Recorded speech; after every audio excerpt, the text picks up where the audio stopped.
Please be seated. Jerry Carl has been given leave to make a statement on the Spring Hill inquest findings, which fulfills the criteria set out in Standing Order 24. You have 3 minutes, as will all other members. Thank you. Thank you, Mr. Speaker. The families of the Spring Hill massacre have waited some 54 years for some recognition of the deep hurt, pain, trauma and anguish that was caused their families and the wider community some 54 years ago. On 9th of July, 5 people were shot dead by the British Army, including 3 young people, a priest, Noah Fitzpatrick, Patrick Butler, a worker in Belfast City Council, and father, Margaret Gargan, 13 years old, David McCaffrey, 15 years old, and John Dougal, just 16 years old. And for many decades, Mr. Speaker, the families had to bat away false allegations about their loved ones, who they were or what they did on that tragic, painful day. And it was those family members who led the fight to clear their relatives' names, obviously supported by their wider community. And whilst obviously last week's inquest, Mr. Speaker, the decision, the declaration was a welcome verdict, it would be remiss of me not to mention the family members who did not live to see it. And I want to pay tribute to all the family members of the Spring Hill massacre families who have stood up for truth and justice for so many years. It would also be remiss, Mr. Speaker, not to mention the lives hurt and damage caused by so much killing, misery and destruction inflicted by the state some 54 years ago. It was the court, Mr. Speaker, that found that the British Army soldiers were in the wrong. They lost control, as the court found, and how many times has that happened in West Belfast and other communities. And it was the inquest that declared that the force used was not reasonable. People were shot and killed, were unarmed. People who were shot as they were fleeing for safety and trying to help their neighbours and their friends. And this is what the court inquest found. But of course, this is what people in Spring Hill, West Belfast, and indeed right across the north have known for decades, Mr. Speaker. So obviously, primarily, this verdict is for the family members who lost loved ones in July 1972, and I pay tribute to them for their courageous and sterling work. But it also, Mr. Speaker, shines a light on how the past is viewed in the present, because still we have claims that British Army veterans are being chased into court, they're being dragged here, there and everywhere. But of course, there's been a dearth of prosecutions, and communities in West Belfast and Derry, with Bloody Sunday in North Belfast, and other working class communities have experienced most injustice and pain and misery, and they've led the fight. Members' time is up. Okay. Election Riley. On Thursday past, we heard the findings of the inquest into the Spring Hill massacre. 54 years, families heard the truth, acknowledged that Margaret Gargan, aged 13, David McCaffrey, aged 15, John Dougal, 16, Paddy Butler, 38, and Father Noah Fitzpatrick posed no threat. In fact, they were trying to go to the aid of their community and they were trying to help. And that the actions of the British Army were unjustified, that control was lost, and that unreasonable and excessive force was used. The inquest confirmed what the community has always known, that the people of Spring Hill and West Rock have always known. Citizens were deliberately targeted and killed, and that this was followed by a concerted effort to conceal the truth from the very top. I've sat in the room with the Spring Hill families on many occasions, and I was honoured to sit with them in the courtroom last week. 50 years, they have shown dignity, resilience and determination. They never gave up. They fought to have their loved ones' names vindicated, and they have done that. And this verdict will not bring Margaret, David, John, Paddy or Father Noel back. It will not undo the years of loss and hurt. But it matters that the truth is heard. It matters that these families refuse to be silenced. It matters that their perseverance has brought us to this point. The Spring Hill and West Rock killings stand as a stark example of the harm and brutality inflicted during the Troubles by British state forces, and of the long struggle that's needed to secure accountability. The approach of the British government to legacy is disgraceful. It attempts to pull a shutter down on other families, to close off pathways to truth and justice, and to shield its forces from accountability, and that is not acceptable. Any legacy process or legislation has to command the full confidence of families and be Article 2 compliant. And Sinn Féin will oppose any shambolic legislation that gives cover and protections to state forces who have committed human rights abuses, including the murder of our citizens. Families deserve better, they deserve truth, they deserve justice, and they deserve to be heard. And I want to commend the Spring Hill families who for 54 years stood firm, fought tooth and nail, refused to give up. Their courageous fight for truth has been inspirational for the many families who have suffered at the hands of the British Army and other state actors. You kept going and you cleared Margaret's, David, Paddy's, John and Father Noel's names. All through. To acknowledge the findings from the inquest last week and to pay tribute to the families who have persevered and fought for the truth. I think every single person in this country who suffered in the Troubles deserves the truth, at the very least. And the families have made a statement, and they have said each of those who died was an individual, deeply loved and still deeply missed. For us, this is not history. It is something we have lived with every day. And I recognise that, and I believe everyone who has suffered during the Troubles recognises that. That year, Mr. Speaker, 472 people lost their lives due to the violence. And whilst it was before I was born, I have served this country. I have put on the uniform.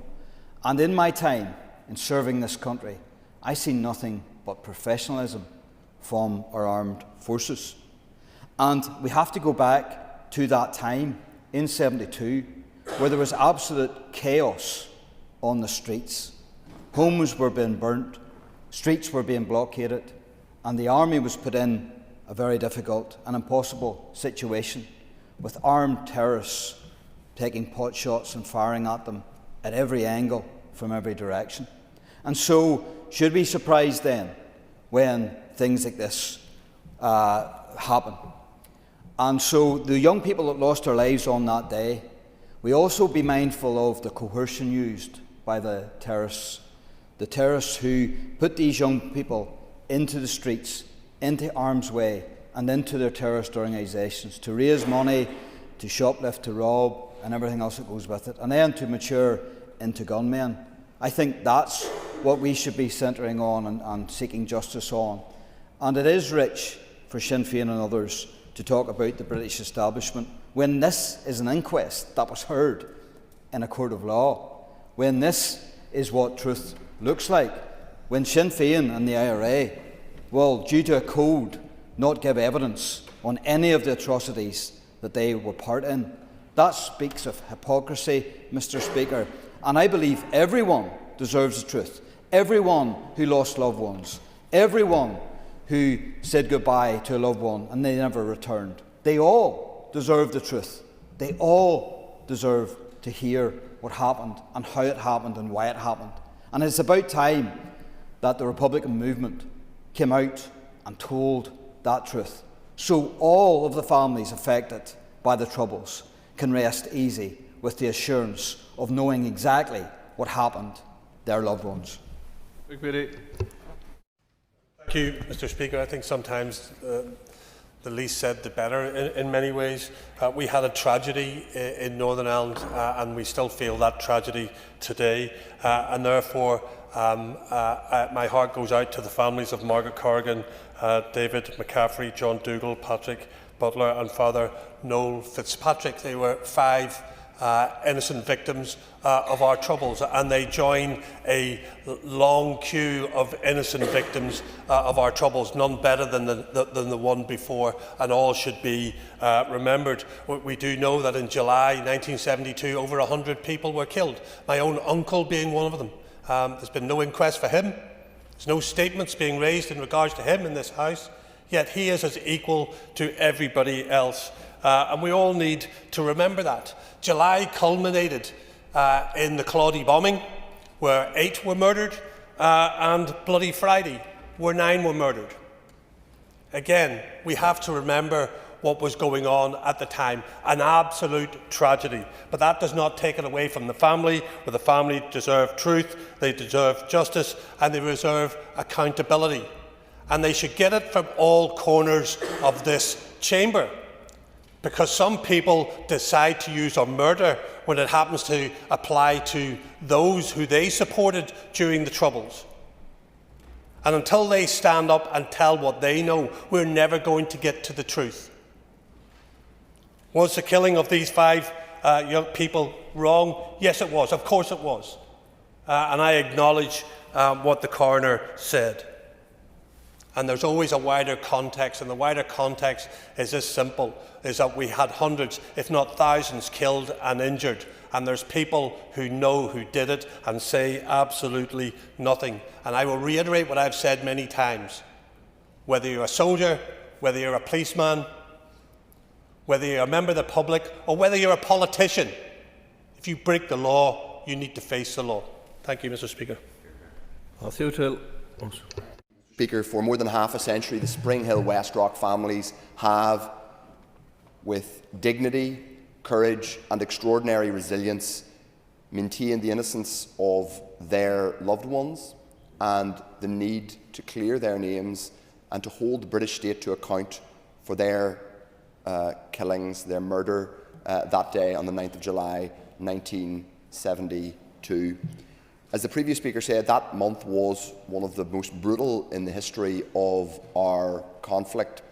It's why it's even more important that those forces who are given a legal monopoly on the use of force, i.e. the security forces, are held to the highest possible legal standard.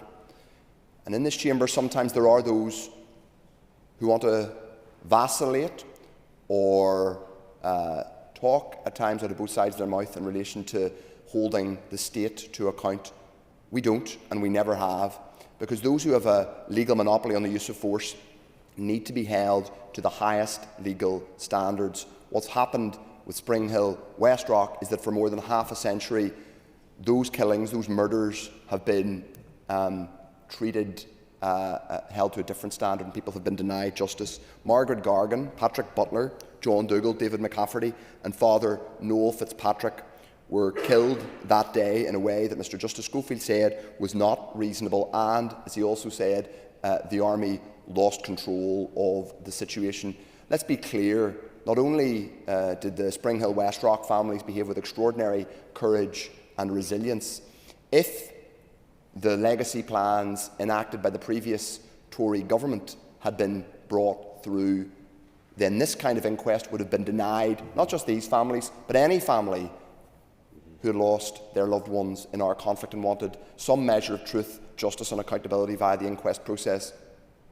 That's number one. The next point is that in terms of delivering a new or a replacement legacy process for people in this society, for victims and survivors of the Troubles, it must be human rights compliant, and it cannot pander to the worst instincts of those on the English right who simply seek to shield state forces from any kind of accountability, Mr Speaker, from any kind of accountability.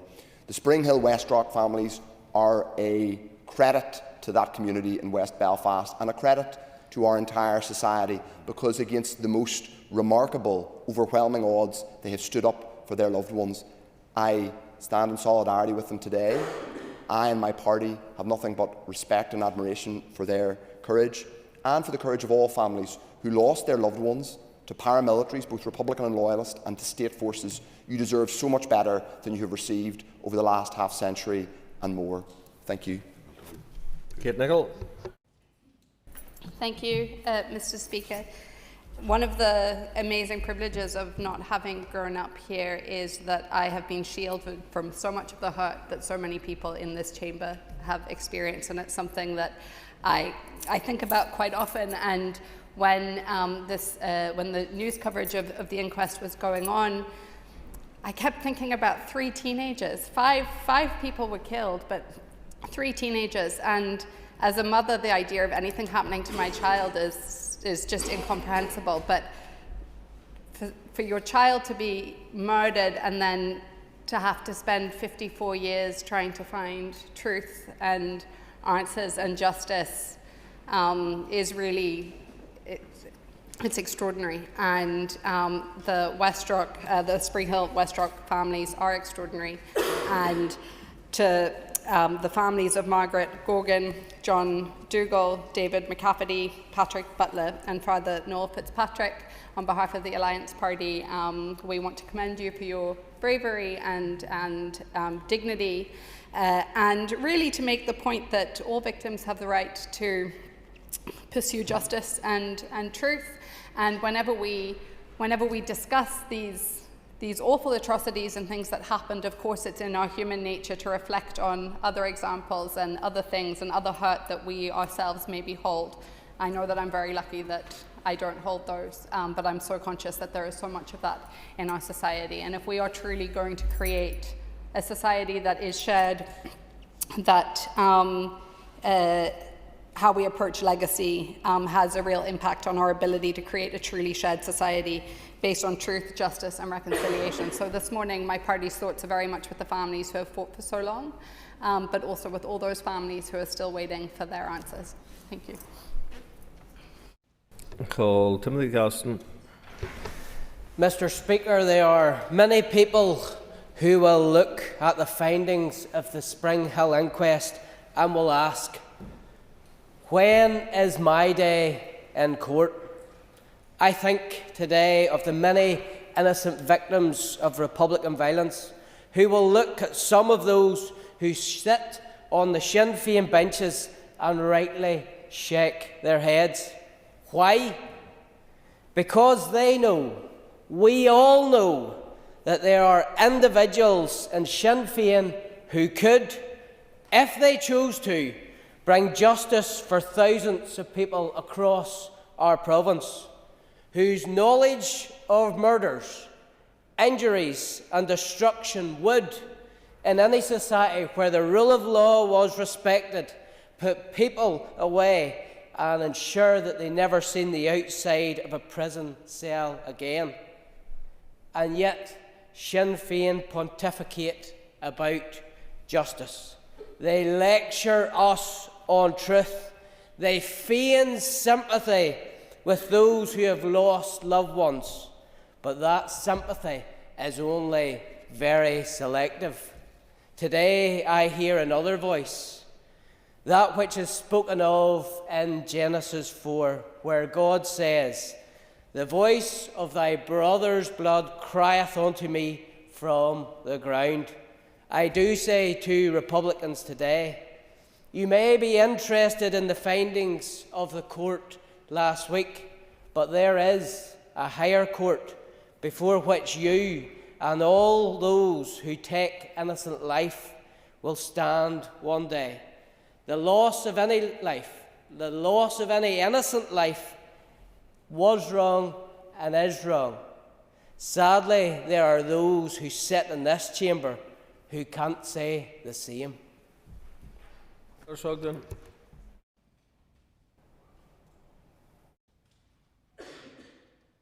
On Buckley. Thank you, Speaker. The Spring Hill inquest findings were clear. 5 innocent civilians lost their lives. Of that, everyone in this House should note. The tragedy facing many families across Northern Ireland is not dissimilar to the families of Spring Hill. They lost their loved ones in some of the most darkest days of Northern Ireland's troubles. I can say that without equivocation. I know many families today, including some of my own wider family members, who felt that loss. But the attempt by many to characterise every member of the armed forces that served in Northern Ireland in difficult times as evil, as corrupt, as barbaric, could not be further from the truth. So many of them served with distinction. So many of them put their own lives on the line to protect civilians, regardless of their political opinion. That does not excuse the actions of some, and where there is appropriate means they should be held accountable.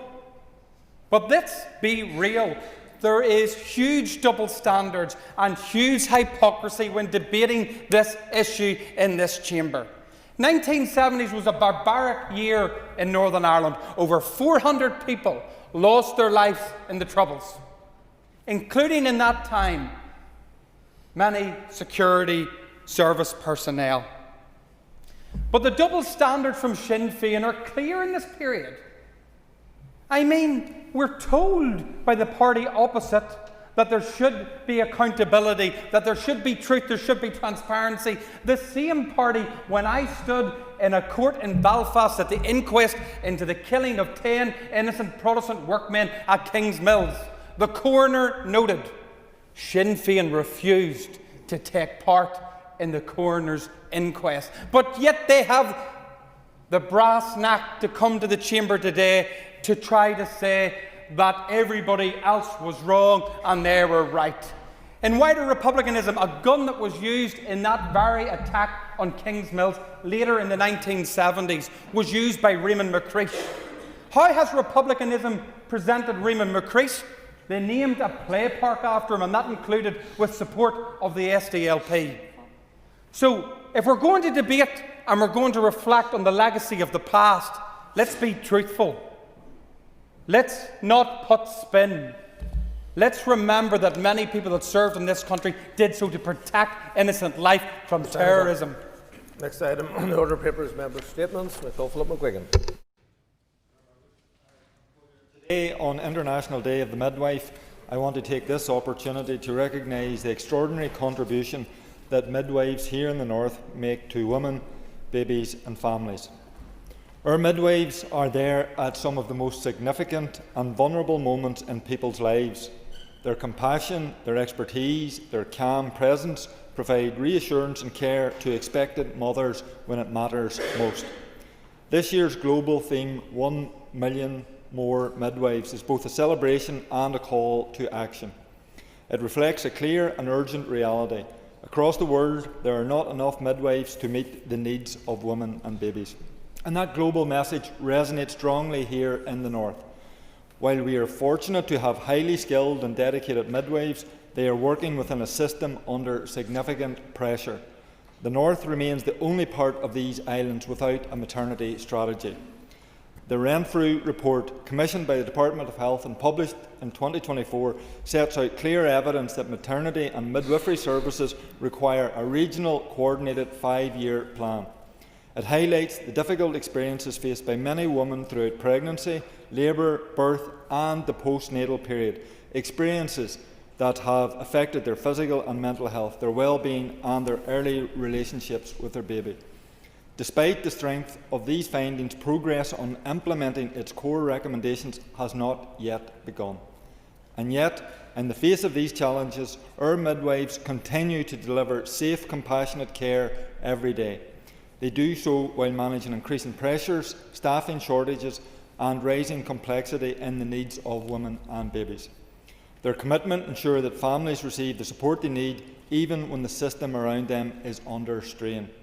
So recognising the work of midwives today is also a reminder of the need to strengthen the services they rely on by improving working conditions, investing in safe staffing and ensuring that every woman and baby receives the standard of care they deserve.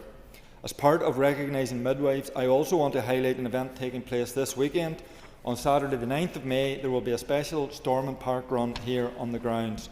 A wonderful opportunity for midwives, their families, colleagues and supporters to come together to get active and show appreciation for the profession. I hope to be kitted out and show my support to our midwives and the incredible work that they do. So, on International Day of the Midwife, let us celebrate their dedication, acknowledge the challenges they face and commit to delivering the change that women, babies, families and midwives themselves deserve.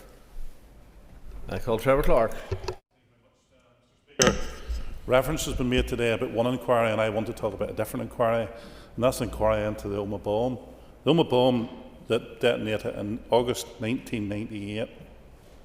Of course, we heard over the weekend, Mr. Speaker, about some of the officers affected by that and about how they're going to withdraw. And I have to say, I actually fully agree with them and support them wholeheartedly. The PSNI over the years have had difficulty supporting their officers whilst in service, but now we've heard obviously of a recent death or should I say suicide, of a man who's been called to give evidence to the inquiry, a former police officer. A number of weeks ago, Mr. Speaker, I travelled down to Omagh to MAPS, known locally as the Military and Police Support in West Tyrone. And I'm down there to see the work that they do on a voluntary basis for the community of Omagh and beyond, of course. They cover all of Northern Ireland, I believe, now, because their services are so important and so vital to so many. And during my time, I done a walk around Omagh, which I have to admit, I'd never been there since that atrocity. And the gentleman that took me there was one of those police officers who was there to serve and protect our community. But he walked me through the street that day, and I felt as if it was 1998. You could see the horror on his face. He could show me where the dead bodies lay, where people were placed. Every aspect of that bomb, and 28 years later, that man is living it as if it was today. And of course, I think the barbarity of the actions of those who were responsible for that bomb. We hear some today in another debate where they blame state forces. And I think there's a fear within, obviously, the police and others that there'll be finger pointing in relation to this inquiry. Of course, I don't want to stray into that. But let's be very clear, Mr. Speaker. Those responsible were those who planted the bomb and detonated that bomb that day. But one thing's sure, I stand, and my party colleagues will stand with those retired officers until, and not before, until adequate support is given, trauma support is given to those officers who have been asked to give evidence at the inquiry. It's important that we don't continue to re-traumatise these men and women who were out to protect us. It's also important that they take part to give evidence, but only just whenever they are giving the adequate support and trauma support and counselling they require for what they've witnessed in the past and for having to revisit this again. Andrew McMurray. Mr. Speaker, I just rise again here today to reflect on an event that I attended during the week, which was the Mourns Building a Sustainable Future. And I was really looking at how the uplands, the asset, the regional asset that is the Mourns, can be looked after, and all the agencies that do so. And it was impossible not to do it without reflecting on the recent wildfires, landscape fires, landscape arson that was continuing up until this week, and very thankful for the rains that came in regard to that. Mr. Speaker, it's hard to really convey the amount of damage that is being done to our upland areas.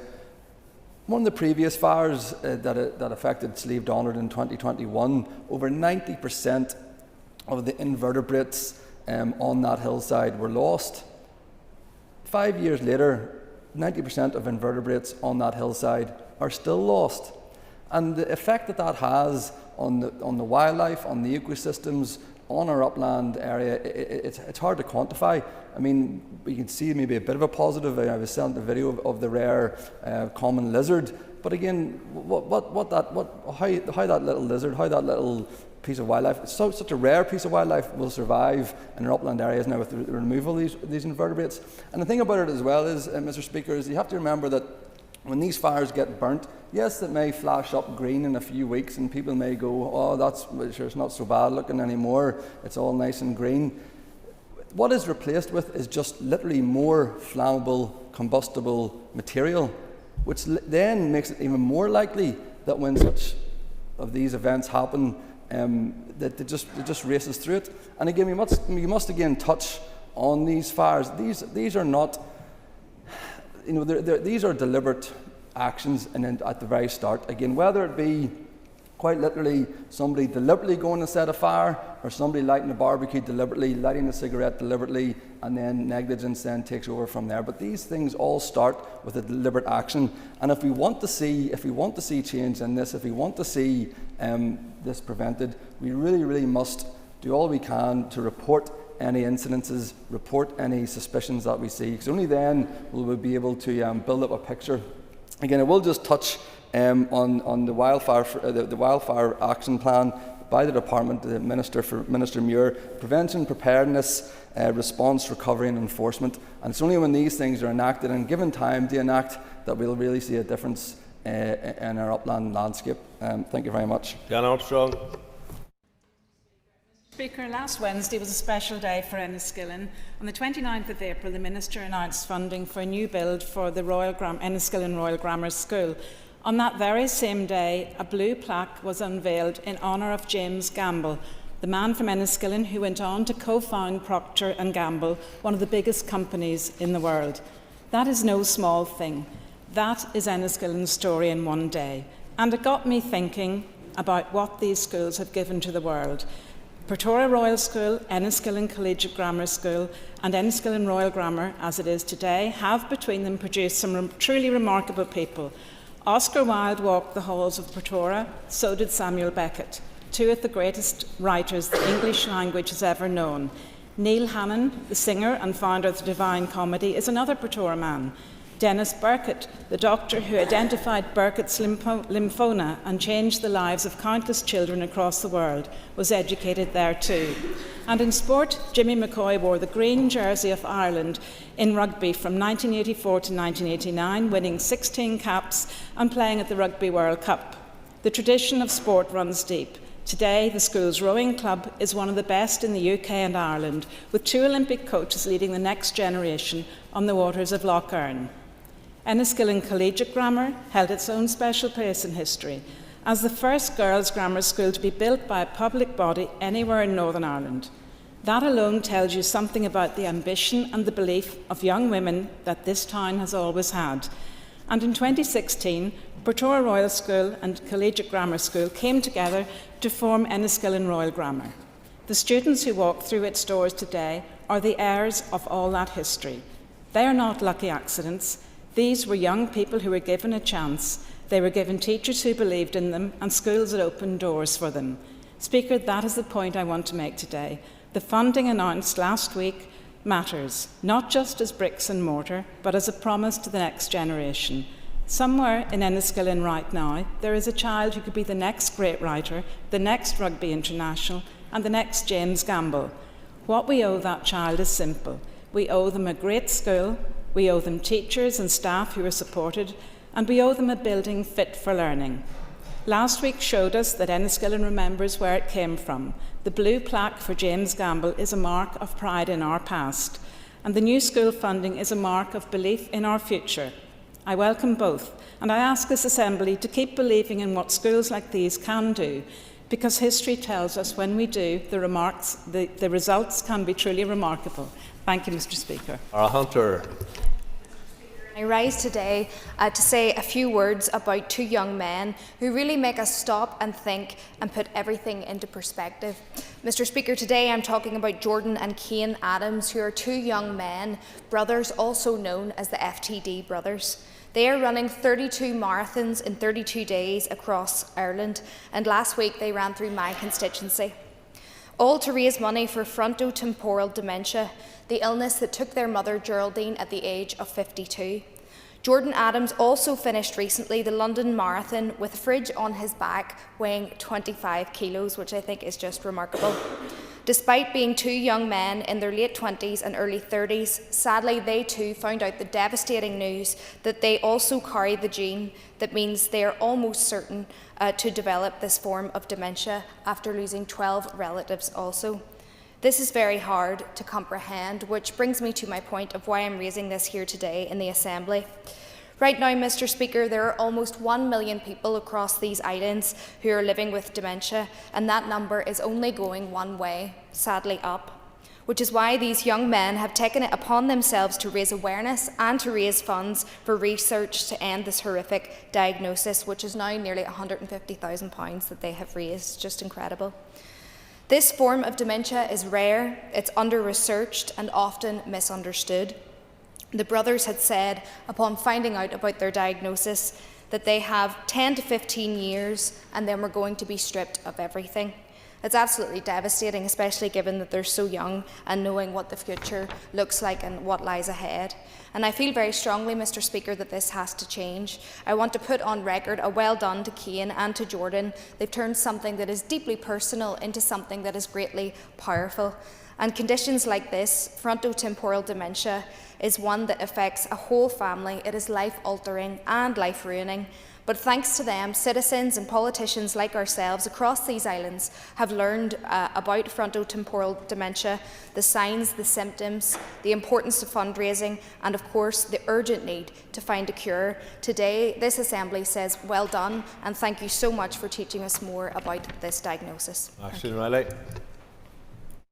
Thank you, Speaker. Shufford Chansgadal Taja. Today in Queen's University, there is a research project launch on United Ireland, a transformative opportunity for the Irish language and Gaeltacht. Given the momentum and head of steam building around the discourse in United Ireland, research projects such as this are extremely important. They are the building blocks of a new Ireland. This particular research project is particularly relevant as we see the direction of travel for the Irish language and the booming Irish Medium Education Centre. Moreover, census figures indicate an increase in the number of Irish speakers across the island. All this in spite of attacks on our language in the north, in spite of lip service being paid to it in the south, and despite the crisis that there is in the Gaeltachts throughout the country.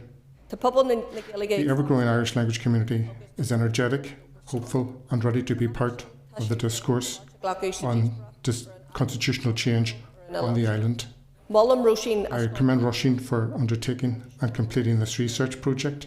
I'm thoroughly looking forward to reading it and to engaging with its findings. The language belongs to us all. It binds us to the land, historically and culturally, in our place names and in our surnames. It forms the world around us. Irish moulded our past, that is moulding our present, and it will continue to mould us into the future. Irish language belongs to us all, as does United Ireland. All through.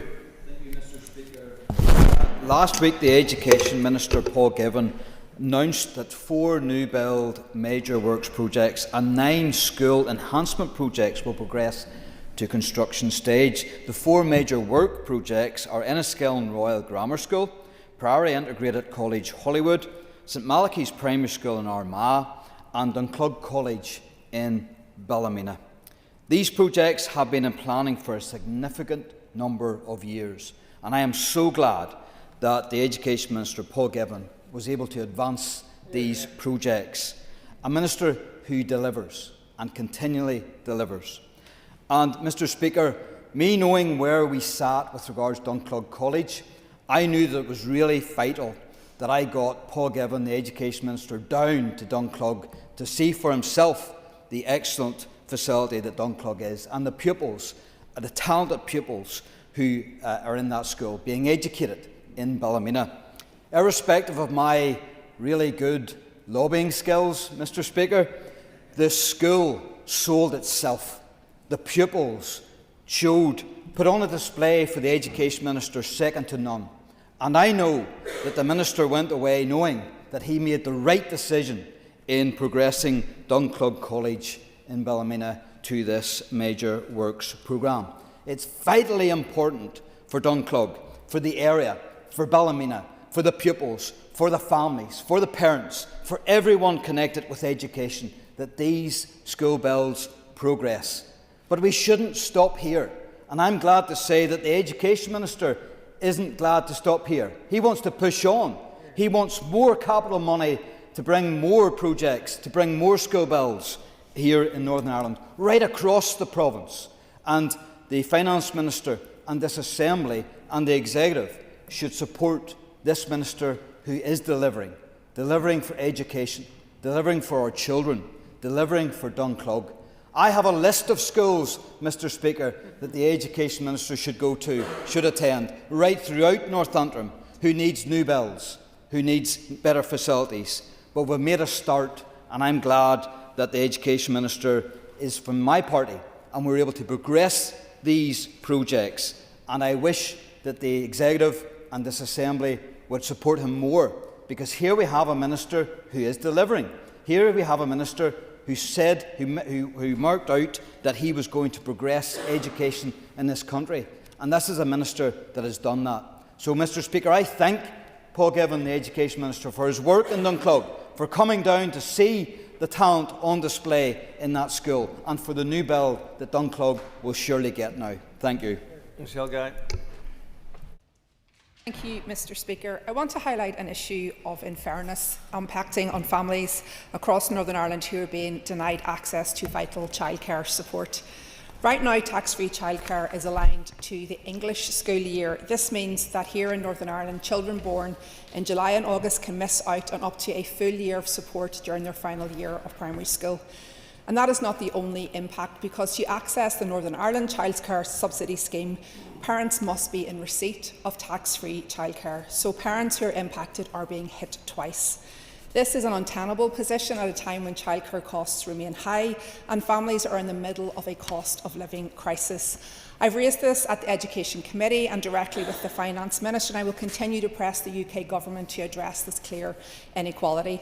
But I would also call on the Education Minister to look at how families excluded from tax-free childcare by this administrative anomaly in Westminster can at least be brought within the local Northern Ireland Childcare Subsidy Scheme.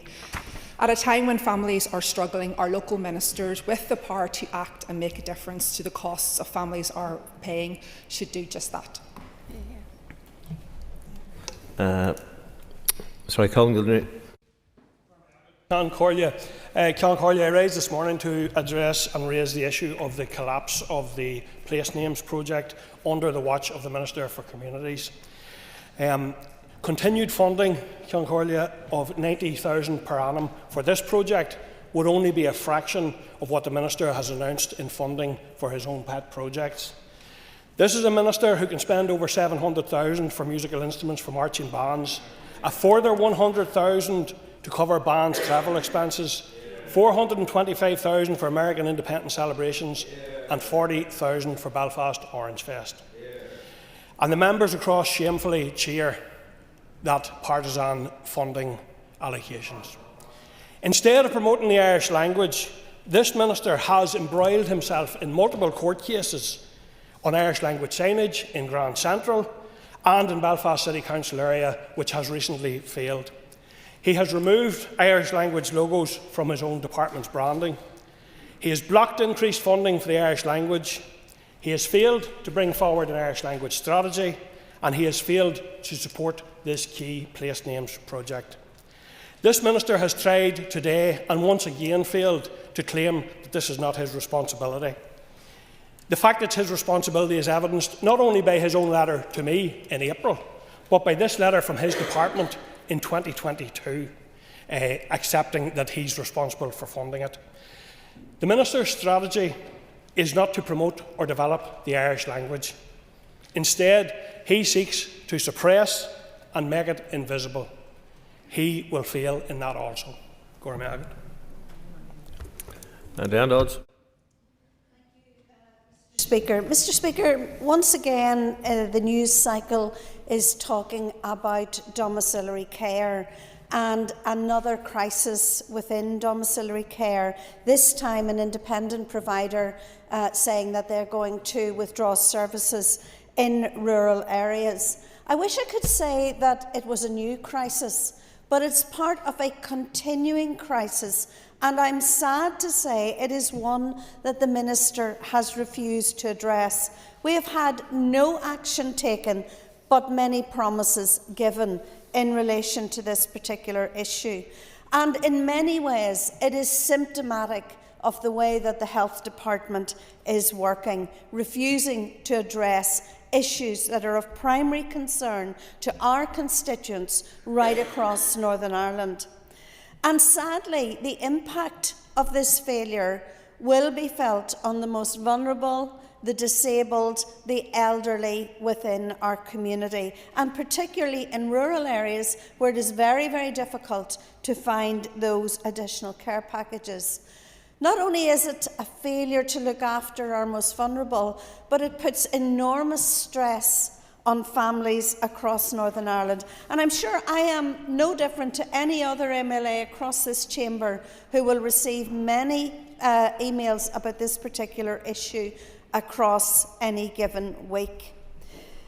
The statement from the care sector that they may have to withdraw services in rural areas will be heartbreaking for those who deliver that care. They do the job not for the money, not for the glory, but because they care about their patients, they care about their community, and they care about the elderly within it. The Minister made promises last year that he would deliver the real living wage to the domiciliary care sector, and unfortunately we have not seen them being able to do this yet. And I do think that this is a signal failure.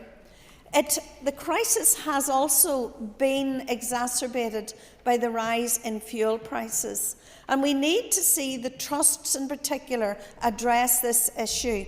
I have had a number of representations from domiciliary care workers who simply state that it's impossible to go to work because the cost of that to them is exorbitant. Can I also say that the news this morning about the Southern Trust is very, very concerning. I will be meeting domiciliary care workers from the Southern Trust very shortly. They talk about a reduction of time spent with clients, a reduction in the number of... Sorry, thank you, Mr. Speaker. Thank you. John Burrows. The scale and duration of violence during the Troubles demands not only remembrance but rigorous examination. Regrettably, that examination has been lopsided. All violence was wrong, but too often history has been rewritten north of the border and untold south of the border. For more than 2 decades, over 10,000 explosive devices were deployed across Northern Ireland and Great Britain, mainly by the Provisional IRA. This bombing campaign destroyed infrastructure, cost billions and destroyed lives. The question has never been asked, who armed the Provisional IRA before the Semtex arrived from Libya? Evidence presented over many years before Westminster and the Oireachtas pointed to a loss, theft and diversion of commercial-grade explosives from a factory in the Irish Republic. These concerns were not isolated, they were repeatedly made, but no action was taken about the loss of explosive material from that factory. A former colleague of mine has spent years researching evidential and archival material during the 70s and 80s, and it shows that a very substantial proportion of high explosives recovered by the security forces from either undetonated devices or from searches that was in the hands of the IRA originated from a single source, and that source was the Irish Industrial Explosives Facility in Enfield, County Meath. Now, the security forces in Northern Ireland have been accused of collusion, simply for missing a piece of intelligence or not having the opportunity to interview one witness, but yet tons of commercial explosives over many years ends up in the murderous hands of the IRA from a factory in the Republic of Ireland, an issue that was raised multiple times and little or no action was taken. Why is that? The scale of the leaks of explosives are vast. In 1973, 74 and 82, if you review Hansard, it is clear that all gelignite recovered by the security forces emanated from this factory in the Republic of Ireland. This is a matter of profound public importance. It goes to how the IRA's bombing campaign was sustained. Our victims need the truth. Human rights lawyers have used endless inquiries that have lined the pockets of a small number of solicitors in Northern Ireland. Yet, Dublin hasn't instigated any inquiry into these bombs that have originated from the Irish Republic. UK handling of legacy is disgraceful. They've allowed history to be rewritten, allowed terrorists to turn the tables on the honourable men who served. They've been led by the Dublin government, and they've had rings run round them by Republican lawfare. I now ask that the government take steps to find out why explosives came from Irish industrial explosives without checks. Morris Bradley. Great pleasure today, Mr. Speaker, to offer my heartfelt congratulations to Korean FC on a truly magnificent achievement on Saturday, winning their 7th Irish Cup after a thrilling 3-2 win over Dungannon Swifts. Made all the more important by the way that Dungannon played under the managership of Rodney McNaree. It was a fantastic final to watch, one of the best I've seen in many years. This was not just a win, it was a statement, a showcase of resilience, quality and belief. To come through such a competitive final and emerge victorious speaks volumes about the character of this squad. Credit must go first and foremost to Henry, Rob, Ronald and Patrick, the club shareholders, but also to Dale Pride MacDonald, whose leadership as CEO has helped guide the club with clarity and ambition. To manager Rory Higgins and his backroom staff, whose tactical acumen, preparation and commitment have been evident in every performance. And to the players, what a journey you have delivered for the fans, runners-up in the league and Irish Cup winners. The run into the season after the split has been nothing short of exceptional. Week after week, you have treated supporters to some of the most entertaining football seen for many a day at the showgrounds. That attacking intent, cohesion and that spirit have re-energised the club and its supporters alike. The triumph feels especially significant as we look ahead to next year, the centenary of Korean Football Club's acceptance into the Irish League in 1927. Born from the amalgamation of Korean Olympic and Korean Alexandra, the club have grown into a cornerstone of Northern Ireland football. To mark that milestone on the back of cup success feels both fitting and symbolic. So today we celebrate not just a victory, but a legacy, past, present and future. And a personal tribute to Big Colin and the patrons of Patsy's Bar in the town for their personal message of support over the past week. How to get that in, Mr. Speaker? Congratulations once again to everyone connected with Korean Football Club. You have done your town proud. Thank you, Mr. Speaker. Thank you, Mr. Speaker. I too want to recognise what was truly a special moment at the weekend as Korean Football Club lifted the Irish Cup following a thrilling final against Dungannon Swifts. More than 11,000 supporters from both clubs travelled to Windsor Park, creating an atmosphere that reflected the very best of our local game. Dungannon Swifts deserve real credit for their part on that occasion, both on the pitch and in the stands. But this is more than just a great result. In the weeks leading up to the final, you could really feel something building right across Korea. The blue and white army was out in force, flags on lampposts, windows, businesses proudly showing their support. It was everywhere, and it spoke to a town coming together behind something that belongs to them.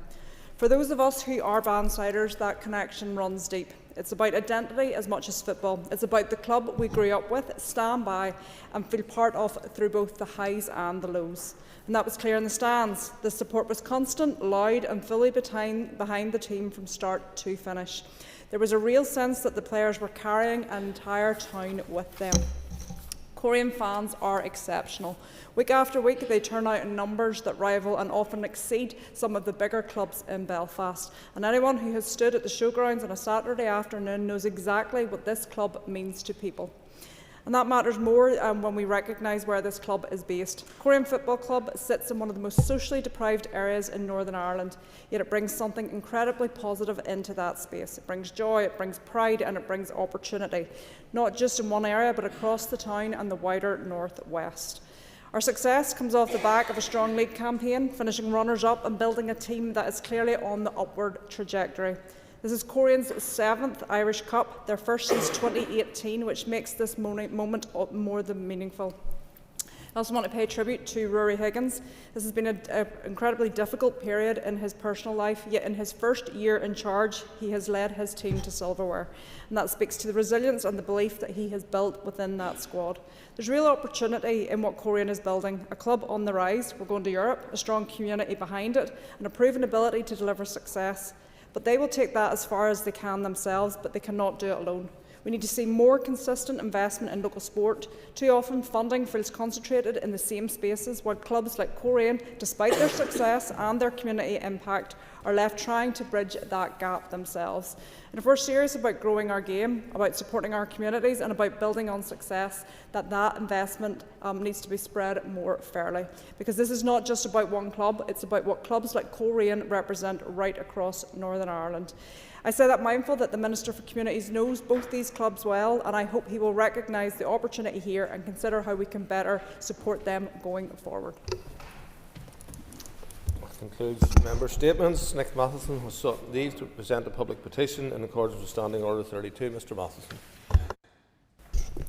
Thank you, Mr. Speaker, and I'm grateful for the opportunity today to present this petition to the Assembly.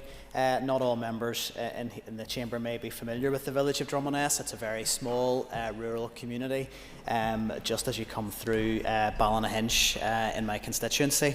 And I carried out a constituency surgery there just before Christmas and received feedback that there was real concern in the community about the safety of the bus stops as you leave the village to head out on the A24 to get to Newcastle and Ballynahinch, particularly because school children are being asked to cross a 40-mile-per-hour road with no street lights in the winter months to access their school buses. It simply isn't safe. And when I went out to speak to residents, and I knocked lots of doors in the community with this petition calling for street lighting to be installed, the support was unanimous in the village. There are only a few hundred houses in Drumaness, but we had 321 signatures from residents confirming they would support the installation of street lighting at the bus stops on this road. This is a simple matter of basic road safety. I'm sure all members will have received correspondence from the Infrastructure Minister when requests like these are submitted. But when policy is quoted often around frontage development not being present on both sides of the road, well, the residents of Drumaness are very clear that the lack of frontage development has simply no bearing on the safety of their children and young people who are crossing that road in the winter months to access transport to school. It is simply, there is no objective way in which it can be defended that children are being asked to cross a road in complete darkness just so they can get to school. So I hope that the Minister will listen to the calls in the petition. It's very simple. We're not asking for street lights along the whole length of the A24. Completely accept it's a rural road, wouldn't be appropriate. But if there's bus stops that we expect our children to use every day, they should be lit and they should be safe so that they can access school without having to be concerned about drivers coming down the road at 40 miles per hour or at times in excess of that as they're trying just to access public transport. I trust the Minister does have some discretion she can exercise in this regard, and I know that the resident of Drumaness will be watching very closely how she responds to the request to install this street lighting at this key location in their community. Thank you. I invite the member to approach the table to present his petition.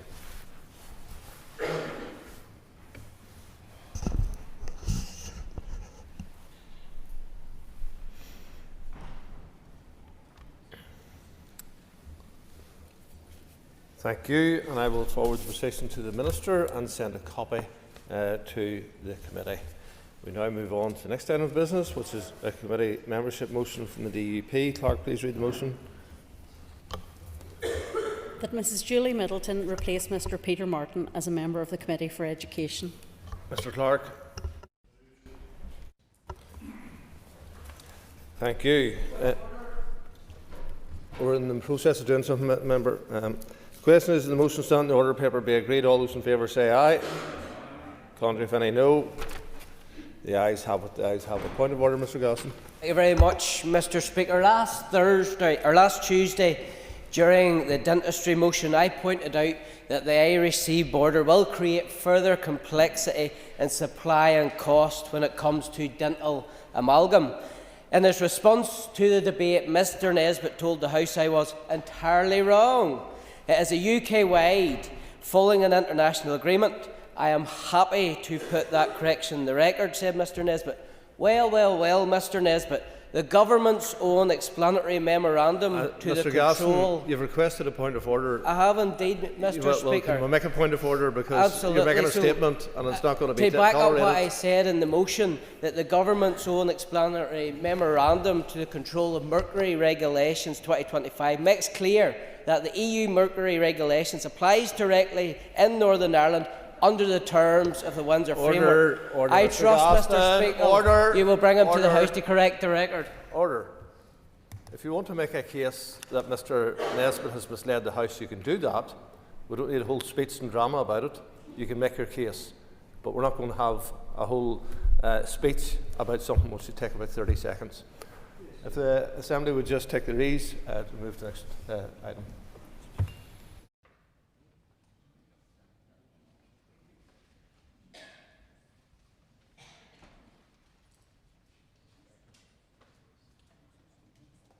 Mr. Justice here, Chair.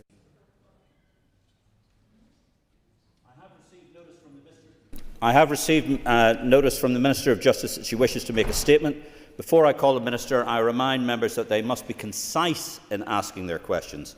This is not an opportunity for debate, and long introductions will not be allowed. Minister, over to you. Mr. Deputy Speaker, we all know the name Katie Simpson, regrettably because of her senseless, untimely and tragic death. We also know the name Jonathan Cresswell, a convicted abuser and the man charged with Katie's rape and murder and found dead at home on the second day of his criminal trial. We also know many individuals raised concerns about the circumstances surrounding Katie's death and the investigation that followed. I want to thank all those individuals for their moral integrity, their bravery in coming forward and for their persistence. They fought to give Katie a voice. As a society, we owe them a debt of gratitude. With permission, Mr. Deputy Speaker, I wish to make a statement today on the publication of the independent review I commissioned into Katie's death. I commissioned this review to seek to understand what can be done at the earliest stages to identify and manage serious offenders and to identify and protect potential victims. The independent review was undertaken by Dr. Jan Melia, and I thank and commend Dr. Melia for the integrity, sensitivity and thoroughness she brought to this work. I also want to pay tribute to Katie's family. Their lives changed irrevocably when Katie died. We cannot imagine the pain or magnitude of their loss, but we see their courage and determination in seeking answers and ensuring Katie's death was not in vain. Before I continue, I want to ask members to pause and remember Katie, a beautiful, talented and innocent young woman whose memory lives on with those who knew and loved her.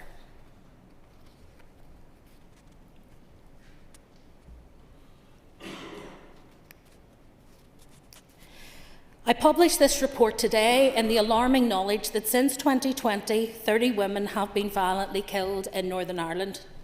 Murder is the ultimate manifestation of domestic and sexual violence and abuse. All abuse is reprehensible, but it is pervasive in all its forms and across all walks of life in Northern Ireland. We must therefore be relentless in our condemnation of this behaviour, and we must support victims by giving them the protections they need to live safely and without fear. As politicians, it's our responsibility to compel, facilitate and deliver tangible change. Too often, in reviews such as this, the personal story can be overshadowed by the necessary focus on external systems and procedures. Dr. Melia's report, however, very much keeps Katie and her family front and centre. This was a bespoke review without the legislative underpinning of a domestic homicide review or a Papani serious case review. However, my department, and indeed this executive, is committed to tackling abuse and ending violence against women and girls. As such, I had to find a way to look into this case for Katie's sake and to ensure that systems change, attitudes change, and we all get better at preventing harm, protecting the vulnerable, and avoiding the circumstances that led to Katie's untimely death. At the outset of this work, I received a commitment to fully cooperate with the independent reviewer from the senior leaders of a range of relevant organisations. I'm grateful to them for their active participation and candour throughout. With the endorsement of Katie's family, the report is published today in its entirety. I urge everyone to take the time to read it and reflect on the missed opportunities, both for Katie and the agencies that encountered her and her abuser over many years. It makes for uncomfortable reading, but this transparency is vital. I ask members and the general public to consider whether anything in the report resonates with their lives or the lives of those they know. If the answer is yes, please take that first step and reach out to someone you can trust and can talk to. If you do not have that trusted person, then please make contact with professional services and organisations. In anticipation that the publication of this report may trigger distress for victims and survivors, I have asked my department to engage proactively with support services to ensure they are prepared for an increase in requests for help. Anyone in immediate danger should always contact the police without delay. The message I hear often from victims' representatives is that we must not shy away from difficult conversations. That is a simple but critically important point. For too long, abuse has been allowed to thrive in the shadows created by fear, silence, stigma and control. We need to shine a light into those shadows. We need to remove the stigma, and we need to speak openly and honestly about abuse. Avoiding these conversations does not protect victims, it entrenches harm. The lives of Katie's family and those who loved her have been tainted and irreversibly impacted by what happened. The only way we can truly pay tribute to Katie's memory is to learn the lessons from the circumstances that led to and ultimately resulted in Katie's untimely death. The only good that can possibly come from this tragic loss is if others are better protected from such harm in the future. Mr. Deputy Speaker, I turn now to the report itself. Dr. Melia sets out in stark and uncompromising detail what went wrong. This review, however, is not about focusing on individual practices or on apportioning blame. Its fundamental purpose is to investigate collective system-wide learning and to implement change.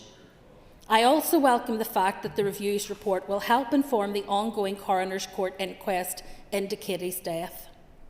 There are 16 detailed recommendations codified in a proposed action plan. In testament to Katie's memory and her family, we must give this action plan our undivided attention and without delay.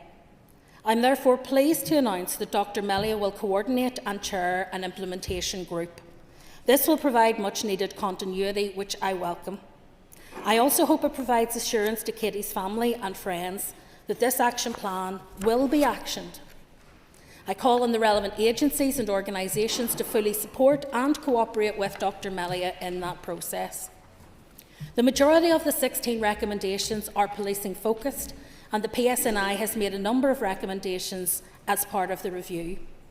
Lessons from Katie's death, however, are not confined to the criminal justice arena, and so there is no hierarchy of importance.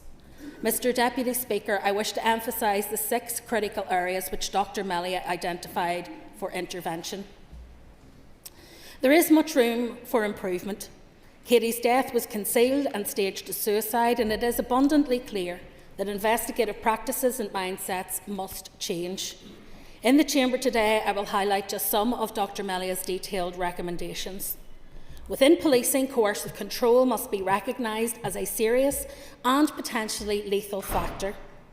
Patterns of behaviour, not isolated incidents, must drive assessments of risk. The review provides a clear framework, including 6 new indicators of concealed homicide, which should be embedded across sudden death investigations and specialist training. There too is a clear need to develop mandatory use of trauma-informed, victim-centred investigative models. Information about Katie was missing from this case. Suspicious death and suicide investigations should therefore include comprehensive victim profiling. Relatedly, we must seek to combat cognitive bias and confirmation bias.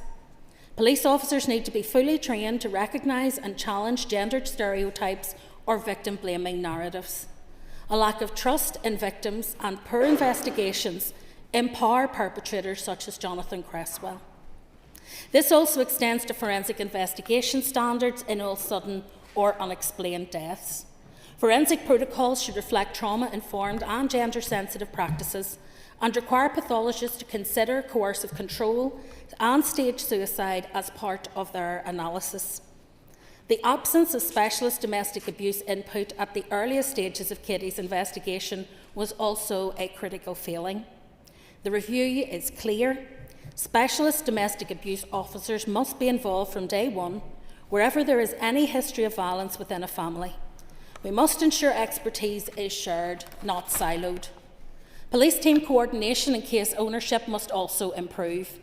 In Katie's case, the investigation was passed between departments without a designated lead, causing confusion and delays. This lack of ownership contributed to missed opportunities and a failure to act on known risks. In her recommendations, Dr. Melia also sets out that in cases involving allegations of violence, coercive control or intimate partner abuse, bail conditions must focus on the safety of victims and their families. It is, of course, a matter for policing and the judiciary as to the granting and setting of bail conditions. However, I implore decision-makers to recognise the importance of incorporating coercive control risk indicators and including victim-family consultation when making those bail decisions. I also welcome the recommendation relating to risk assessment within the public protection arrangements in Northern Ireland, PPANI, specifically the need for recognising coercive control as a continuing risk even in the absence of a current relationship. Mr Deputy Speaker, I alluded earlier that lessons from Katie's case also extend beyond the sphere of criminal justice. We are all aware of the sustained pressure on our emergency departments, but Recommendation 14 is a critical learning point, and that is to ensure that all attendances involving physical injury prompt safeguarding considerations, particularly where domestic abuse is suspected or could be a contributing factor, or where there are multiple presentations. The equestrian industry was also central to Katie's young life. Recommendation 16 makes clear the need for introducing mandatory safeguarding policies, training and vetting across all equestrian facilities, including unaffiliated stables. It is of great concern to me that as I stand in this chamber today, there may be other young girls or women unknowingly vulnerable or already subject to predatory and secretive abuse. And that brings me to reflect on one final and perhaps fundamental recommendation of all, which is to develop and broaden Northern Ireland-wide campaigns on coercive control to include suicide and homicide. It is absolutely imperative that we educate all of our citizens on what coercive control is in all of its forms and potency. Mr Deputy Speaker, I conclude this statement today with a clear message. My department and our partners will act on the recommendations contained in Dr Melia's report and ensure that lessons are not simply learned but embedded in practice. I do not underestimate the scale of the task. However, this work will be led by Dr Melia, and therefore I can confidently say it will be in very capable hands. I must also take this opportunity to remind members of the Domestic and Sexual Abuse Strategy 24 to 31, led by my department and the Department of Health. The initial 3-year action plan contains 56 actions, a resounding reminder of how much work has yet to be done. The executive strategy, Ending Violence Against Women and Girls, has now also entered its second delivery phase. Both of these strategies quite rightly demand this executive works collaboratively and tenaciously to deliver on these many commitments. We must do so in Katie's memory. We must do so in memory of all victims before and after Katie's death. We must do so to reduce harm and save lives. Thank you, Mr Deputy Speaker, and I commend this report to the Assembly. Thank you, and I call on Patsy McClone. And I think the members in the chamber today will particularly be having their memory the thoughts about Kitty Simpson, and extend our sincerest sympathy and thoughts to her family and friends, some of whom are with us here today. Minister, can I ask what robust protocols will be put in place to ensure full accountability of police officers where investigations have been poorly conducted, such as those into the abuse and murder of Kitty Simpson? Well, first of all, I want to pay tribute to the family of Kitty Simpson and to the many people, friends and colleagues who loved her and who have campaigned for justice on her behalf. And I think the member is right to pay tribute to them at the beginning of this. It is important that this report is recognised for what it is, and I was clear when I initiated it that wouldn't be something that would hold individuals to account. The member will be aware that there is still an ongoing inquest which is taking place, and this does not cut across that, but also that there is ongoing Ombudsman investigations that remain open at this point in time. And so I think it's important, before we discuss those issues around direct accountability, that we allow those processes to conclude. But I agree with him in principle that those who failed Katie, and indeed who have failed other victims, should be held accountable for those failures. I call on Paul Frew, Chair of the Justice Committee. Paul. Deputy Speaker, and I thank the Minister for her statement today on this very important issue. I also, like her, pay tribute to Kitty Simpson's family and everyone who loved her and knew her as a friend. The Minister has welcomed the recommendation for risk assessment within Papani arrangements and the need to recognise coercive control as a continuing risk. However, Jonathan Cresswell was never referred into Papani, and the review was to consider if there were opportunities for referral. What did the review determine about why he was never referred to Papani, and what recommendations have been specifically made about when it may be appropriate to refer such an offender to Papani to help prevent similar tragic cases in the future? And similarly, Minister, the review was to consider if there were opportunities for referral to Marac.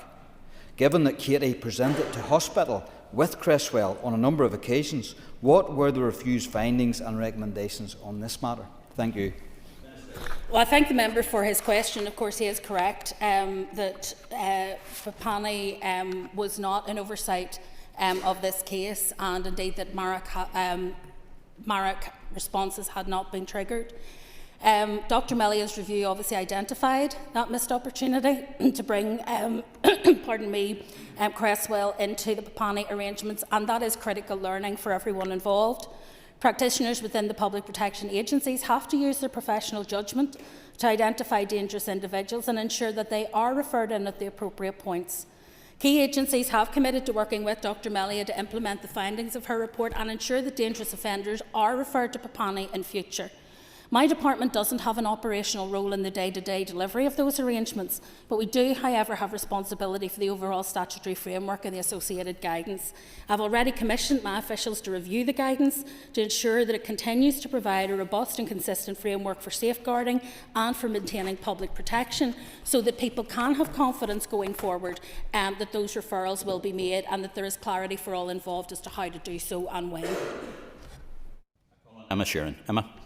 I get Lars Concordia, and like others, I want to echo the remarks that have been made in terms of paying tribute to Katie Simpson's family. And this is a case that will have touched the hearts of many that have read the details of it, because it is sickening and harrowing, and Katie was very clearly failed by systems that should have been there to protect her. I want to ask Minister around a specific offence of suicide that has been induced by domestic violence, and whether or not you would consider a review into this, because whilst Katie was murdered, even when it was thought that she had died by suicide, there was no further investigation into the person that was responsible for her death. Well, I thank the member for her question. I know that this is an area that we have corresponded on over some time. There are two aspects to it. The first is that coerced suicide is already against the law. So if you encourage or enable someone to take their own life, it is a criminal offence. That's the first thing to say.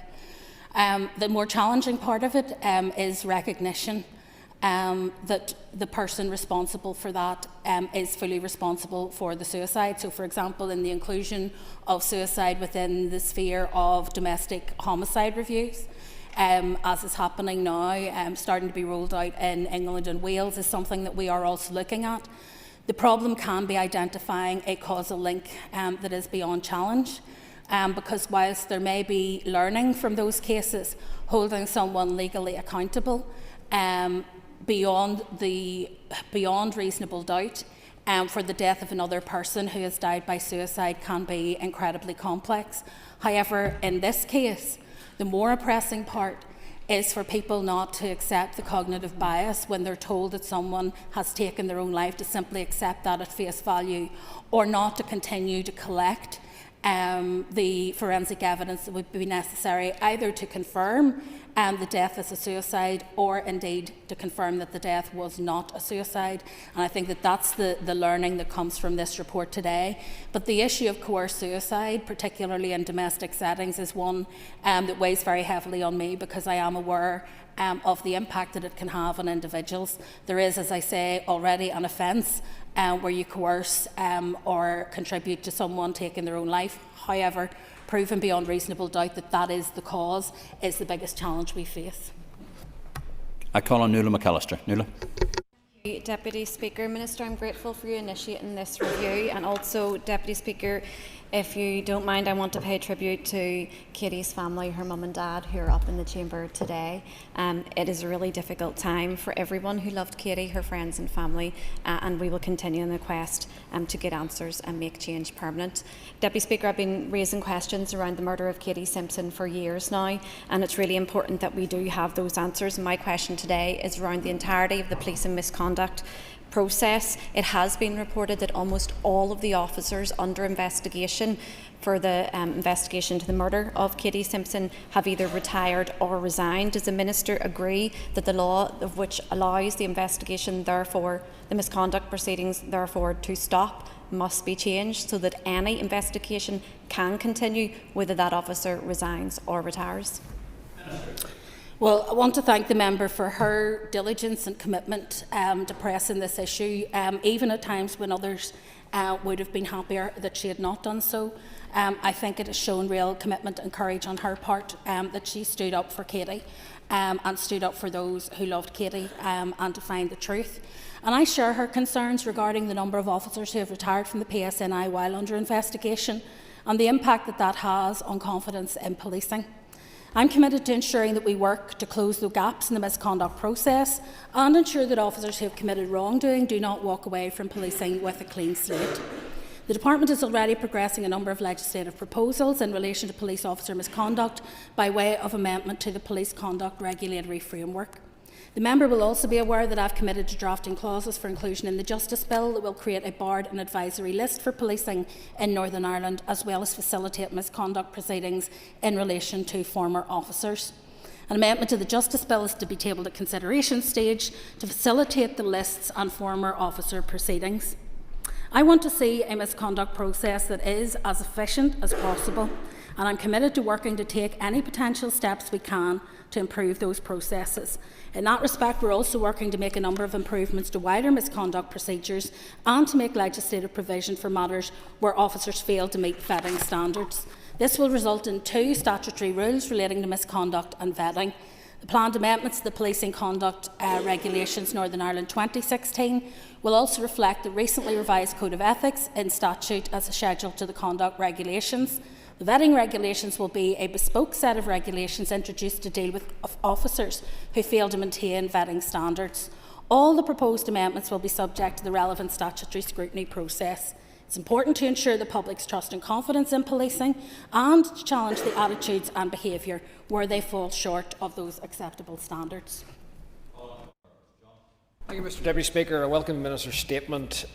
Katie Simpson was an innocent woman murdered by an evil man. Would the Minister agree with me, and I see the issue of bail pops up, and Jonathan Cresswell inexplicably, despite being charged with murder, facing a trial, living near the border, having already tried to interfere with witnesses and pervert the course of justice, was granted bail. Inexplicable.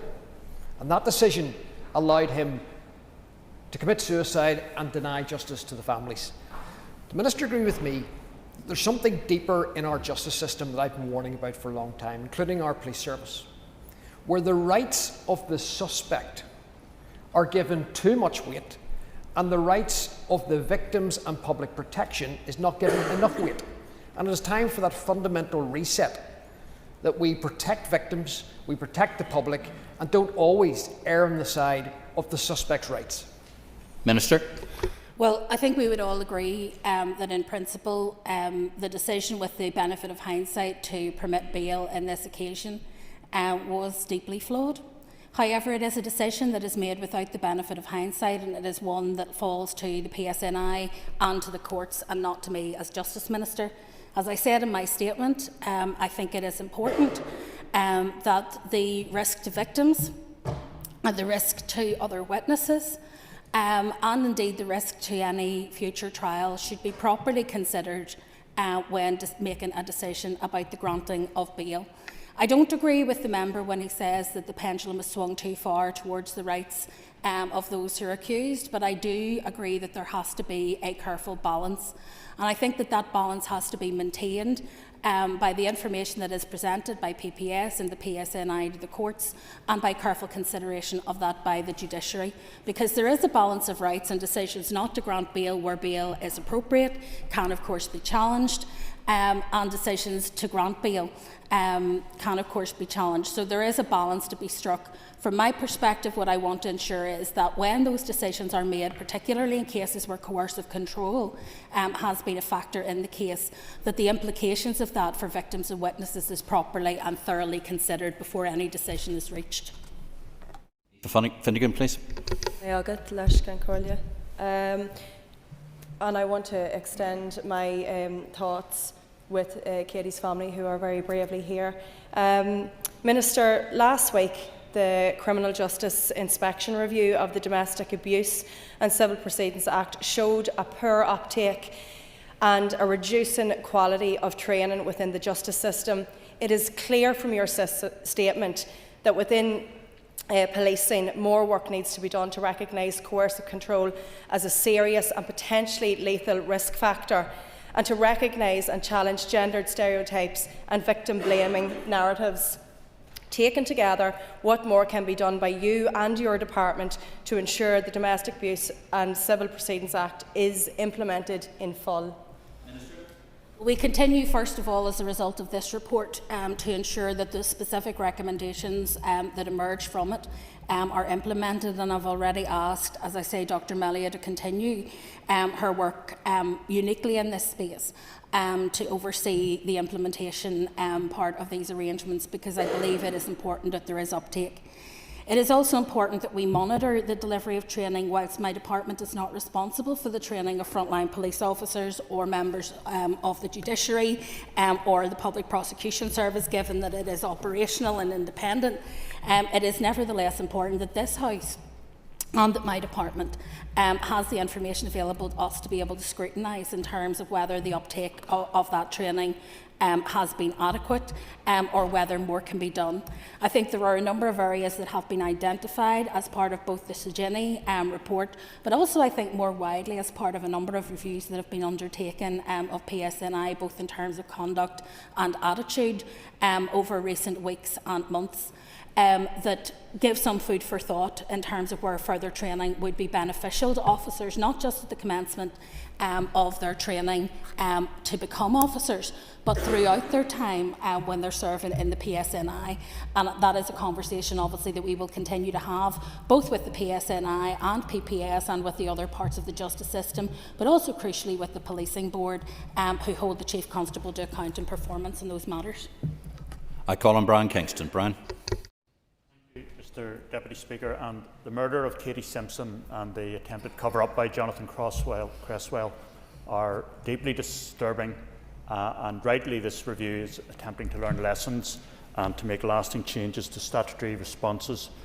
Minister, the review highlights the need for pathologists to consider coercive control and staged suicide as part of their analysis of all sudden or unexplained deaths, and for all attendances at medical facilities or elsewhere which involve physical injury to prompt safeguarding considerations.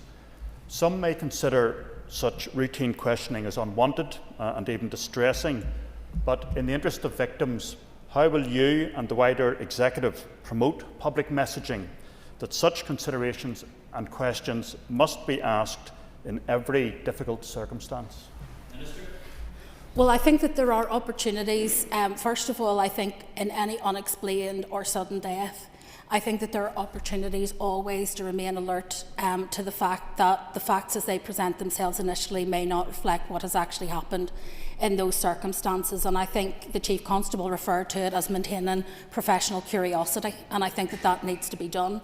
And so every unexplained death, even where it is, and every sudden death, even where it is assumed to be a suicide and presents as such, needs to be treated as a crime scene until such times as it can be verified that it no longer is. I think there is also a need, and that has already changed, by the way, in terms of how the PSNI do their investigations, because obviously there is a period of time that has passed and elapsed since Katie's case to the current day, and changes have already been instigated in that regard.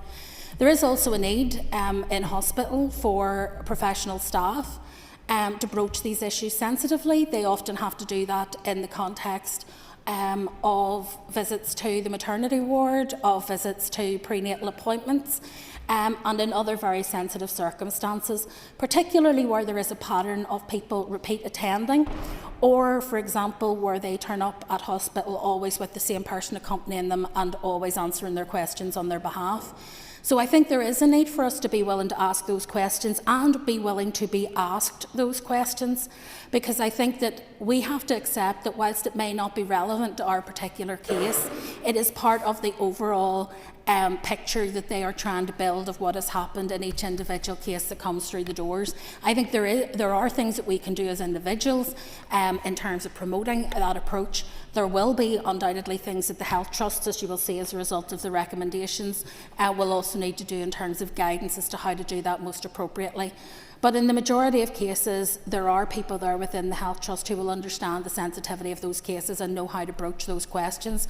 I suppose the real challenge is getting the time and the space privately to engage with the patients so that they can ask them in an appropriate way and hopefully elicit the right answers. And I suppose the other thing to say is that you cannot rely on a simple denial as evidence that there is no abuse taking place, because people may obviously be under pressure, particularly in cases of coercive control, to cover that violence and abuse up and to cover for the perpetrator, and that also needs to be at the back of people's minds. But at least if people are given the opportunity to make a disclosure, that is a starting point. On Connie Egan. Thank you, Deputy Speaker. I would like to join others in paying tribute to Katie's family and loved ones who have very much been in my thoughts. Minister, you have referenced that this review is about honouring Katie's memory by ensuring that all the ways in which she was so sadly failed cannot be repeated. And I think this is hugely relevant for tackling violence against women and girls. Could you outline some of the wider work that will complement the implementation of the review recommendations, please? Minister. Well, of course you are right, because we have the recommendations that are very specific to what happened in Katie's case. And the learning from that obviously is specific to her case, but the implications for it more widely are significant too, because these things don't happen in isolation. They form patterns of practice, patterns of thought, patterns of behaviour that can also impact on other people. There are obviously recommendations here that I believe the implementation of them will actually make a tangible difference to our system. But in addition to that, we continue under EVOG to work with the PSNI and Executive Office to deliver the Part of Change public awareness campaign. I've talked a little bit already with members about the need to raise awareness as to why these questions, for example, might be asked when they turn up at hospital.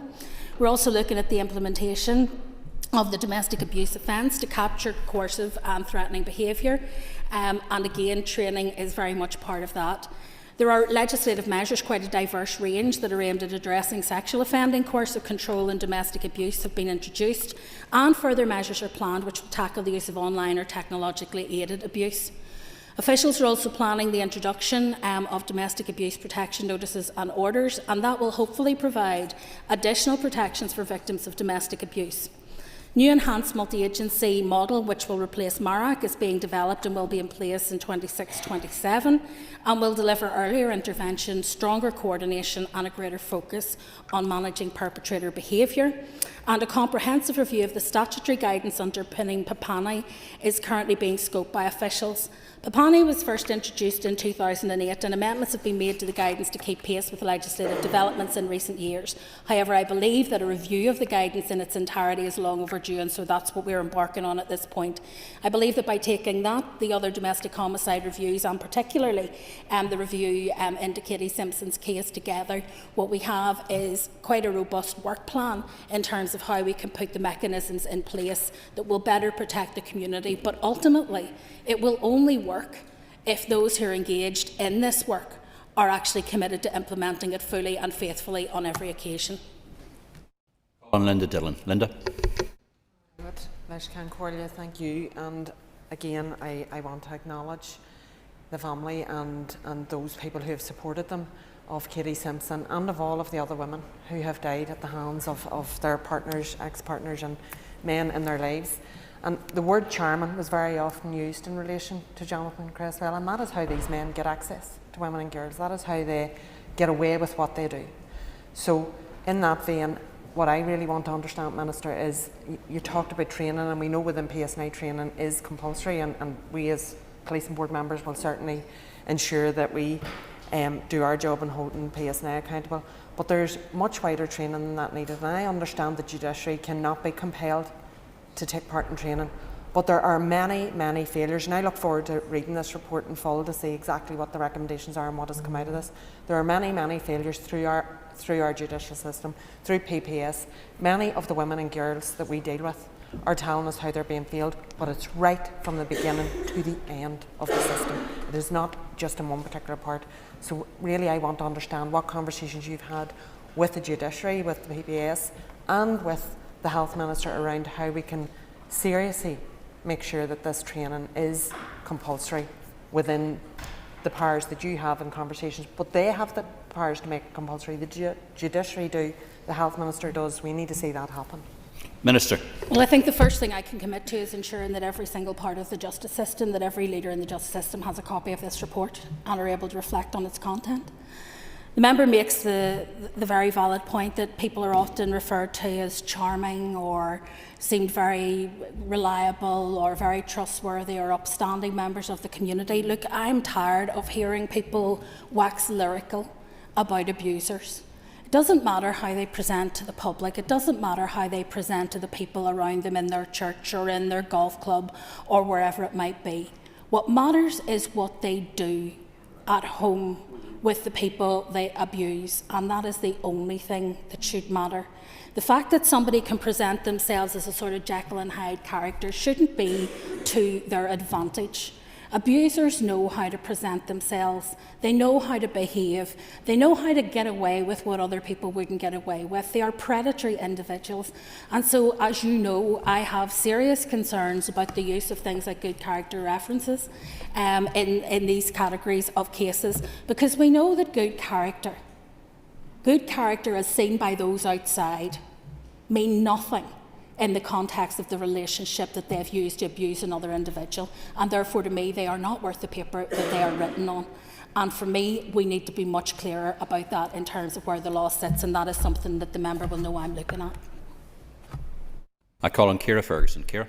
Thank you, Deputy Speaker, and can I thank the Minister for her statement and for the publication of the independent review. And like everyone else, I'd like to pay a heartfelt tribute to the family of Katie Simpson. This must be a difficult day, and our thoughts and prayers are with the family at this moment in time. Minister, the review sets out the cases involving coercive control and domestic violence. The bail conditions must focus on the safety of victims and their families. Is there a role for you in bringing in new legislation to amend the current bail regulations, and will you commit to maybe including any changes in the forthcoming sentencing bill or victim and witnesses bill? Thank you. Minister. Well, the first thing is that I think the content of the Sentencing and Victims and Witnesses Bill at this stage in the mandate is probably fairly tightly controlled. Any change to wider bail legislation would require us to do significant policy development, and would also require us to look very carefully at the balance of responsibilities and independence of the judiciary. However, that does not preclude what is in this report being implemented today.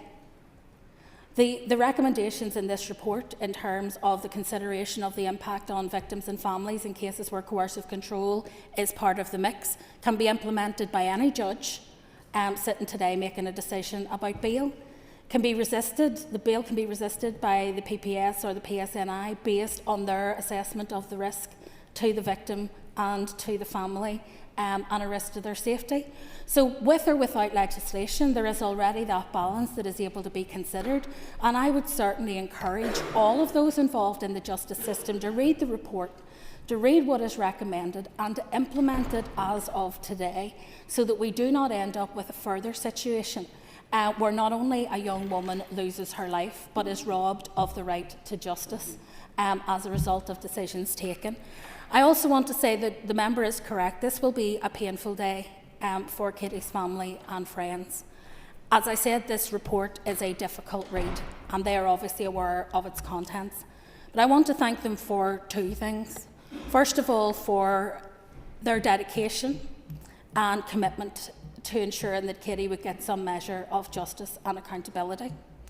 And secondly, for allowing the report to very unusually be produced in full, rather than simply kind of an executive summary. Because I think that the fulsomeness of this report, the detail which is in it, really matters. And I want to thank the family for doing that. And I hope that they will see a step change in how we deal with cases of this kind. And if nothing else, that will be a legacy that Katie will have left behind for other young women who follow in her footsteps. I call on Peter McReynolds. Peter. Minister for her statement today. Minister, what will change immediately as a result of this review? Well, I think there are a lot of things that can change immediately. I've already outlined issues, for example, around consideration of bail. That is simply a matter for the courts to take into consideration as there's a plethora of issues they can consider. Some changes have already occurred, and if members go to the back, there is a table showing all the recommendations. You'll see some are commenced, some are in progress, and some are yet to be progressed. So there are opportunities there even now that changes have already happened. PSNI has identified embedded learning in their death investigation manual, which I referred to earlier, and extra training has been mandated in relation to domestic abuse and coercive control, which I think is hugely important. Aspects of the EVOG strategy, domestic and sexual abuse strategy and so on have again been driven by operational learning predating the publication of the report but linked to it. And so for me, whilst there will be some areas that will continue to develop over time, I think there is much in this report that can be implemented straight away if there is the will to do so. And certainly to date, in terms of cooperation with Dr. Melia, there has been a willingness by all of those who were involved to engage with the report fulsomely and openly, but also to try to make the changes necessary to ensure that there is no repeat of what happened in this case. Thank you. I call on Cara Hunter. Cara. Deputy Speaker, and I too rise to add my love and support to Katie's family here today, who have been so badly failed, and to just say that I greatly admire their advocacy, their bravery and their resilience. Minister, right now there are families across Northern Ireland in the same horrific predicament, a murder of a loved one staged as a suicide. Minister, are you currently aware of how many families in Northern Ireland are currently having the death of their loved ones re-examined? I don't have those operational figures to hand, and obviously it has changed over time in that some have been investigated and have been discharged as genuine suicides, others have been investigated and reopened as having potentially more sinister motivations. So I don't have those figures. However, I think what this report does is, again, shine a light on the fact that simply because something is presented as suicide, particularly where it's presented as suicide by the person's partner, or with somebody who is in a close relationship with that person, it shouldn't be taken for granted that what is being said and what is presented are the true facts of the case. There has to be a presumption until it can be proven to be suicide that there could be sinister motives, and I think that is really important in terms of that issue of professional, the kind of professional curiosity that the Chief Constable spoke of in his response to some of these cases. It's important that all of the evidence is gathered. It's important that everything is handled in the way you would a homicide until such times as you're absolutely certain that it is not. Because what's clear in this report is that evidential opportunities were lost as a result of the acceptance at face value of what was told to officers about the death of Katie Simpson. And had that not happened, perhaps it would have been clearer sooner what had actually happened. Call on Sean Mulholland. Sean. Deputy Speaker, and thank you, Minister. And I too, like everyone else, would like to put on record my admiration for Katie's friends and those who loved her and her family. Minister, you know that safeguarding is an area that I am really, really interested in, and there have been many feelings, I think, over the last while that have been reflected. Can you give us a bit more information about what changes in safeguarding, particularly in equestrian settings, that you'll bring in with this? Well, look, I think there are real issues that have been highlighted, and I was fortunate enough to have the opportunity to meet with Katie's family and to discuss some of their concerns, particularly around safeguarding within the equestrian environment. Katie's death, I think, has exposed systemic safeguarding failures across Northern Ireland's equestrian sector. Many facilities, particularly unaffiliated yards and freelance operations, continue to operate without regulation, without oversight, or basic safeguarding protections. Dr Melia recommends a phased multi-agency approach is urgently needed, beginning with practical steps and then building towards mandatory vetting, cultural reform and sector-wide accountability. That is obviously an issue not just though for the equestrian sector. We have to be alive to the potential for abuse of position and exploitation of children and vulnerable adults across all walks of life, whether those vulnerable adults are in a workplace, whether they're conducting a hobby, whether it crosses the line between the two, as so often is the case when it comes to equestrian pursuits. And we need to look beyond simply the equestrian sector, though it is very important in Katie's case. We need to look to other areas where you have adults and young people mixing with differential power narratives between them, and how we ensure that those young people are adequately and properly safeguarded at all times from abuse of power and abuse of trust. I call on Paula Bradshaw. Paula. Thank you, Deputy Speaker, and I would concur with others in paying tribute to Katie Simpson's family and would thank Dr Melia for her work in this review.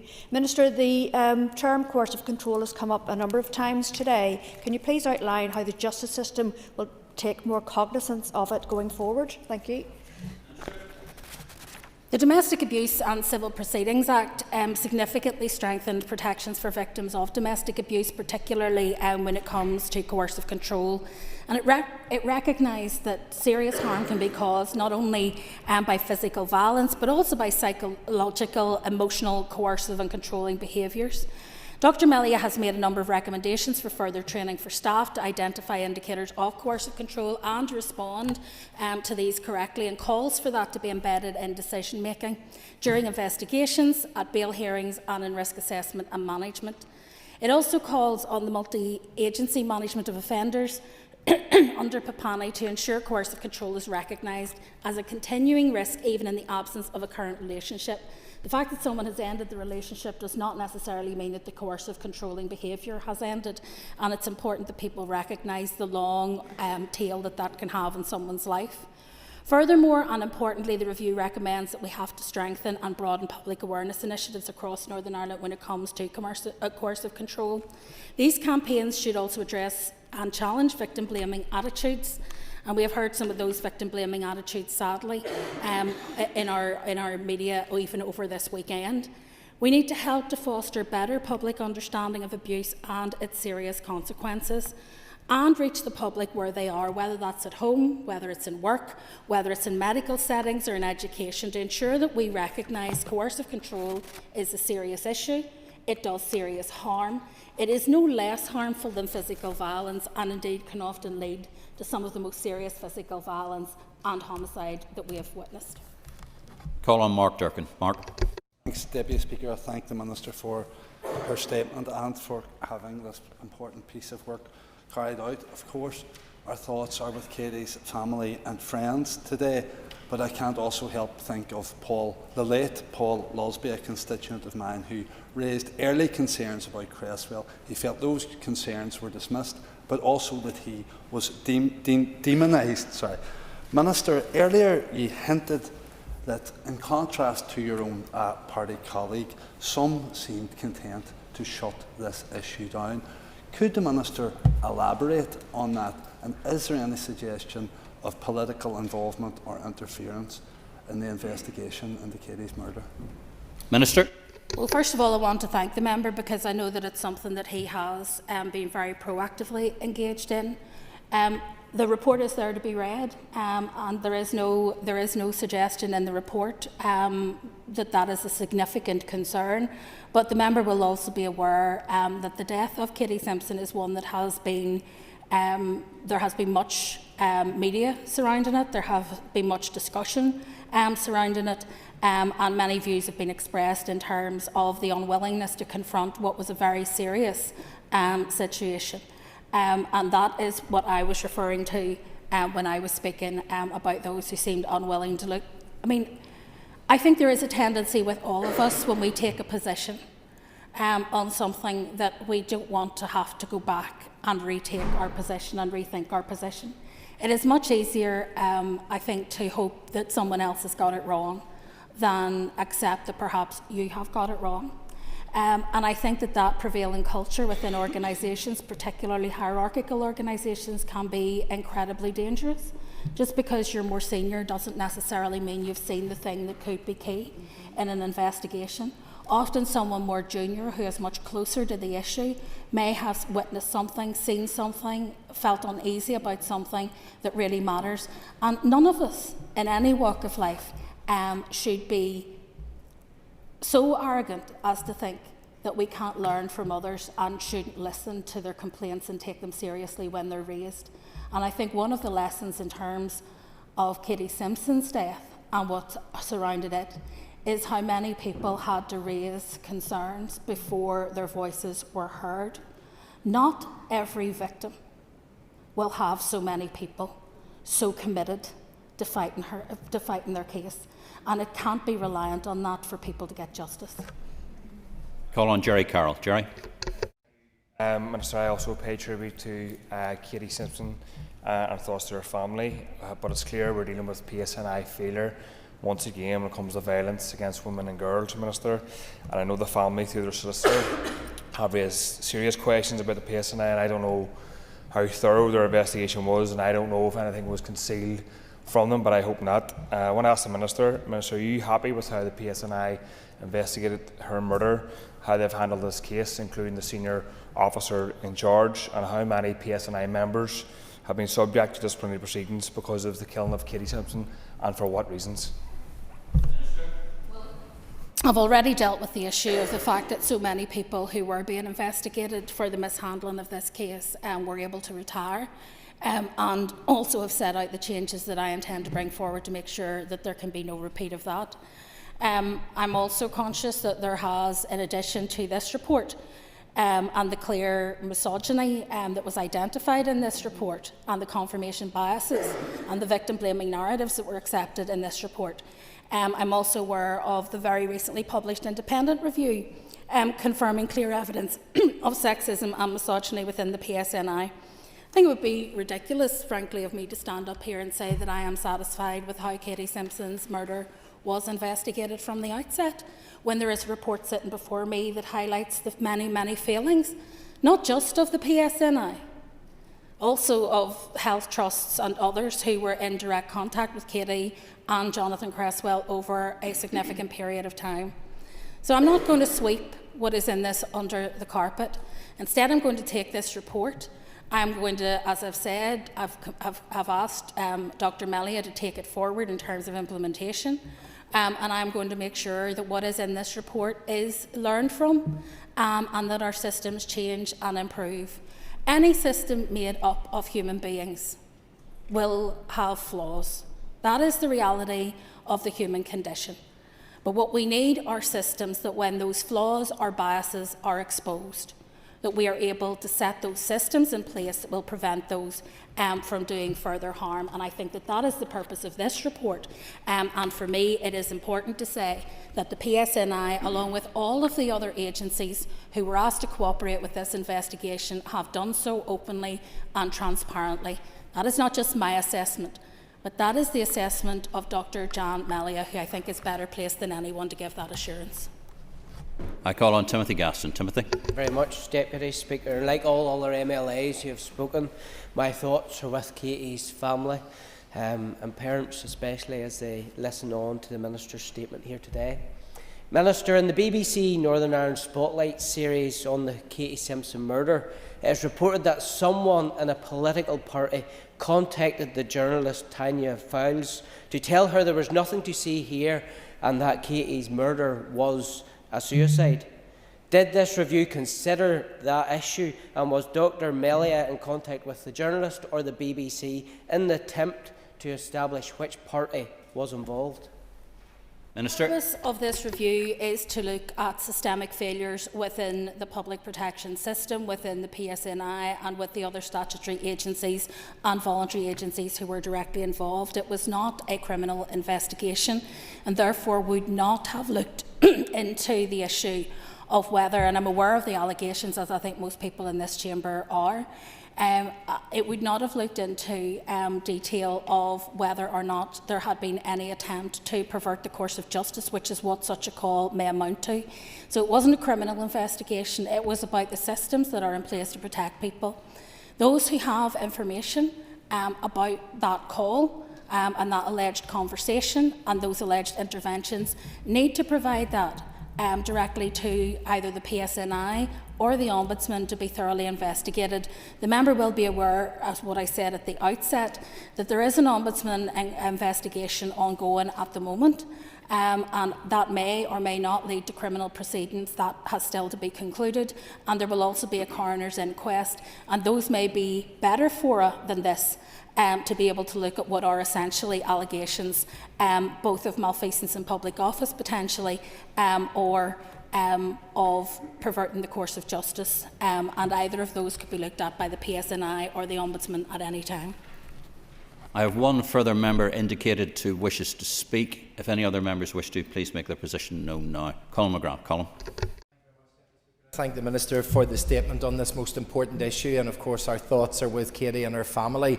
Katie was let down by the system, but of course the system is made up of individuals that operate within that, and we have a very complicated tapestry in terms of various justice agencies that are some of the responsibility of the Minister, some that aren't, and some that are the responsibility of other ministers that need to step up to the mark here. What assurance can the Minister give us today that all of those agencies will be required to carry out the recommendations that are contained here, so that we can have the confidence that right across the board, all the agencies, all the individuals will do everything they can so that this doesn't happen again in the future?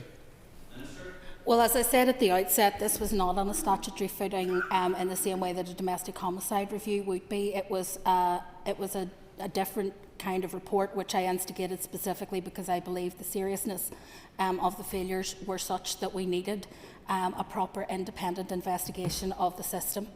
In terms of the confidence that I have in people's willingness, I mean, first of all, I think the fact that people have cooperated openly, transparently and proactively with the investigation and the report, and I think when you get the opportunity to read the report, you'll see that they did operate transparently. It's tough reading, so it's not that people were hiding their failures, they were open and honest about it, which I think is important in terms of change. I'm also reassured because Dr. Melia, I'm sure, would not have agreed and oversee the implementation of this were she not confident that the people that she had worked with would be serious about implementing it. But that doesn't mean that I'll sit back and just let this drift. I will continually wanting to be updated in terms of progress and to be assured that we are seeing real change delivered, because while some things will have changed in the interim between Katie's sad death and where we are now, there will be many things that have not. And so what I want to be sure is that those things which have not yet changed do change, and change quickly, for the reassurance not just of me and this House, but also for the general public who may call on those services in the future. And Justin McNulty. Justin. And I thank the Minister for her statements. I commend Katie Simpson's family who are here for their bravery and for the dignity they have shown despite their grief. And whilst this statement, I'm sure they will welcome that gaping chasm of grief and hurt they are all feeling can never be filled. Minister, can you give us more information in terms of how you intend to develop and broaden campaigns on coercive control? Well, this is an issue that obviously we will want to do, first of all, in collaboration with the End of Violence Against Women and Girls programme through the Executive Office, and also through the Domestic and Sexual Abuse strategy and action plan, which myself and Minister Nesbitt are responsible jointly in terms of dealing with those issues through health and justice. I think it's important that people understand the complexities of coercive control. I've had some recently really positive meetings with people who have flagged up, I suppose, an ever-changing landscape when it comes to the lengths people will go to abuse their partner, their former partner, a family member, a parent, a child. So, you know, we have to be constantly on our guard about what coercive control can look like. In some cases it may appear obvious, in other cases it's very subtle. And so we do need people always to be conscious of coercive control. Raising awareness in the community has already started. We tried that through some of our advertising campaigns that we have already run around coercive control in the Department of Justice, and there may be opportunities, obviously depending on finances, for us to rerun some of those campaigns which look at the different kinds of abuse and control that are out there. But I think crucially, we need to do more with those who are first responders in these cases, those who are working in our hospitals, working in the community and voluntary sector, working in our GP surgeries, and working in PSNI and other justice agencies, to make sure that they recognise what coercive control looks like, because sadly, Mr Deputy Speaker, many victims do not recognise that they are victims of coercive control. Many are living in denial. They may think their partner is hard to live with, difficult to work with, but don't realise that actually they are a victim of serious coercive control, which often will only spill over into violence after a persistent and considerable length of time. So it's important that other people, and it's one of the reasons why we have a reasonable person test in relation to coercive control in our legislation. If a reasonable person would deem it to be inappropriate and coercive, then that is sufficient for further investigation to take place, and I think that's right, it should be so. Ladies and gentlemen, I would like to pass on my regards too to the Simpson family, and thank you very much indeed for coming today. And I regret the circumstances you have to listen to this, but our thoughts and prayers were with you and your family. Ladies and gentlemen, that concludes the questions on the statement. If we just take our ease, if we move over to the next statement.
Okay, members, the next item of business is the consideration stage of the Northern Ireland Fiscal Council Bill.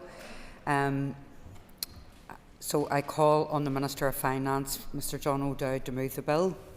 Moved.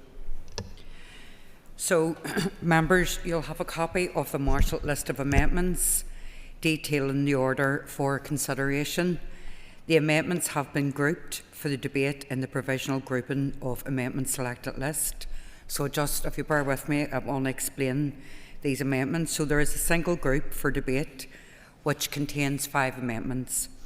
I want to remind members, for those that are intending to speak during the debate, they should address all of the amendments on which they wish to comment. Once the debate is completed, any further amendments in the group will be moved formally as we go through the bill, and the question on each will be put without further debate. Amendments 2 and 3 are mutually exclusive.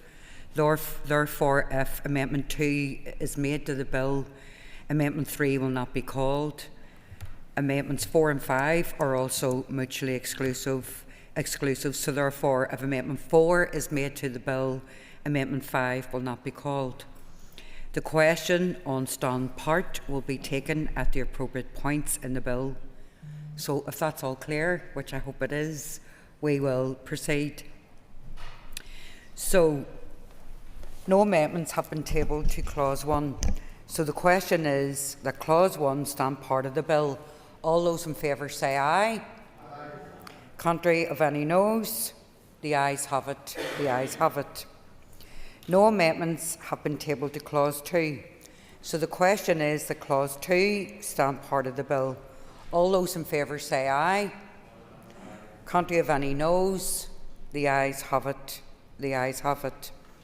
We now come to the single group for debate, which contains all 5 amendments that I mentioned earlier.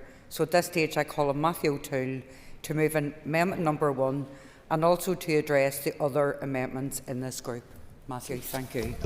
Thank you, Madam Principal Deputy Speaker, and very pleased to be able to speak today. I'm going to, because I'm in the slightly unusual situation of being both the chair of the committee and the mover of the majority of the amendments, I'm going to speak first as chair of the committee, so people are aware that I'm doing that, and then I'll move on and I'll give a detailed view on the amendments that are before us today, if that is amenable for the chair and indeed members. This is a really important piece of legislation, and I'm very pleased to have chaired the committee scrutinising it. Matthew, sorry, I understand the sequence that you're laying out, but you actually haven't moved your amendments. So that would be the first order of business. So moved. Thank you.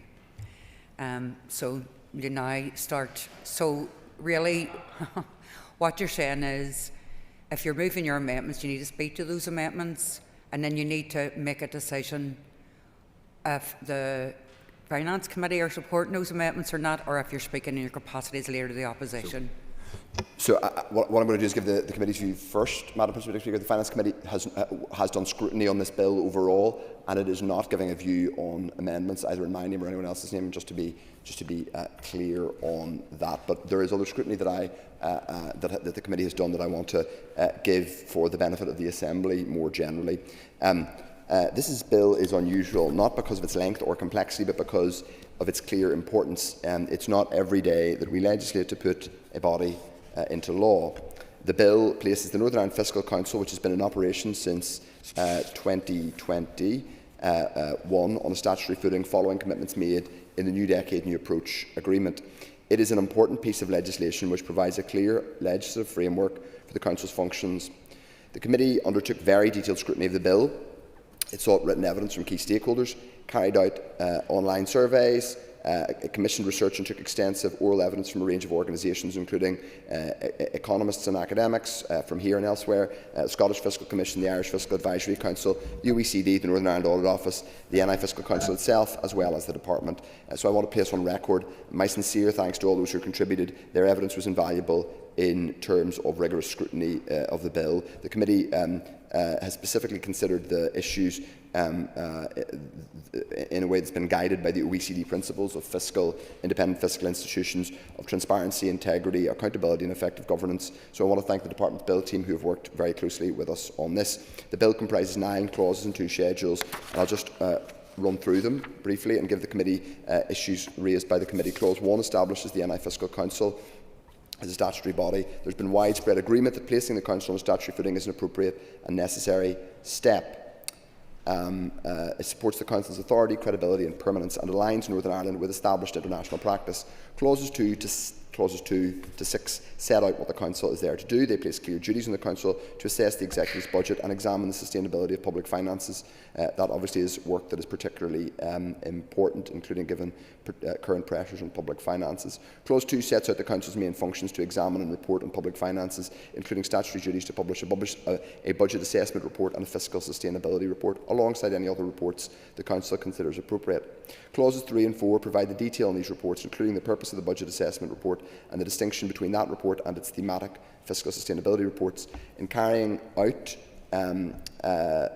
its scrutiny, the committee gave careful consideration as to whether the Council should have a formal role in forecasting and whether an assessment should take place in that regard.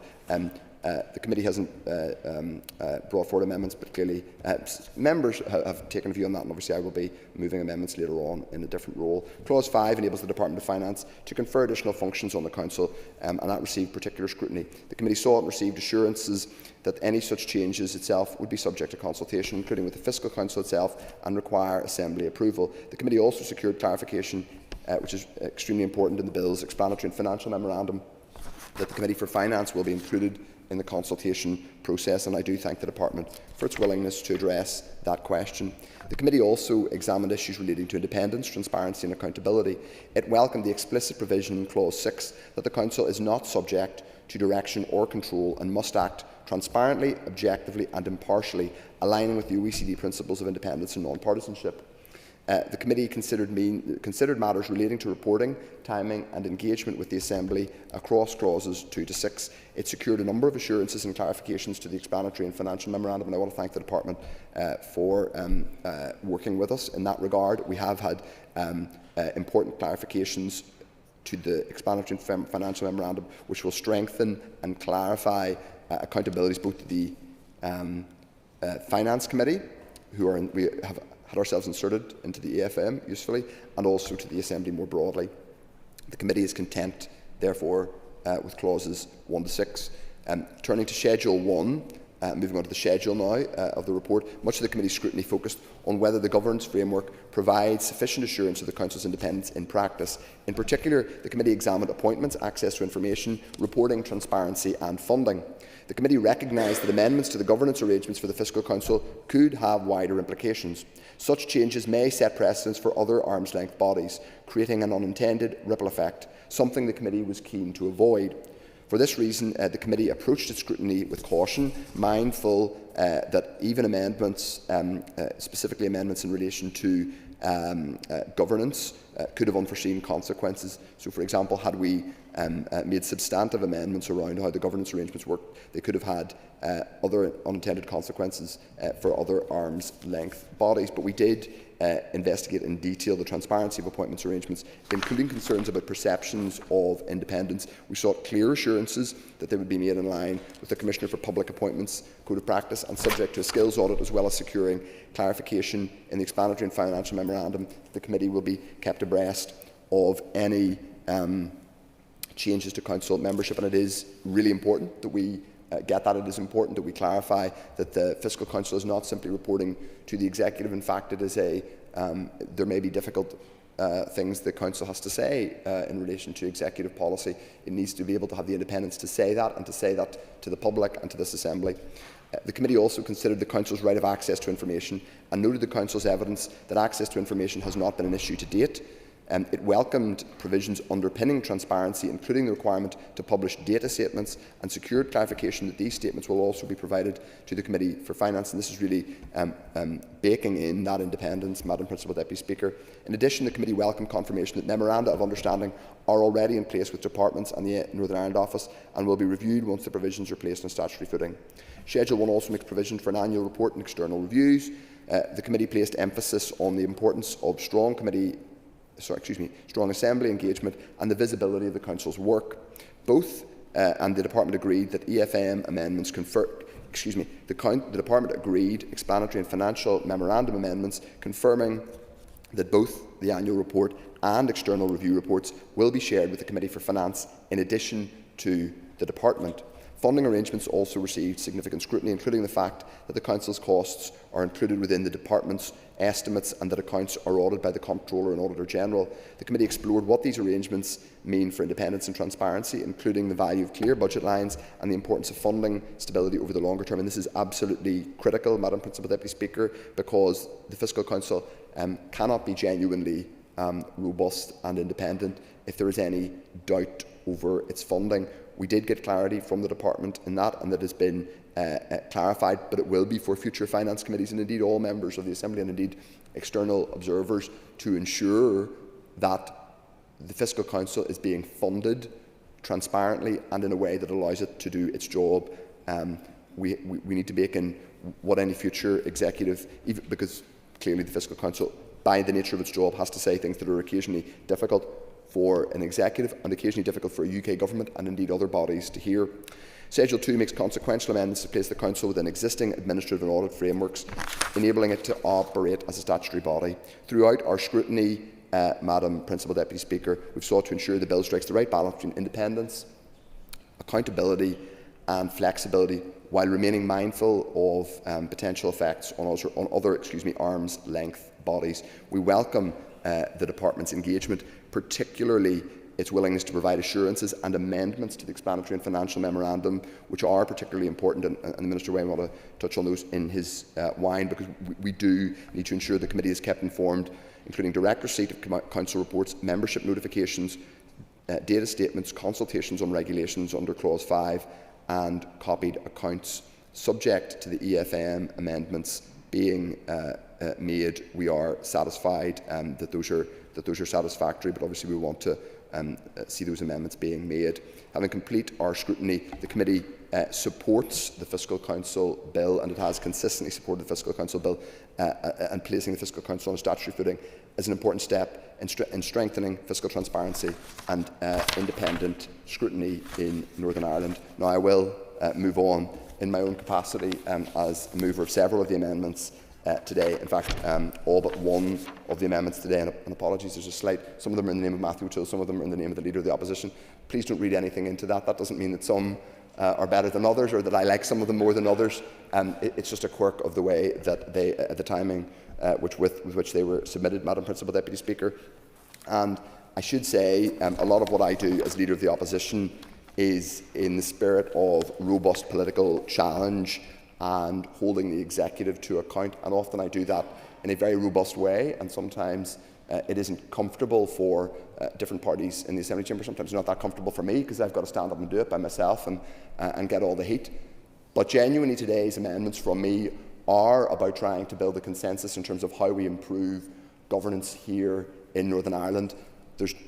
They aren't attempts to score points in party political terms, and they aren't attempts to embarrass or pressurise a future executive, because however future executives are structured, and I hope we continue to have future executives, difficult as it is to govern this place, and I recognise that, we should all be looking for ways to improve the way we do government.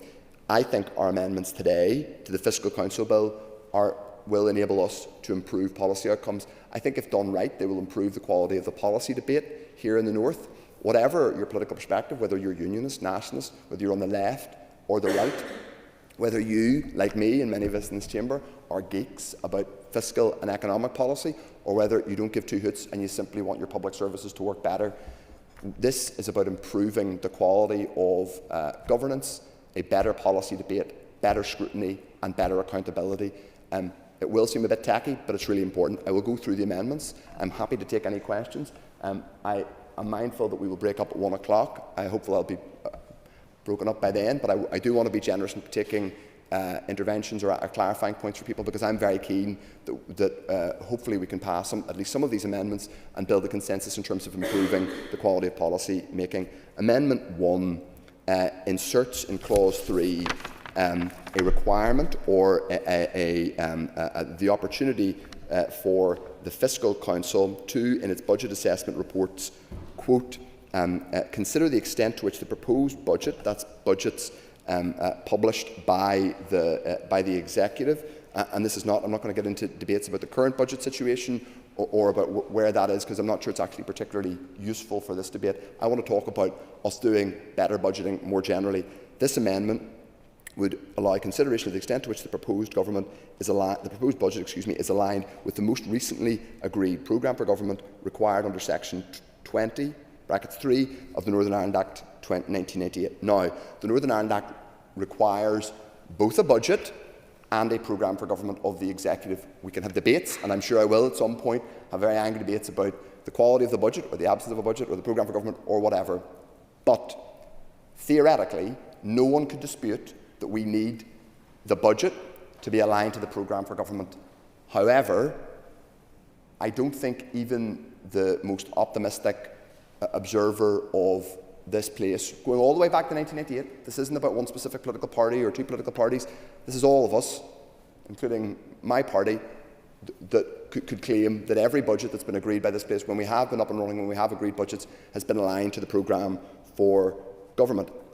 We think that by giving the Fiscal Council the power to assess the extent, in fact the obligation to assess the extent to which a programme for government is being delivered or reflected in a budget is, frankly, a no-brainer. Now, there is always a legislative question, and the Minister may come on to ask me this, about why he might say, or one might say, I don't know, I'm not predicting what to say, or other members might say, well, The Fiscal Council can do this anyway, and it is true to say there is a degree of flexibility in this legislation, but there's not endless flexibility, and there are certain choices that the bill drafters made in terms of what they include and what they don't include. For example, but the budget assessment report does have to consider the extent to which public revenue in Northern Ireland is enough to meet planned expenditure.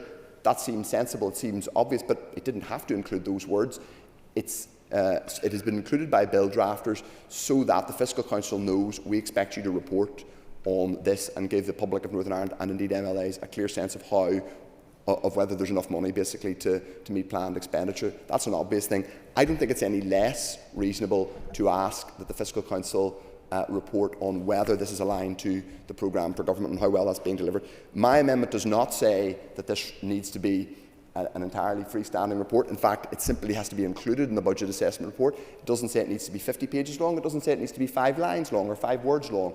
It simply says consider the extent to which it's aligned.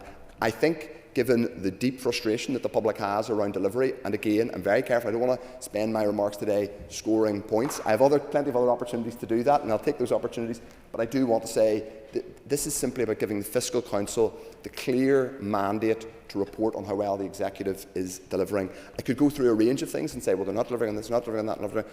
That's not what this is about. This is about giving the Fiscal Council, going forward, the best possible opportunity or the best possible mandate to do its work, and to give the public in Northern Ireland a clear sense that what is in the programme for government, someone's properly scoring it and costing it. Some of that work falls to the official opposition. We had hoped, this is not challenging the decision of the Chair in terms of amendments taken, we had hoped to have party political costing, including for the official opposition, but for all parties be included as a requirement of the Fiscal Council.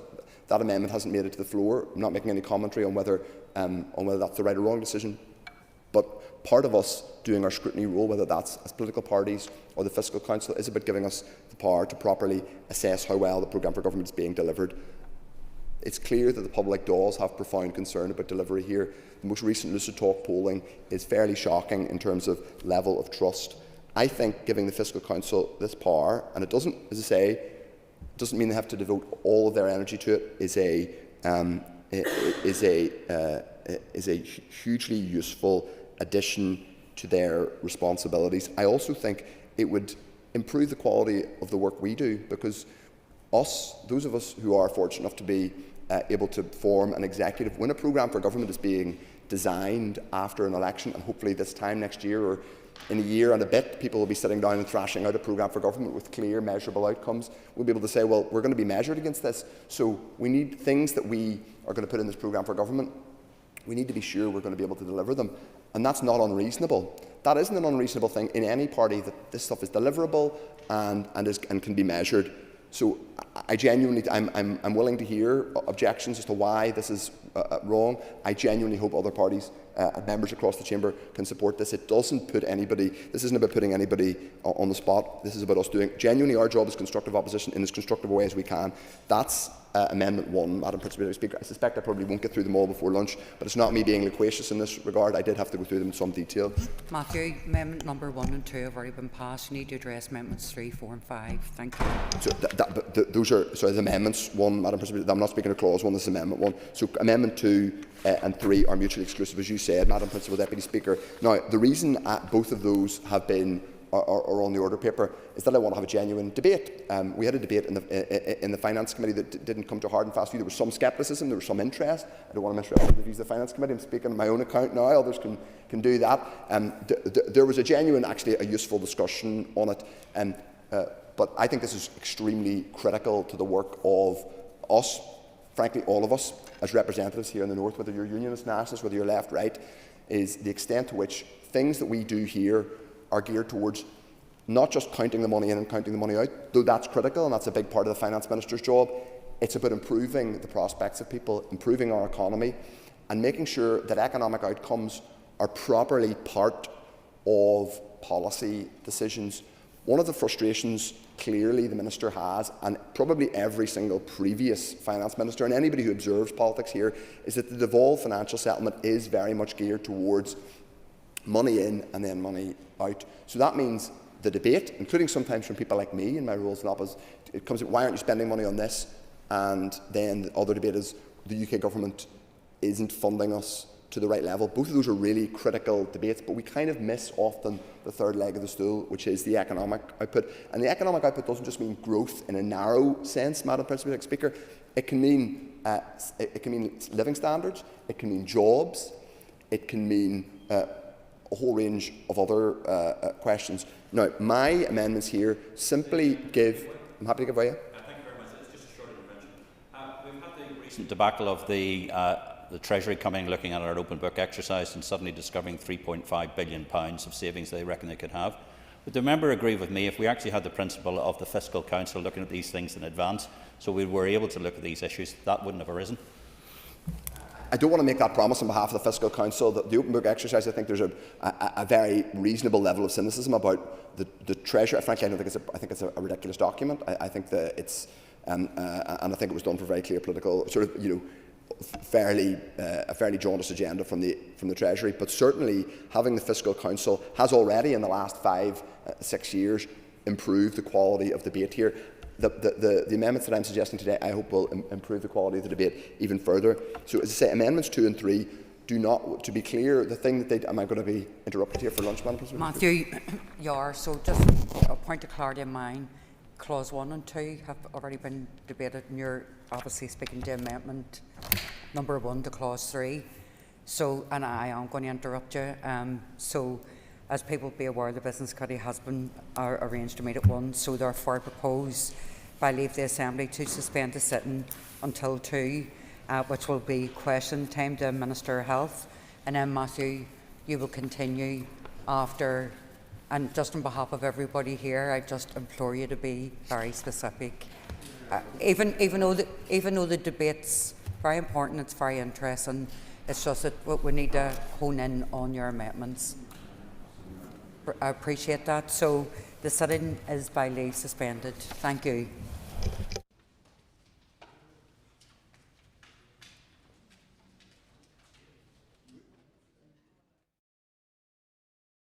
Thank you, members. Sitting is resumed. It's time for questions to the Minister for Health, and I call Sinead McLaughlin. Question number 1. With your indulgence, Mr. Speaker, I may require an extra minute because this is an important issue of some depth. Work on a Women's Health Action Plan is advancing with policy and service developments ongoing across many areas. I intend to publish the plan later this year after we have received and considered the final report of the public listening exercise which my department has helped to fund. That exercise is now complete, and I'm very grateful to the thousands whose voices are helping to shape this final action plan. The final report on the listening exercise is expected by the department in the coming weeks.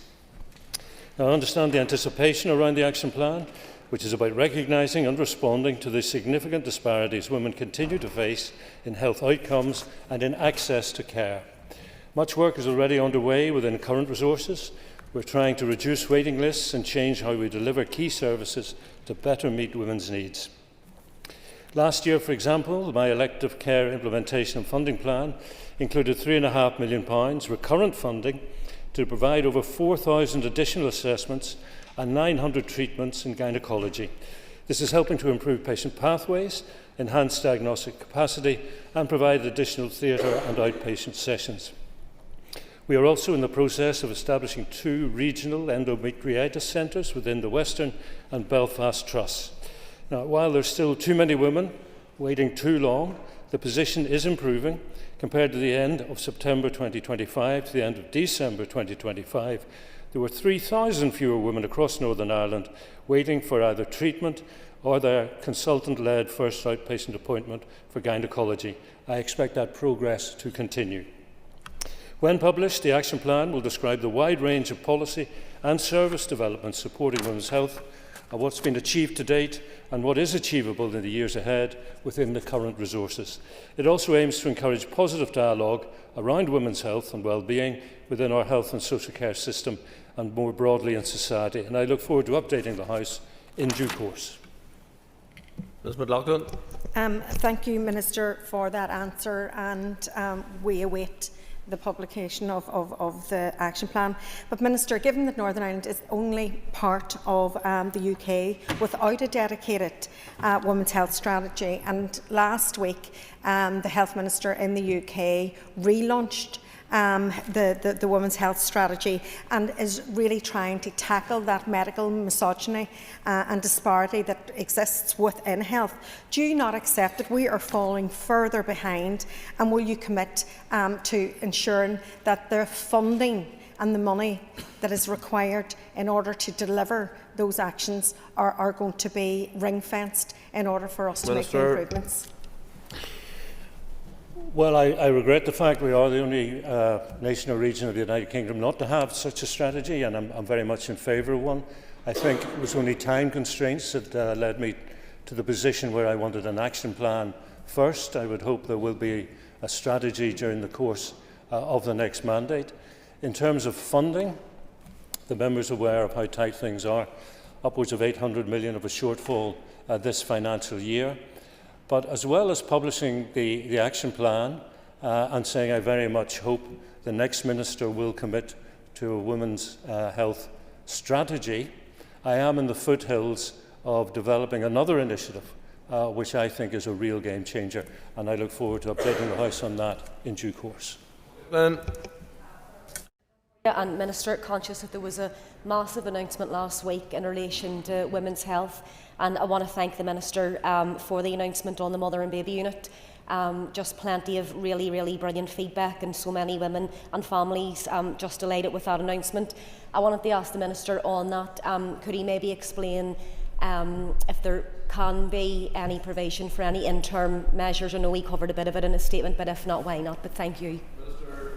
Well, after the debate, it was very clear to me that the mood and the will of the House was look at an interim measure that is good and safe and not necessarily best practice. And we know from the Royal College best practice means proximity to an adult inpatient centre and also obstetric-led maternity services. And we did look, and we looked at a couple of sites, and we actually discussed them internally. And the 5 directors of mental health and the 5 geographic trusts wrote to me as one to say that they would not support the interim solution that we had in mind, that you had to stick with best practice. That's why we're going for the Belfast City site. As I made clear, originally I was being told if we start now we can have it open in 2031. I found that entirely unacceptable. It's now no later than financial year 2028-29. I haven't finished there. So we will see, once the design team have finished, I will be pressing for an earlier opening than 28-29. I may not be successful, but I'm going for it. Down Dodds. Speaker, and thank you, Minister. We've been talking about a women's health strategy and an action plan since devolution was restored, so I'm glad to hear that there is going to be progress, even if late in the day. Women's health and the attitude to women's health is marked by inequalities. And there are inequalities in Northern Ireland, but there are also inequalities across the United Kingdom. So maybe the Minister could tell the House when he plans to introduce the new cancer injectable immunotherapy drug, Keytruda, I think it's called, for both women and men in Northern Ireland. Sure. Well, I thank the member for her question, and actually I think I have some rather good news in that regard, because Keytruda is already used within the HSC for many different forms of cancer, and that's in line with recommendations from the National Institute for Health and Care Excellence. The manufacturer, Keytruda, has recently launched that injectable form that we were hearing about in the news outlets. I recognise the benefits of rolling out innovations such as this to patients here in Northern Ireland in terms of saving precious time for those receiving treatment for cancer, as well as releasing valuable time so clinicians can care for more people. As of today, Mr. Speaker, 3 of the 5 trusts have already rolled out injectable Keytruda in April of last year, and that's part of a managed transition involving a substantial programme of work to update existing clinical protocols and minimise waste of the existing infusion product. It's in 3 of the 5. I hope as soon as possible it will be in all 5. McAllister. For his answer so far, and I just want to touch base on the Women's Health Action Plan. I appreciate how difficult budgets are at the minute, but something that doesn't cost money is attitude, and the way that women are treated culturally in Northern Ireland can be very difficult for many, and it comes down to that issue of medical misogyny. So within the Women's Health Action Plan, what steps, Minister, can you commit to taking to ensure that there is a mindset and a culture shift within our health service so that women do feel that they are validated, they are listened to, and their concerns are properly taken seriously? Well, it's a very, very important issue, but I have to say I think the scale of medical misogyny is difficult to quantify, but it is essential. It's essential women feel listened to, respected and treated fairly when accessing the health and social care system. So the action plan will consider the need for improved awareness, for training and for understanding of women's health issues across the full range of healthcare settings. So I don't accept the health and social care system is failing every woman on every issue, but it is clear that there is a level of misogyny, and the member is right and correct to identify it as a cultural issue. And I think we can all in this House recognise that cultural change is the highest bar to set for any organisation. But that's not an obstacle to doing it. It has to be done, and it will be done.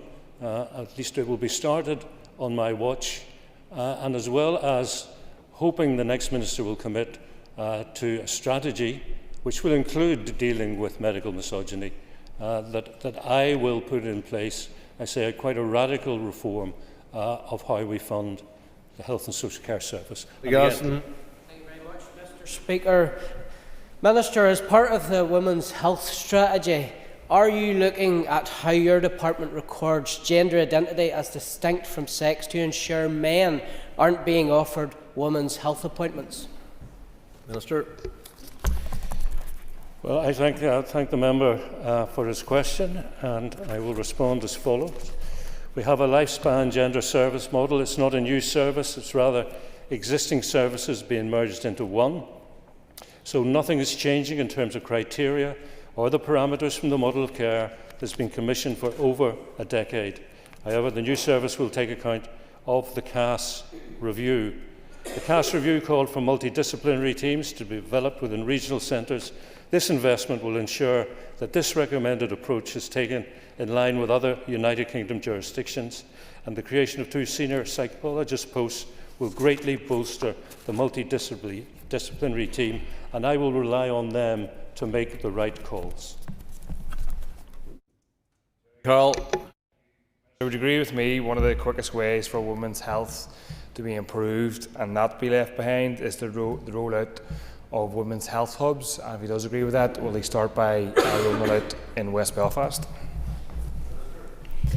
Well, I would certainly be in favour of women's health hubs, but the member must be aware, because I started the question time by referring to an £800 million gap in funding, so I can't make a commitment that I can't fund, and I'm afraid at this stage I can't foresee getting the funds for a women's hub in this financial year, much as I would like to.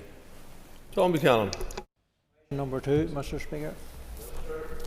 Well, I want to thank the Royal College of Emergency Medicine for their report into the state of emergency medicine in Northern Ireland.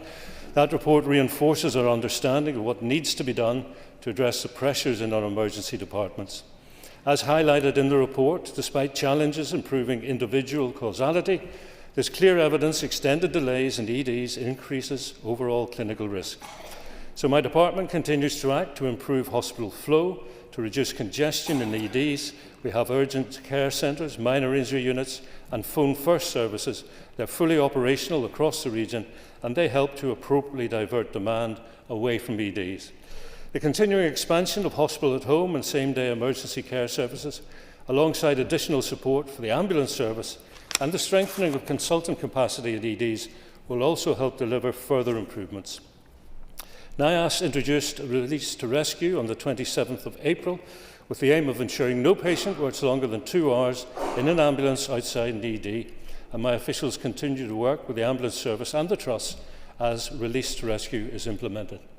Ultimately, improving the outcomes and experiences of emergency departments is about whole system flow of timely, appropriate discharge of patients who no longer need hospital care, and thus freeing inpatient beds for those who need them the most. There's no quick or easy fix. Achieving the improvements required involves a complex interplay of services within and across the wider HSE system, and an investment in both hospital and community capacity, which is dependent on funding being made available to me. Mr. Buchanan. Well, thank you, and I want to thank the Minister for his response. But if we look at the report conservatively estimates that 1,032 excess deaths were associated with waits of 12 hours or more in Northern Ireland's emergency departments. Now, Minister, that is the equivalent of 20 lives every week. That is catastrophic. So can you then outline to this House what you are actually doing? Now, you have mentioned a number of things, but what you are actually doing to address this issue to help reduce the number of deaths in 2026? Well, I hope the member acknowledges that this is a problem that is not arising just in the last financial year, but the numbers are roughly similar for the year before that and the year before that. And I am acutely aware of the impact on the physical and mental well-being, not just of patients, but of all clinical staff working in an emergency department from these ongoing, relentless pressures in what is already a very challenging environment. And the first thing I'm doing is this release to rescue. And it started last week, and the results are very favourable. And there were, I think, only 8 occasions when an ambulance handover took longer than 2 hours. And I think that is a really concrete and positive deliverable in terms of tackling this very sticky problem. Philip McGuigan.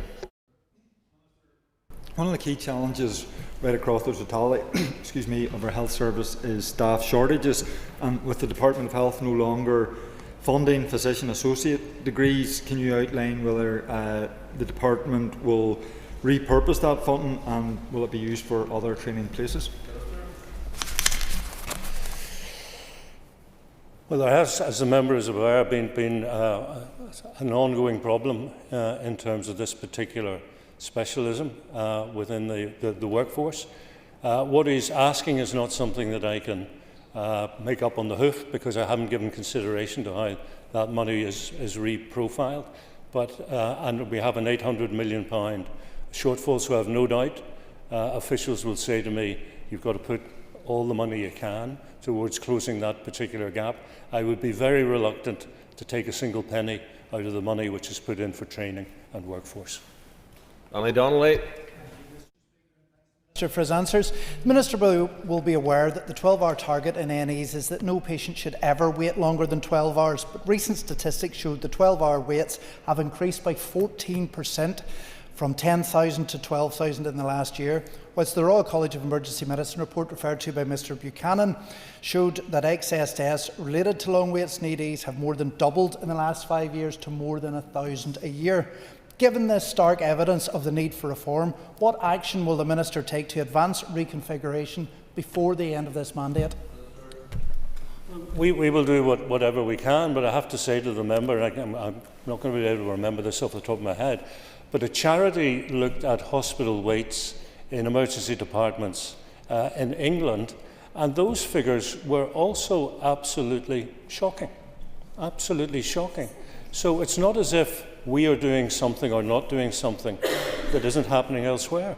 This is a very sticky problem, and I will continue to do what I can in the remaining months of this mandate to address it. Justin McNulty. I thank the Minister for his answers thus far. Minister, this report lays bare that our emergency departments are in a state of ongoing crisis, with excess deaths and cardiac care becoming sadly the norm.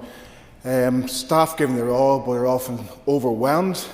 Adverse experiences waiting for ambulances, waiting in ambulances and in emergency departments and in corridors. What immediate action are you taking to improve patient safety, Minister? Well, I do recognise the significant challenges that EDs face, and I'm acutely aware the current level of use of non-designated clinical spaces or corridor care is too high and has to be reduced. I accept it's reflective of the current pressures on the wider health system. The impact on patients and staff in that environment is not acceptable as a routine matter to me, nor, I believe, is it sustainable. So work is already ongoing that will help address this, subject to resources as always. For example, diverting patients to more appropriate pathways, more timely discharge, an increased focus on self-care, the utilisation of pharmacy support and of GP services. So we're doing all that we can to try and address these unacceptable pressures. Linda Dillon. Question number 3. My department is committed to working with the Health and Social Care Trust to continually improve communication methods with all patients, ensuring they have the best possible experience and access to care. The Trust maintain oversight of postal delivery performance through established contractual and supplier arrangements. Where concerns have arisen regarding delays in patient correspondence, these can be raised through appropriate channels, including contract management discussions and engagement via contracted postal service providers such as Postal Sort. Ongoing monitoring is in place to help identify and address delivery issues. The aim is to reduce the risk of missed appointments and ensure timely communication with patients and clients.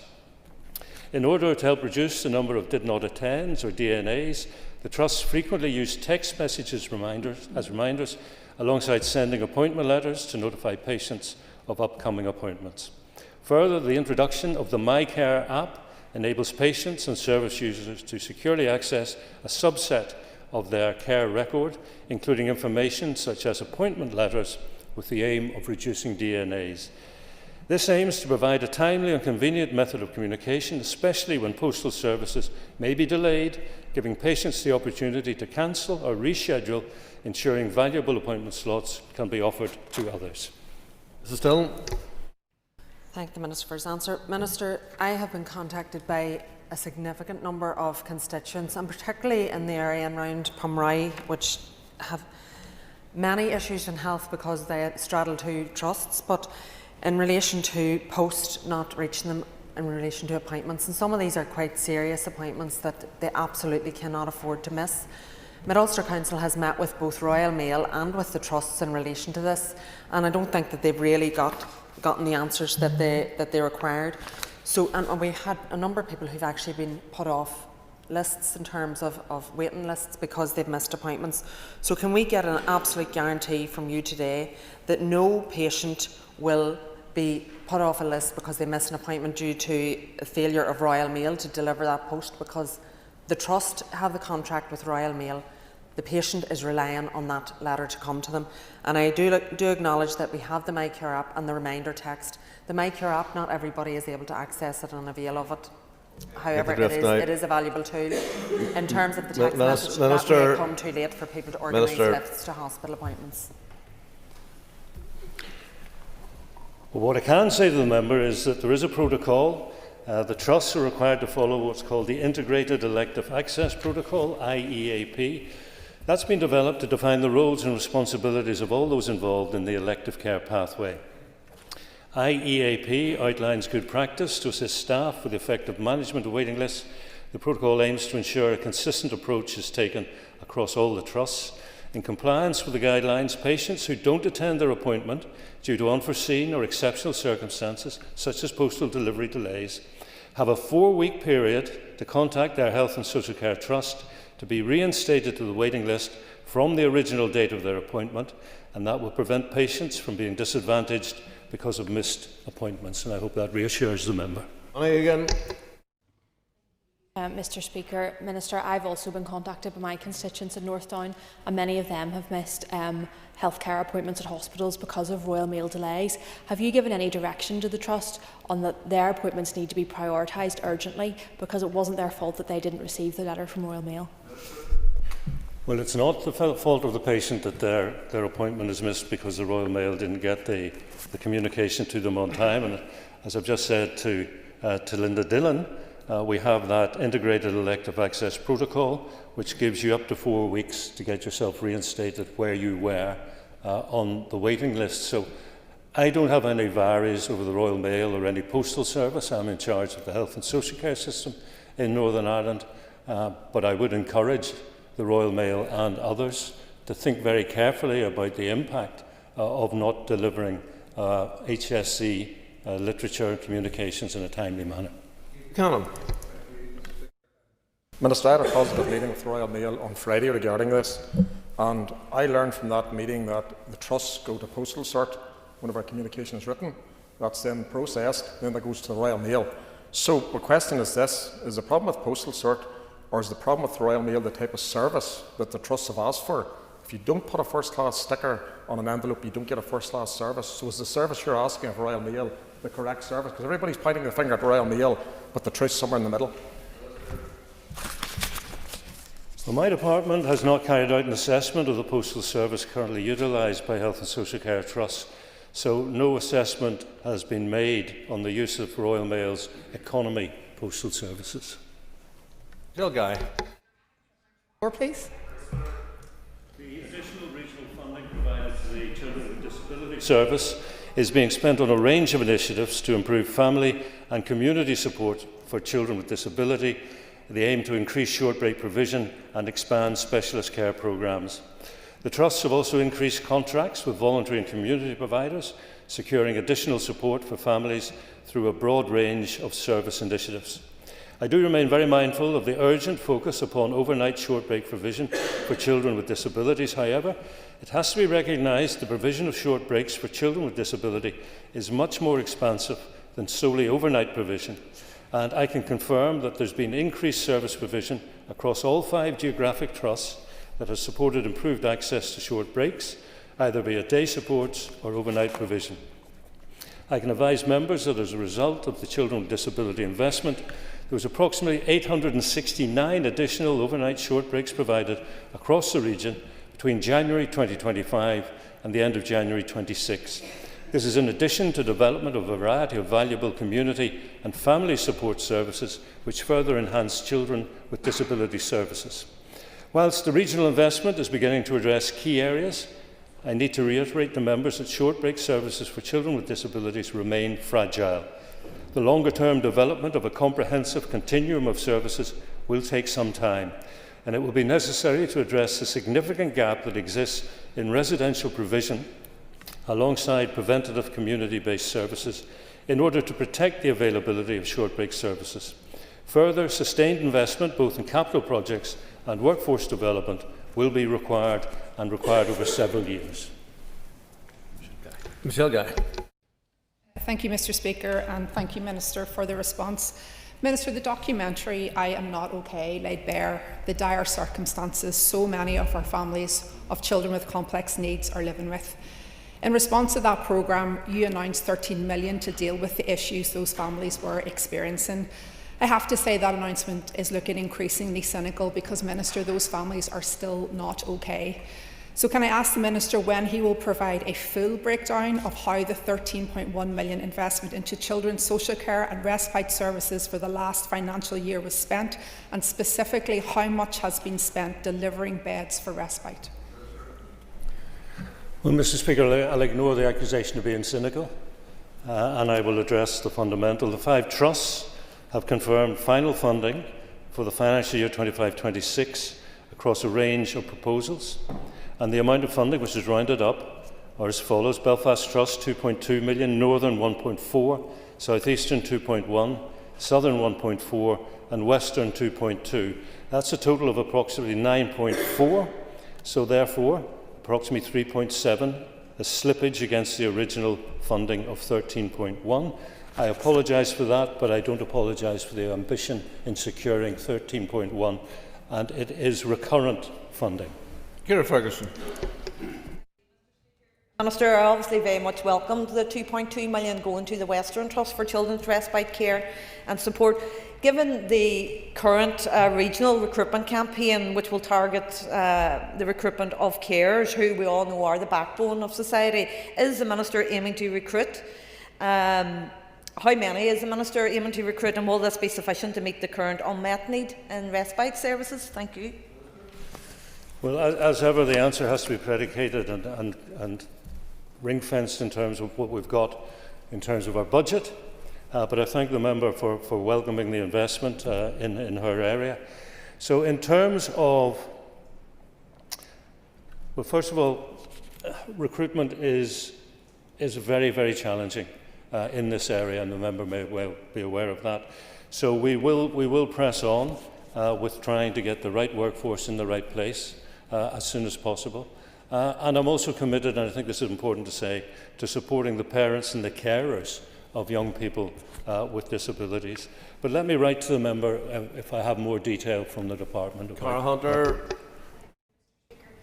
Minister, thank you for your answers so far. Many parents that I speak with in my constituency say they are burnt out, overwhelmed, exhausted and injured many days of the week. Many of them say they feel they're being failed. Do you think they're being failed, Minister? Well, I acknowledge how difficult it is for those parents. What we traditionally call burnout is very common, and I get it, and I have met many parents and carers, and not just what we now call the spotlight mums, who I've met on a number of occasions. But I think it is a rather emotive way to phrase the question. There are a lot of people in the department and across the health and social care geographic trusts who are trying to do their best. So I'm not going to agree with the language that the member has used. I am going to say I would agree with her. I would imagine she would agree with me. We can and we must do better. Andy Allen. Question 5, Mr. Speaker. Improving access to child and adolescent mental health services remains a key focus for the department. The information provided by trusts demonstrate that average waiting times have fluctuated over the last 5 years. The average wait was 49 days in financial year 21-22. It then dropped to 46, then increased to 60, improved to 47. The data for 25-26 shows a further reduction and the average wait of 42 days. The use of regional averages as a performance metric does not reveal the degree of variation across the trusts.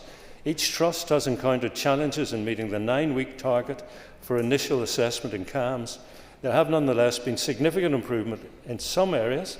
For example, in the Northern Trust, where an average wait time of 9 weeks in 21-22 has fallen to 6 weeks in 25-26. Well, despite ongoing pressures associated with workforce, rising demand and rising levels of clinical acuity in those children being referred, the data returned by the Trust demonstrates progress in recent years, and I remain committed to supporting trusts to further reduce waiting times for children and young people right across Northern Ireland. We have to move on to topicals. And I call Colin McGrath. Thank you very much, Mr. Speaker. Minister, we have heard today from Connected Health that as a result of your failure to properly fund the independent care sector, domiciliary services in rural areas are now at risk of being cut. It's a mess. As part of your neighbourhood care model of care, what are you doing today to address the gulf between where we are now and delivering the social care sector which people desperately need? Well, without an additional £800 million, I am going to struggle in this area, as I will with many others, but it is an area that I have got a focus on.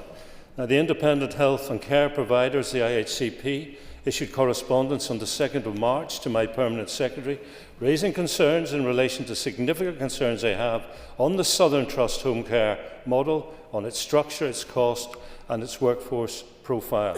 And this was further to a Freedom of Information request which IHCP sent to all trusts in regard to their home care services.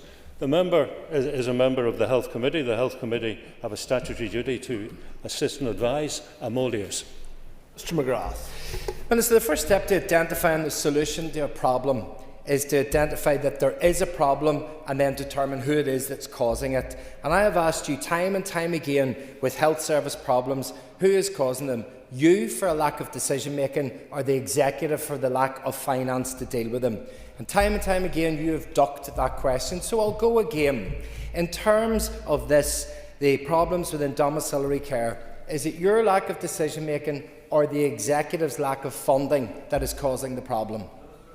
I think the fact of an £800 million shortfall in our funding for 25-26 is a clue. Sorry, 26-27 is a... Deborah Erskine. Thank you, Mr Speaker. What plans, if any, has the Minister got to commission emergency general surgery at the South West Acute Hospital? Well, the member will be aware of the process. There was a consultation underway. I wasn't happy with it. I contacted the Western Trust. I can't instruct them to pause it, but I am grateful that they agreed to pause it and eventually to scrap it. I have then encouraged them to come up with a broader vision for the South West Acute Hospital, because, as I've said in this House before, it is a pity that we have an exclusive, and I stress exclusive, focus on one service that is not currently available in the South West Acute Hospital, at the expense of celebrating the many, many very successful processes and procedures that do take place in the South West Acute Hospital. Mrs Erskine. I feel that that process has gone quiet. There's no vision from either the department or the trust coming forward in relation to that, and I would ultimately believe that the clock is being wound down here in relation to emergency general surgery and decision making around that. So I've heard from campaigners who have said that the Western Trust would be prepared to bring forward a business case to develop emergency general surgery and restore it at the South West Acute Hospital. Ultimately, any decision falls on yourself, Minister, either for the restoration or suspension of emergency general surgery at the South West Acute. Therefore, if a business case does fall on your desk, will you press on with the implementation of removal, or will you restore emergency general surgery? Minister.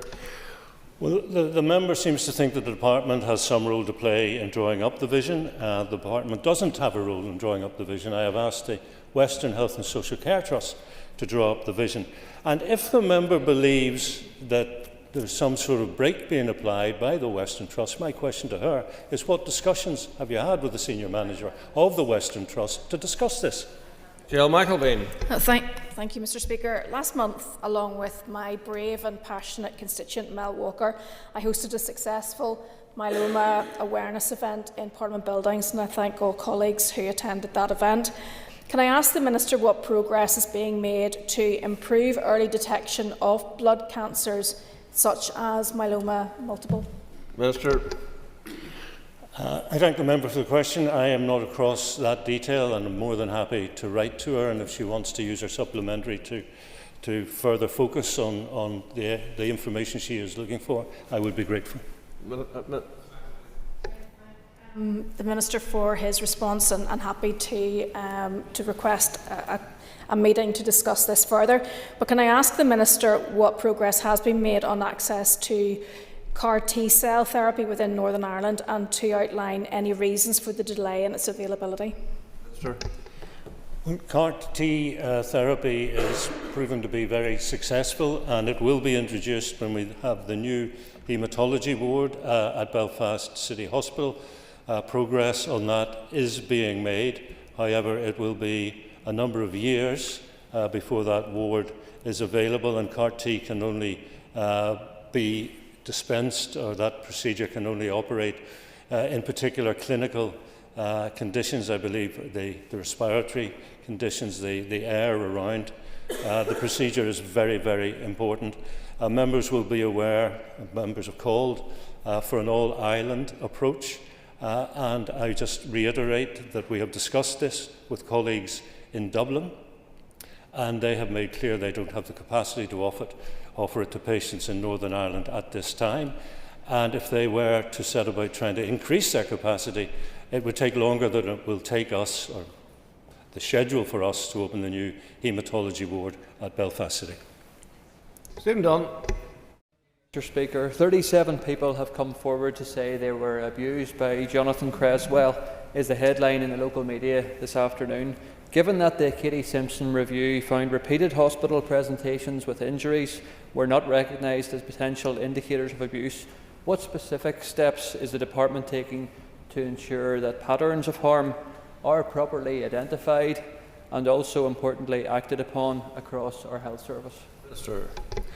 Well, the member is referring to information, as he says, that has just come into the public domain, and the Department and the Trust will need some time to look at that. But I can assure the member that abuse and trying to identify abuse is a core part of training across the health and social care system. Mr. Dunn. Thank you, Mr. Speaker. Thank the Minister for his answer. Will the Minister commit to introducing new safeguarding triggers or flagging systems within both A&E departments and across GP settings to ensure that no patient presenting with repeated injuries ever falls through the cracks again? Well, I'm certainly happy to go back to the Department and ask whether a review of current safeguarding procedures is required. Timothy Gaston. Thank you very much, Mr. Speaker. The Minister recently told me in a written answer that he is conducting a review into how gender and biological sex is recorded across his department. When did the HSC data directory begin collecting information based on gender as distinct from sex at birth, and what issues has this created for the Health Service? That's a level of detail I'm not carrying in my head. I'm more than happy to write to the member. Thank you, Mr. Speaker. Can the Minister assure the House here today that his department hasn't been sending letters to biological men about smear tests or other medical conditions which specifically impact biological women? Isn't it an indictment on how captured his department is by wokery that I even have to ask such a question? I'm more than happy to go away and check, but I would imagine if such letters are being issued, they're being issued by the Trust, not by the Department. Leon. Minister, one of the biggest issues raised with me, and I'm sure other members, is access to timely treatment. And in that vein, can I ask the Minister for an update on the programme for government elective care targets? Yes, I thank the member for his question, and I can give him some statistics now. We had 262,773 episodes of delivery to the end of February, so that's 11 months. There was a 68% reduction from peak endoscopy weights, 98% reduction, or in real terms 5,287 patients for named procedures, primarily targeting longest waits and some paediatric services. And from March 25 to March this year, a 16% reduction, or 15,500 patients on an inpatient or day case list. Strong. Thank you, Mr. Speaker, and can I thank the Minister for his answer. Minister, welcome progress and welcome for those who are getting the treatment in a timely manner. I'm sure the Minister will join with me in recognising the staff at the front end of this service delivering the services, and also can I perhaps ask the Minister what impact the lack of budget certainty is having on the delivery of these targets? Well, I would like to just on the first point just raise this issue. There seems to be a great deal of cynicism about these statistics, and I have to say, there's about 70,000 people working in health and social care. A very significant number of them have been working on this waiting list initiative and delivering around 3 times the programme for government target, and it does nothing for morale of those people to be so cynical and sceptical about these statistics, as if the department is making them up at random. These people are working very long hours, they're working nights, they're working weekends, and they're making a real difference in the waiting list initiative. On the second point of the member's question, there is no budget, and therefore we are losing momentum in terms of our waiting list initiative, and that is potentially disastrous, having done so well in financial year 25 to 26. It takes up to 6 weeks to schedule additional work. You have to book the theatre, you have to rota staff, you have to persuade staff to give up an evening or maybe a Saturday morning when they have other pressures on their lives, not least family life and work-life balance. So the lack of a budget is doing real damage and putting very much at risk the progress that we've made today. The history of these things say when you ring-fence money for waiting list initiatives, the waiting lists come down. When you stop spending the money, they go back up without the reform that I'm trying to bring forward and embed in the remaining months of this mandate. Thank you, Mr. Speaker. I was pleased to join the Minister on a visit to Knitted Knockers in my constituent Lurgan, where we met the irrepressible Joanne Harris, a Pride of Britain winner. Does the Minister agree that our local community and voluntary sector play an absolutely essential role in both the support and delivery of healthcare right across Northern Ireland? I'll put on record it was an absolute privilege to visit Knitted Knockers and very energising to see the enthusiasm in the room. I absolutely agree with the member. In fact, before this role as a politician, I was a commissioner at the Commission for Victims and Survivors, and it became clear to me very early on in that tenure that the only people who were making a difference for victims and survivors on a practical day-to-day basis were the people in the voluntary and community sector who were looking after those ordinary day-to-day needs, such as getting children to and from school, doing a bit of shopping, trying to find some resource for them. So I could not speak more highly of the community and voluntary sector. And as we move into a neighbourhood model, I hope to reward them and embed them in that new system. Thank you, Mr. Speaker. Given the known benefits, both in terms of satisfaction but also value for money, is this a relationship the Minister hopes to expand further through the neighbourhood model which you just mentioned? Absolutely. I think they have a key role to play. Obviously, we look to primary care, we look to GPs, we look to community pharmacists, we look to everybody delivering primary care. We look to local councils, we look to everybody who has a stake in community development.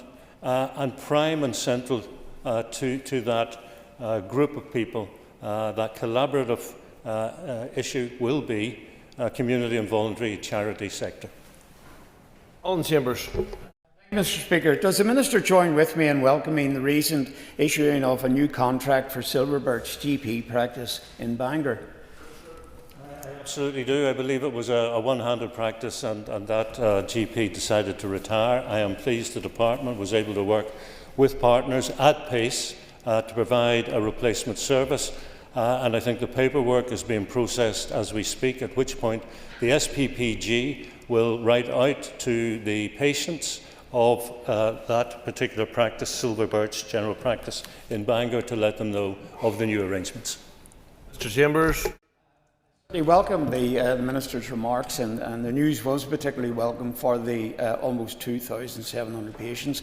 How does the Minister hope to bring GPs in North Down along with him on the move to his new neighbourhood model? Well, I would hope GPs, and I think they're getting a sense of this, realise the potential of shift left to give them the rewards and the resources and the funding that they've been calling for over a number of years. There's one initiative that I'm proud to report upon, and it was a shameless replication of my decision to ask Professor Mark Taylor to be the lead person in terms of the waiting list initiatives. I think we can all agree that has been an outstanding success. I have decided to replicate that, and I'm pleased to say that Dr. David Ross, who is a well-known and respected general practitioner, has agreed to replicate that role in terms of rollout of the neighbourhood model. That ends questions to the Minister for Health. We're now going to continue the debate. Point of order. Thank you, Principal Deputy Speaker. I believe Mr Gasson brought forward a point of order earlier today in which he questioned whether I had misled the House with regard to dental amalgam. In Hansard records that on Tuesday the 28th of April, Mr Gasson said, and I quote, "We have changes relating to dental amalgam driven by EU alignment rules that will create further complexity in supply and cost. That's happening here in Northern Ireland in a way that does not apply across the rest of the UK." He went on to say that is because of the Irish Sea border. Principal Deputy Speaker, the dental amalgam changes we were discussed in that debate arise from an international meeting held in November 2025 called the Minamata Convention Conference of Parties.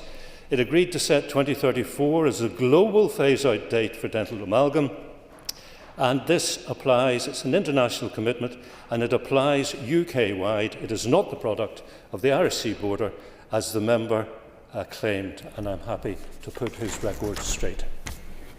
The Minister be aware that I can't decide on a point of order that was raised earlier, but I'm happy he's able to put his response to the record, or on the record, without any further ado, thank you, Minister. We're now going to continue on the consideration stage. The Northern Ireland Fiscal Council Bill. Matthew O'Toole was on his feet, and I'm inviting him again to be on his feet and to be concise. Thank you, Matthew. Thank you, Madam Speaker. These are very important amendments. We spend a lot of time debating non-binding motions, and I think it's really important that the House considers in detail actual legislation and amendments to legislation. Not that non-binding motions aren't important. We're moving one later on today, but I do think it's important that we discuss these matters, and so I do intend to give these proper consideration, as is, I think the House would expect, given my both roles, in fact, that I hold.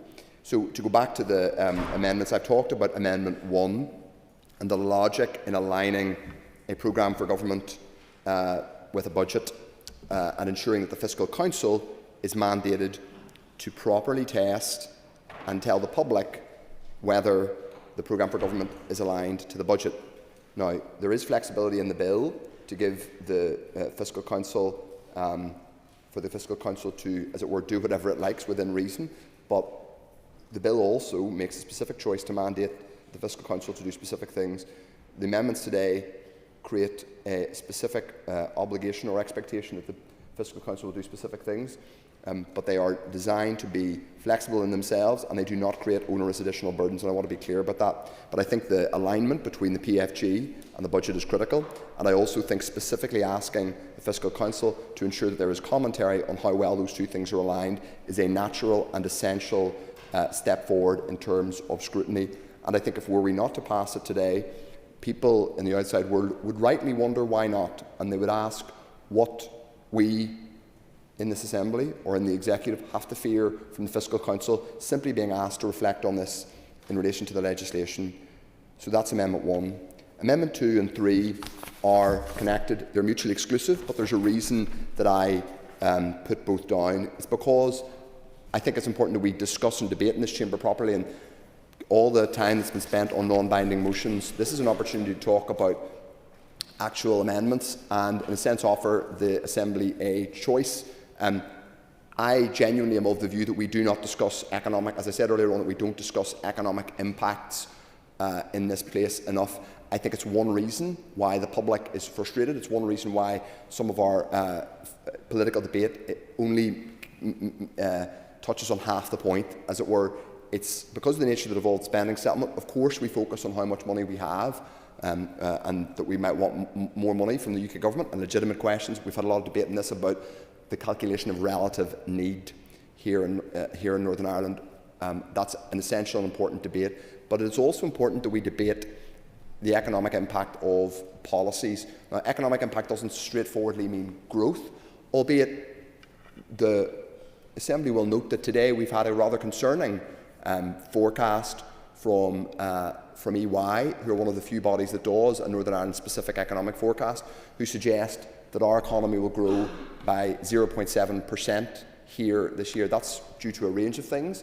Our particular exposure to the crisis in the Middle East, we all know, prompted by Donald Trump, but our particular exposure to that, the pressures that will create, possibly also driven to some extent by the constrained public spending situation, and that will have an economic impact in Northern Ireland. That will mean, so the lower economic growth in Northern Ireland will have a range of impacts. It will mean that there are fewer jobs created in our constituencies. It will mean there's less money to spend in our high streets. All of that will also feed through to the Finance Minister and the Executive's to other pressures that are created, not necessarily direct fiscal ones, but in some cases they will be fiscal, because obviously rates revenue and the amount of rates that goes unpaid is in part driven by economic activity or lack of economic activity on the high street.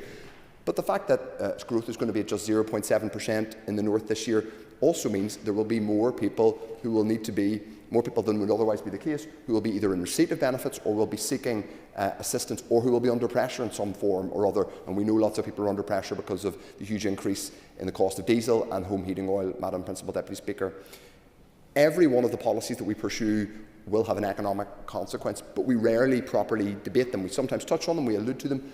All my amendment does is ensure that the Fiscal Council, two different amendments I should say, and there's a choice in a sense, they offer the Fiscal Council the opportunity to give us commentary and to give the public commentary on the economic consequences of decisions either made or not made. Let me give a few examples, because I don't want people to think this is kind of about one particular perspective.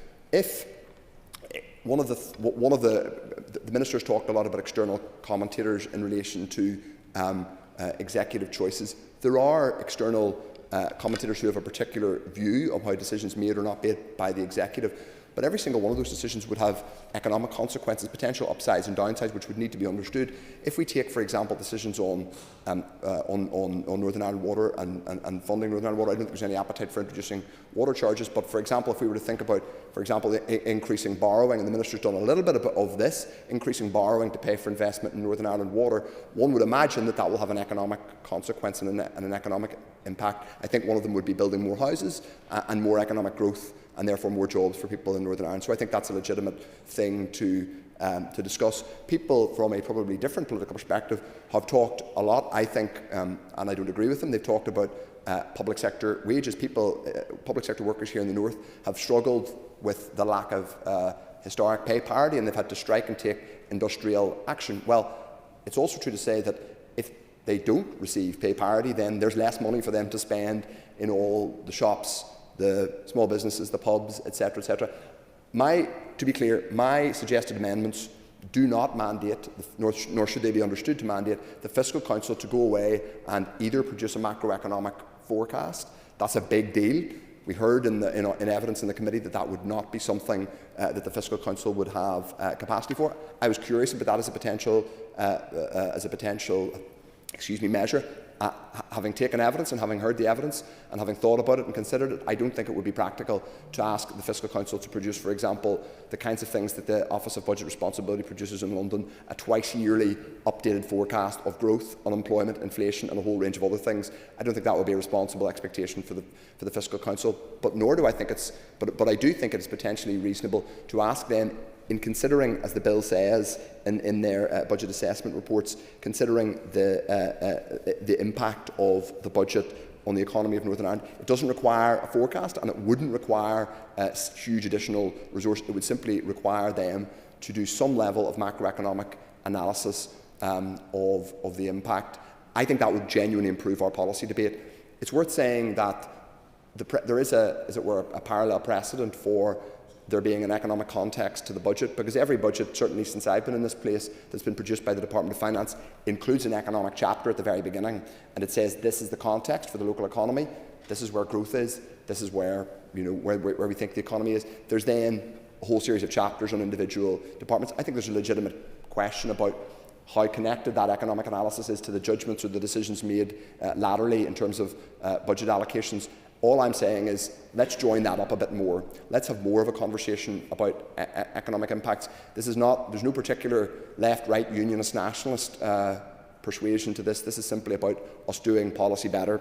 Amendment 2 and 3 are mutually exclusive, and I'll explain why they're mutually exclusive. Amendment 2 would require both amend Clause 3, but Amendment 2, as it were, it places more of it places an equality of consideration for economic impacts alongside alongside the various other requirements on the Council in Clause 3. So it is giving, in a sense, equality, as in it's saying that this is one of the things that is closer to the level of consideration that has to be given to 3.2a, b and c.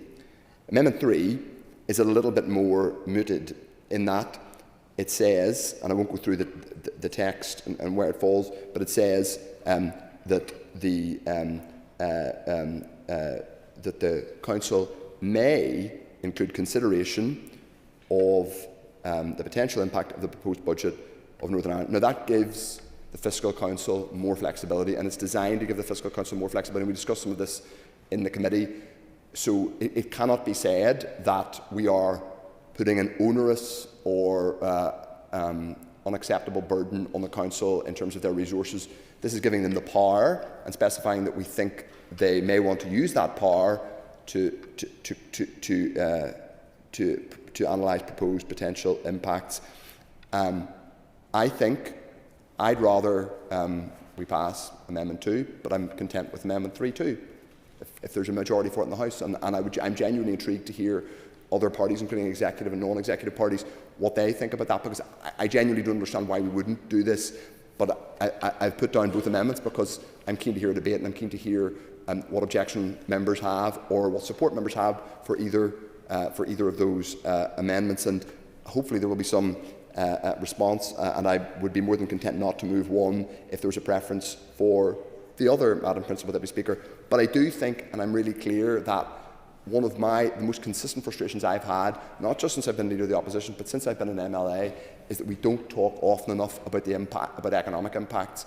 Policymakers, whether by the way, and if the Minister has announced an aspiration to devolve more fiscal powers to him here, he and I share that aspiration, others in the Chamber do not, and I respect that too. This is without prejudice to whether we do that or not, but whether we do that or not, we do need, I think, to have a much richer debate about whether we should, about economic impacts. I think that would serve not just the business community, but workers in this society, families in this society, and I think it would only add to the quality of debate. So those are amendments 2 and 3. They are mutually exclusive. I hope members are able to support at least one of those amendments, and obviously if they support one, the other one is defeated. But I'm happy to hear members. I'm also happy to take interventions and ask questions as the debate goes on. Amendment 5 is also in my name, and it's similar to an amendment put down by Mr Tennyson. We know here in Northern Ireland there have been lots of reports that have talked about the pernicious effect of what is often called the cost of division. It's not called the cost of division in either of the two amendments we're debating today. It's called the duplication of public services. But there have been various reports from Ulster University, from Deloitte in relation to policing, and various other sources that have talked about the fiscal consequences. These are fiscal. There may be economic consequences, but we're not asking the Council to look at economic consequences here. These are fiscal consequences, meaning public spending consequences of having to duplicate public services, and therefore an additional pressure at a time when there is real pressure. And the Minister tells us all the time how much pressure there is, and other ministers do. We know the constraints to other ministers' budgets. I think it is reasonable for us to get a proper estimate from the Fiscal Council of what those costs are. And to be clear, this would be an amendment. I can't speak for Mr Tennyson, so I'm not going to, but we are obviously broadly talking about the same thing and probably in broad sympathy with one another's amendments. This amendment relates to Clause 4, which are fiscal sustainability reports. These are the more thematic, longer-term reports produced by the Fiscal Council, not the annual budget report. It wouldn't be practical to go through every annual budget and say, well, there's this duplication of service here, there and everywhere. That wouldn't be practical. Fiscal sustainability reports are thematic. They allow the Fiscal Council to go away and look at an issue. They've done several in the last few years. I don't think it's unreasonable for us to make a specific request of them that they look at the cost of duplicating services. In fact, I think it would be a very healthy thing, and it may well throw more light on that. It may be that some of the numbers that have been quoted, the hundreds of millions a year, are either not borne out or they're borne out in ways that surprise us. They would throw up further policy. It wouldn't make policy decisions. It wouldn't make a decision for the Minister of Finance or indeed any other departmental minister. It would simply improve the quality of data on which we're making policy decisions. Madam Principal Deputy Speaker. So those are our 4 amendments, 2 of which are mutually exclusive. They are, I hope, reasonable and sensible. To repeat, they are not creating a significant additional burden on the Fiscal Council, and I hope my words today as the proposer and mover of these amendments will reassure members that it is not my expectation or intention that they create significant additional burdens in the Fiscal Council. It is, however, my contention that the quality of our policy debate is not good enough. I don't think anybody could argue that the quality of our government overall, something we are all collectively responsible for, has been good enough. As the opposition, we are relentlessly focused on improving the quality of our accountability and scrutiny. Sometimes that involves moments of robust challenge and even theatrical display, but today is about creating in law more power for this really important watchdog, the Fiscal Council, to report and give clarity to us as MLAs, to the public more generally, to the media and people who report on these things, so that we can have robust, better policy outcomes. I think these are reasonable. I think they would improve the quality of scrutiny in terms of delivery of the programme for government, in terms of the economic impact of our policies and the budget, and in terms of understanding the cost of division. I commend these amendments to the whole Assembly. I very much hope that colleagues in the executive parties will be able to support in the spirit of constructive engagement and improving how we do government here. I'm happy to answer any further questions about them going forward. I genuinely don't understand why colleagues might not support them, but I hope they will. And as I say, I'm happy to offer any further questions. But as it stands, I commend these amendments to the House, and thank you all for listening to me. Thank you, Matthew. I now call Gemma Dolan. After several years of operating and helping to provide scrutiny and transparency to public finances, this legislation will put the Fiscal Council on a statutory footing. This will bring the Fiscal Council into line with best practice in other jurisdictions, safeguard its independence and protect its scrutiny role. I'm sure others in the Chamber will agree that the Fiscal Council has had a positive impact since its formation 4 years ago, having published over 20 reports ranging from budget assessments to the sustainability of our public finances and health system. As I turn to the amendments, evidence provided by similar bodies from neighbouring jurisdictions during committee stage has been useful in informing and helping us understand how such institutions can evolve. Amendments 2 and 3 seek to expand the Fiscal Council's remit to include economic and fiscal forecasting. While I recognise the intention behind these amendments, members should be mindful that our context differs significantly from other jurisdictions. For example, the Scottish Fiscal Commission provides forecasts to support the Scottish Government's budget process, but that reflects a different set of fiscal powers, particularly in relation to taxation, which we do not currently possess. Indeed, as the Chair of the Fiscal Council has stated, its current role is more reflective of our financial framework, where most executive revenue comes from the block grant.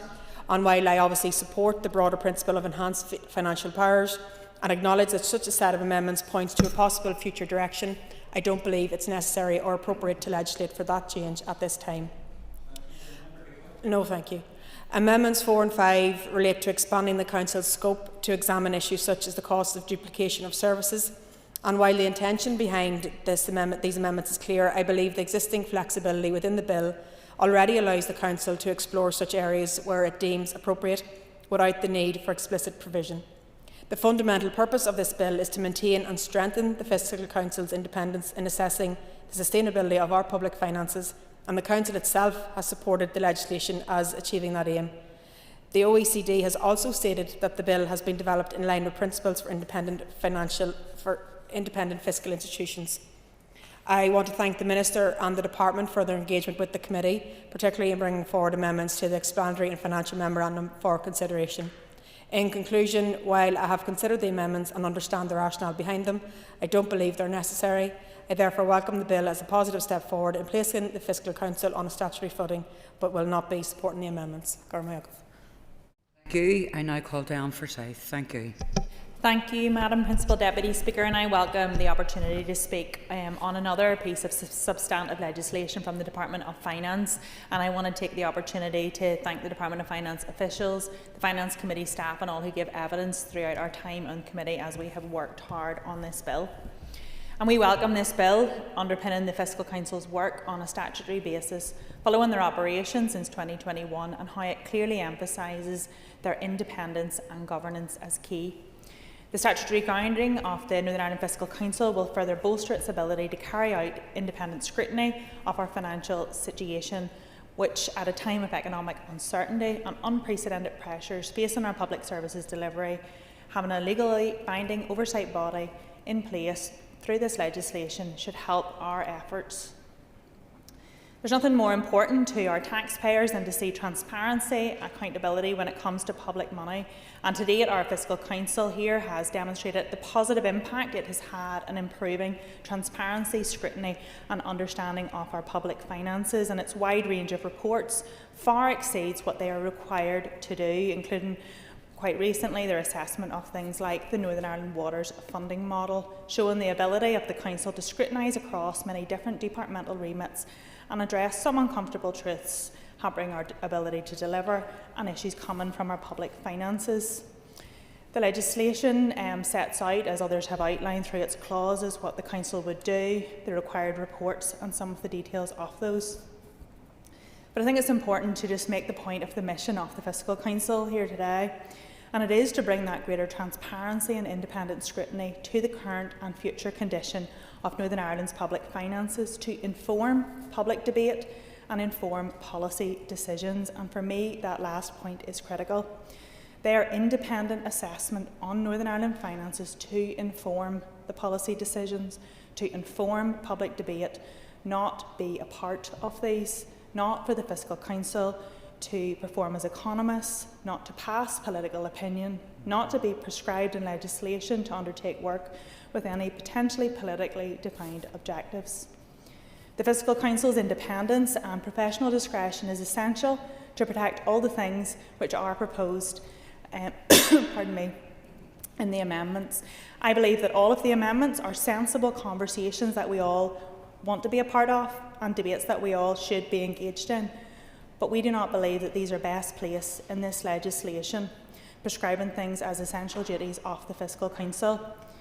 The amendments call upon the Fiscal Council to do more than report on the public finances. They're calling on things to give opinions, to perform as policy analysts and potentially economists, which isn't their current role, and it could change the dynamic of how they operate. On Amendment 1, there's a call for a consideration as to the extent to which the proposed budget aligns with the most recently agreed programme for government.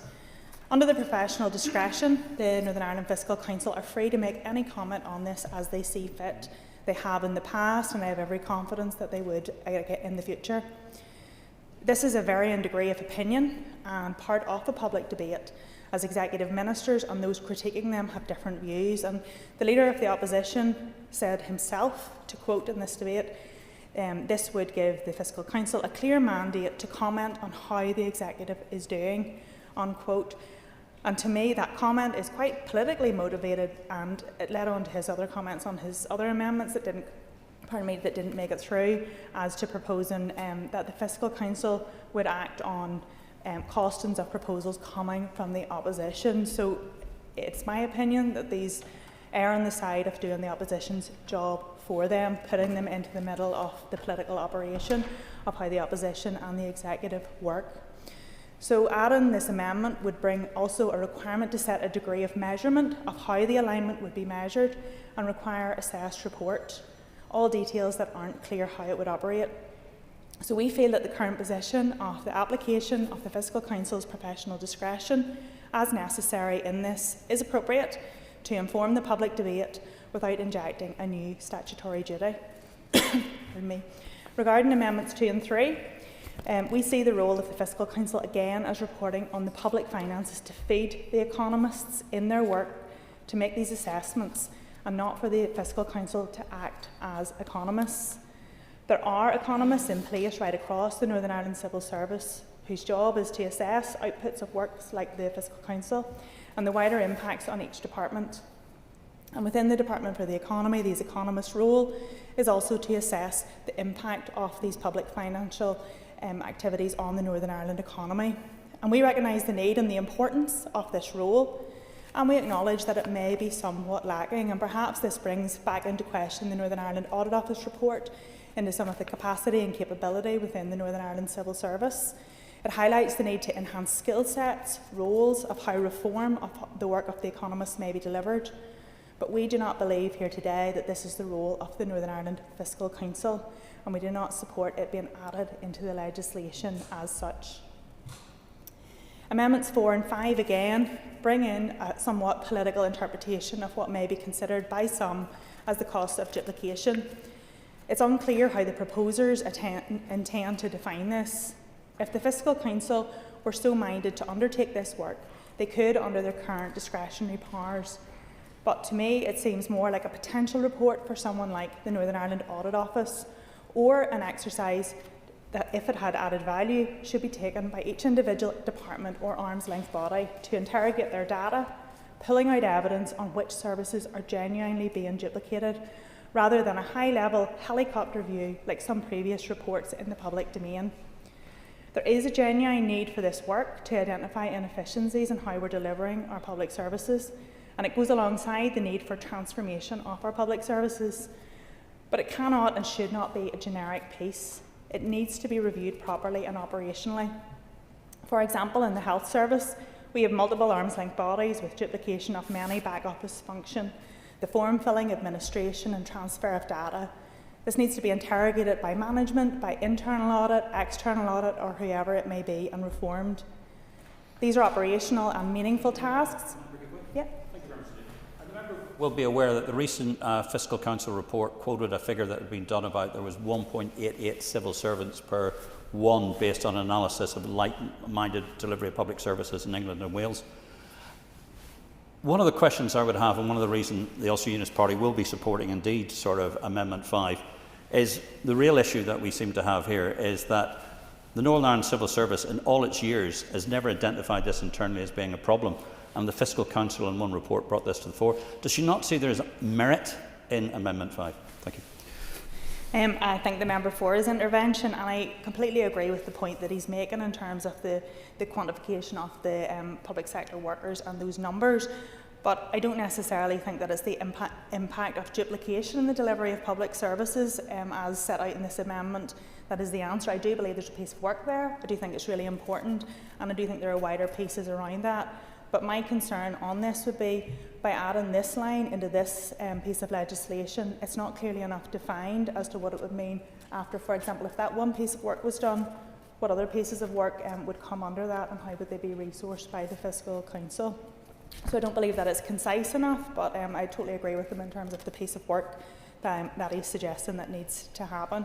And just to that point, I wanted to point out currently in the operation of the Fiscal Council, they're quite modestly staffed with limited resourcing, and prescribing things within legislation within the limited resourcing that they have would mean that some things would be prioritised over others. So to us, the critical value of the Fiscal Council is its independence, and the financial reviews, the opinions, presentations or bids which come from within government are often shaped by a particular perspective. Also, through our consideration, we reviewed and we had concerns around the Department of Finance's role and how that sat in the legislation, and how it's important that whoever is sitting in the department, or whatever the minister's view, isn't able to persuade the actions of the Fiscal Council. But throughout scrutiny, we have considered the operations of this at length and received assurances on the independence of the Fiscal Council being maintained.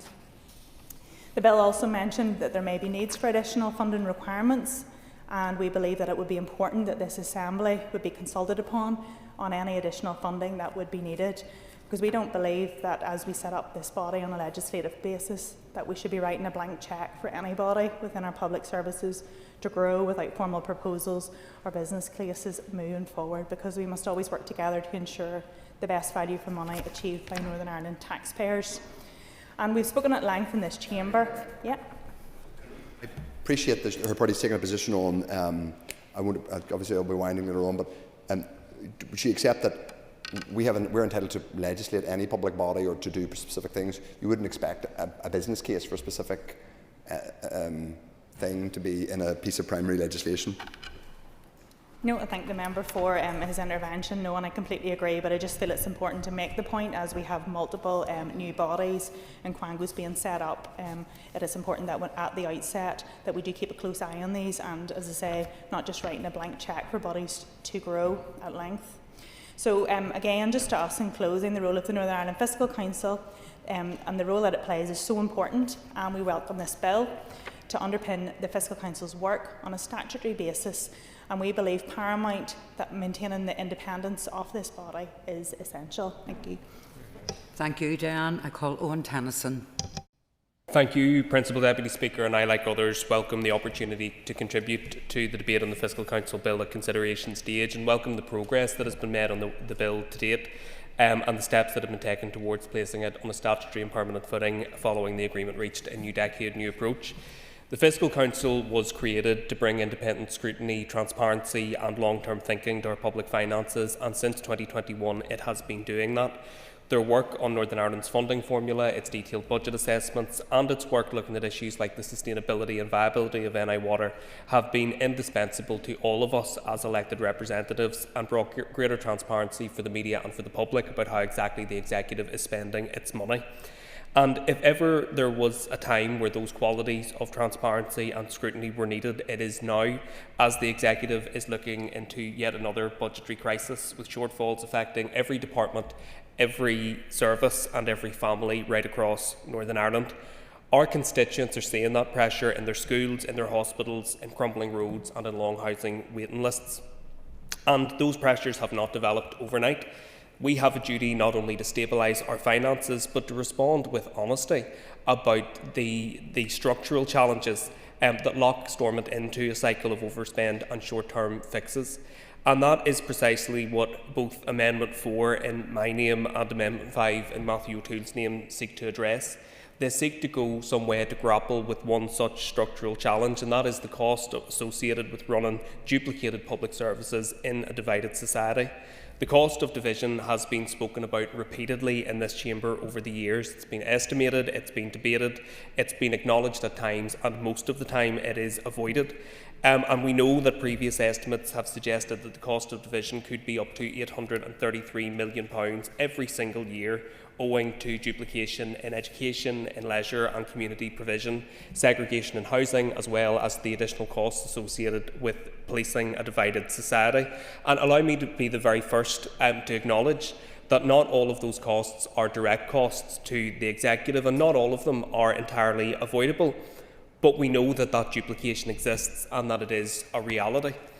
So tackling that cost, from my perspective, is not only about driving down the financial costs associated with division, but it's also about looking at the real benefits that exist for our society. We know, according to research from Pivotal, that there is an overlay, if you like, between levels of division in our society and levels of deprivation. So there should be a real imperative from all of us to look at how we can better integrate communities.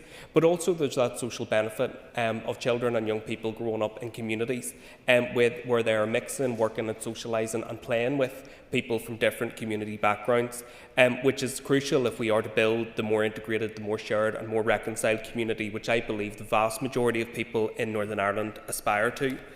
And what Amendments 4 and 5 seek to do are to increase the transparency and focus on the cost of division by asking the Fiscal Council to consider those costs as part of their thematic financial sustainability reports. And contrary to what some other speakers have said, this is not about forcing a particular policy outcome. It's not about encroaching on the independence of the Council, as others have claimed. Far from it, it's about equipping ourselves with the facts and acknowledging that the cost of division is a reality and not some abstract concept, but rather a real burden in our society. And I accept that the bill has been developed in line with OECD principles, and it's right that the bill reflects international best practice, but so too must it stand up against the lived reality of our communities and our public services locally and respond to the very local needs that we have. We've heard that by being specific about wanting the Council to look at these issues, that we are interfering with its ability to be independent. I don't accept that. I mean, how long does that argument travel if we are to place any parameters in this bill on what the Fiscal Council should look at? Does that impinge upon its independence? We're not saying that the Council should come with policy recommendations about how to deal with the cost of division. They may well report that there are some direct costs to certain departments because we are a divided society. There may then be a political choice by members in this chamber to sustain those because they feel that that is the best way forward. That is a political judgment, but none of us should be afraid of being confronted with the evidence that is available. And more than that, I actually think that by putting this in legislation, we are insulating the Fiscal Council from allegations of acting politically, and we are empowering them to use their discretion to look at these issues, because in every debate I have participated in, both the DUP and Sinn Féin have been entirely reluctant to discuss or confront the very real costs of division that exist in our society. So if this Assembly legislates to give the Fiscal Council permission to look at those issues, I think it will protect their independence in terms of presenting their findings to this Assembly. In terms of the other amendments that have been submitted by the Leader of the Opposition, I want to look at those in turn. First, Amendment 1 deals with enabling the Council to report on effectively how the profile of spend reflects commitments made in the programme for government. I certainly have no difficulty representing a party that is in the Executive with that ambition.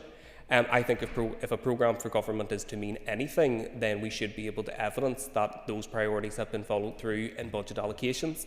I think there is a specific issue if you look at the Executive's capital profile, where effectively the delays in delivering infrastructure projects, the lack of an investment strategy, means that capital priorities often reflect the priorities of executives gone by rather than current executive ministers. And I do believe that the amendment that has been put down is not overly onerous, is not in any way political because the executive is setting its priorities, but would give the public and members in this chamber greater insight as to whether funding is following through in terms of what has been agreed in the programme for government. In relation to Amendment 2 and Amendment 3, I was a member who was fairly hesitant when this issue was first raised by Mr O'Toole at committee, because at that stage we were having a discussion about the potential for economic forecasting, and my view was and is that forecasting is not necessary for the Fiscal Council, and that we don't have a huge number of tax-raising powers devolved to the Assembly at this point, though it may be an issue that we would want to look at in future.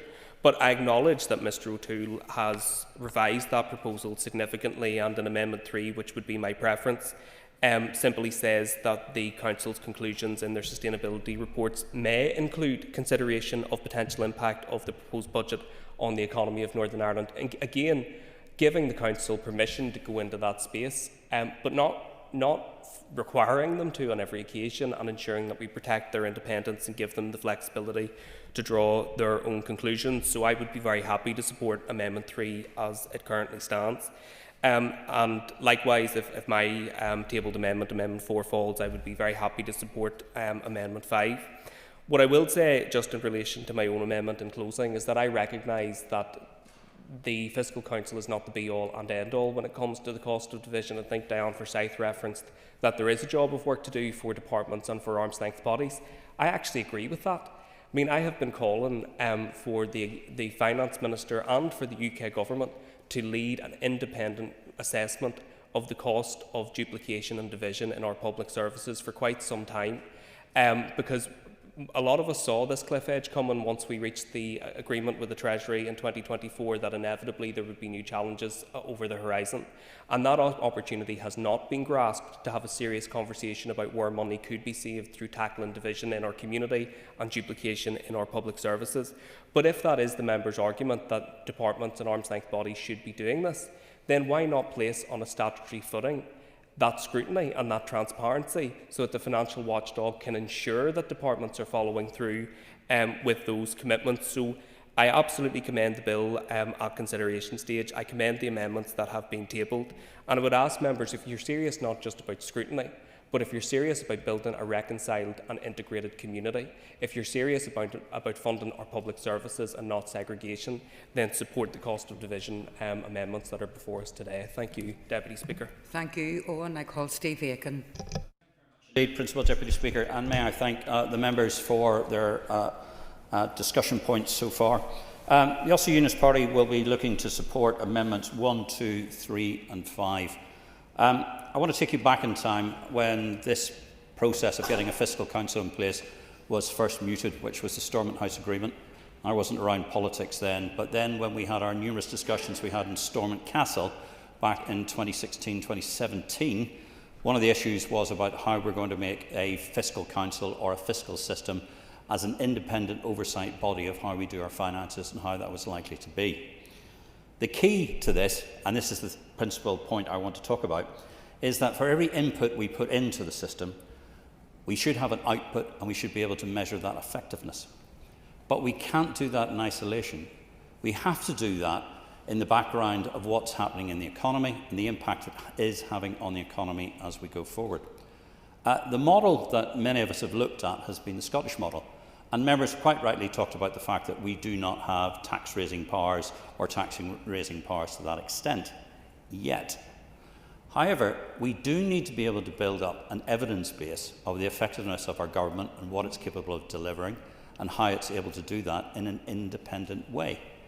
We have heard from some members that we can look at our delivery and our delivery output that's come from the civil service, but we've been around this buoy quite a few times since we get back to devolution back in 1998, and the civil service has never delivered up the degree of oversight and improvement that we need to do, or indeed the data and the necessary ability to raise those issues that we would be able to look at how our effectiveness is going to be delivered.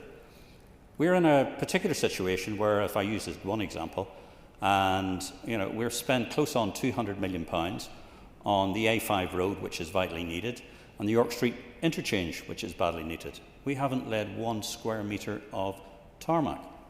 What is the input into that? What was the output out of that? And what is the effectiveness of that? Being able to have that measured effectively and independently by the Fiscal Council would have been very useful.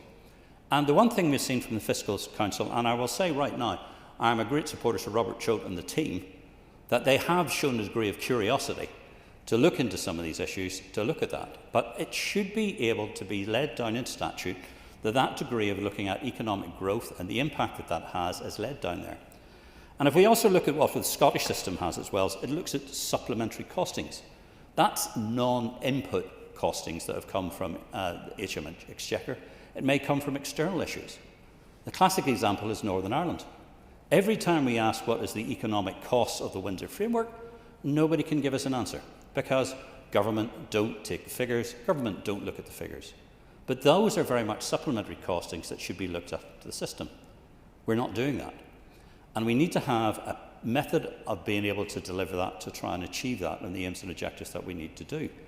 We have seen in the short time that the Fiscal Council has been in its position, it has now gained a reputation for stalwart delivery of the facts. It has used every available piece of information that it has, and it's been able to do that in the context we're in. But it must be able to do that on a wider background that lays it against the economic situation that we are in Northern Ireland. And it's important that we do that. We've heard today the difference in growth figures, but anybody who looks at the growth figures in the Republic of Ireland will say a lot of that has now been led down specifically to FDI growth, or profits being exchanged, or the increase of Apple products. If you went to anybody in the Irish Republic and the Dáil Éireann and said to them, can you tell us what your growth level is? They won't talk about GDP, they'll talk about GNI, because they know the economic impact that it has on our people. We have no real basis of information to let either GDP or GNI on. And that is the one thing I think that the Fiscal Council, if it was able to take the amendments that there are, would give it the legislative breadth, maybe not just now, but later on, to consider those issues around economics. It's not forecasting, and we had a very valuable debate within the Finance Committee about those issues, and I accept the proposer's issues to that. I would have gone further, but the proposer and I are both, I think, the principle is where the direction of travel we would likely to be. I'm not going to delay this any further, but our views are very clearly that we'll be supporting 1, 2, 3 and 5. Certainly. 1. For giving way. He says he's supporting Amendment 5 but hasn't referenced Amendment 4 in his remarks. I mean, Amendment 4 and Amendment 5 are ostensibly trying to achieve the same thing, and I think the proposer of Amendment 5 and I have been pretty magnanimous in supporting one another's positions on this. Just curious, can you explain what the difference is between the two and why he wouldn't also support Amendment 4 given that they're ostensibly trying to achieve the same thing? I thank you for the member for his intervention, but when I was listening to the explanation from the chair of our committee, the leader of the opposition, I preferred his view in particular on it, but either way it's not going to make much difference because I firmly believe that as an area we should be looking at as well. But just to refer to that and go back to that, it's the cost of duplication I think is vital to be able to look at. I've already raised this issue before, and when we have the Treasury, who we invited in to do an open book exercise and discovered that there was 3.5 billion in savings they could find, which is a highly disputed figure. But we also have the Fiscal Council who are able to point to the fact that there's 1.88 civil servants per single job that we have within Northern Ireland.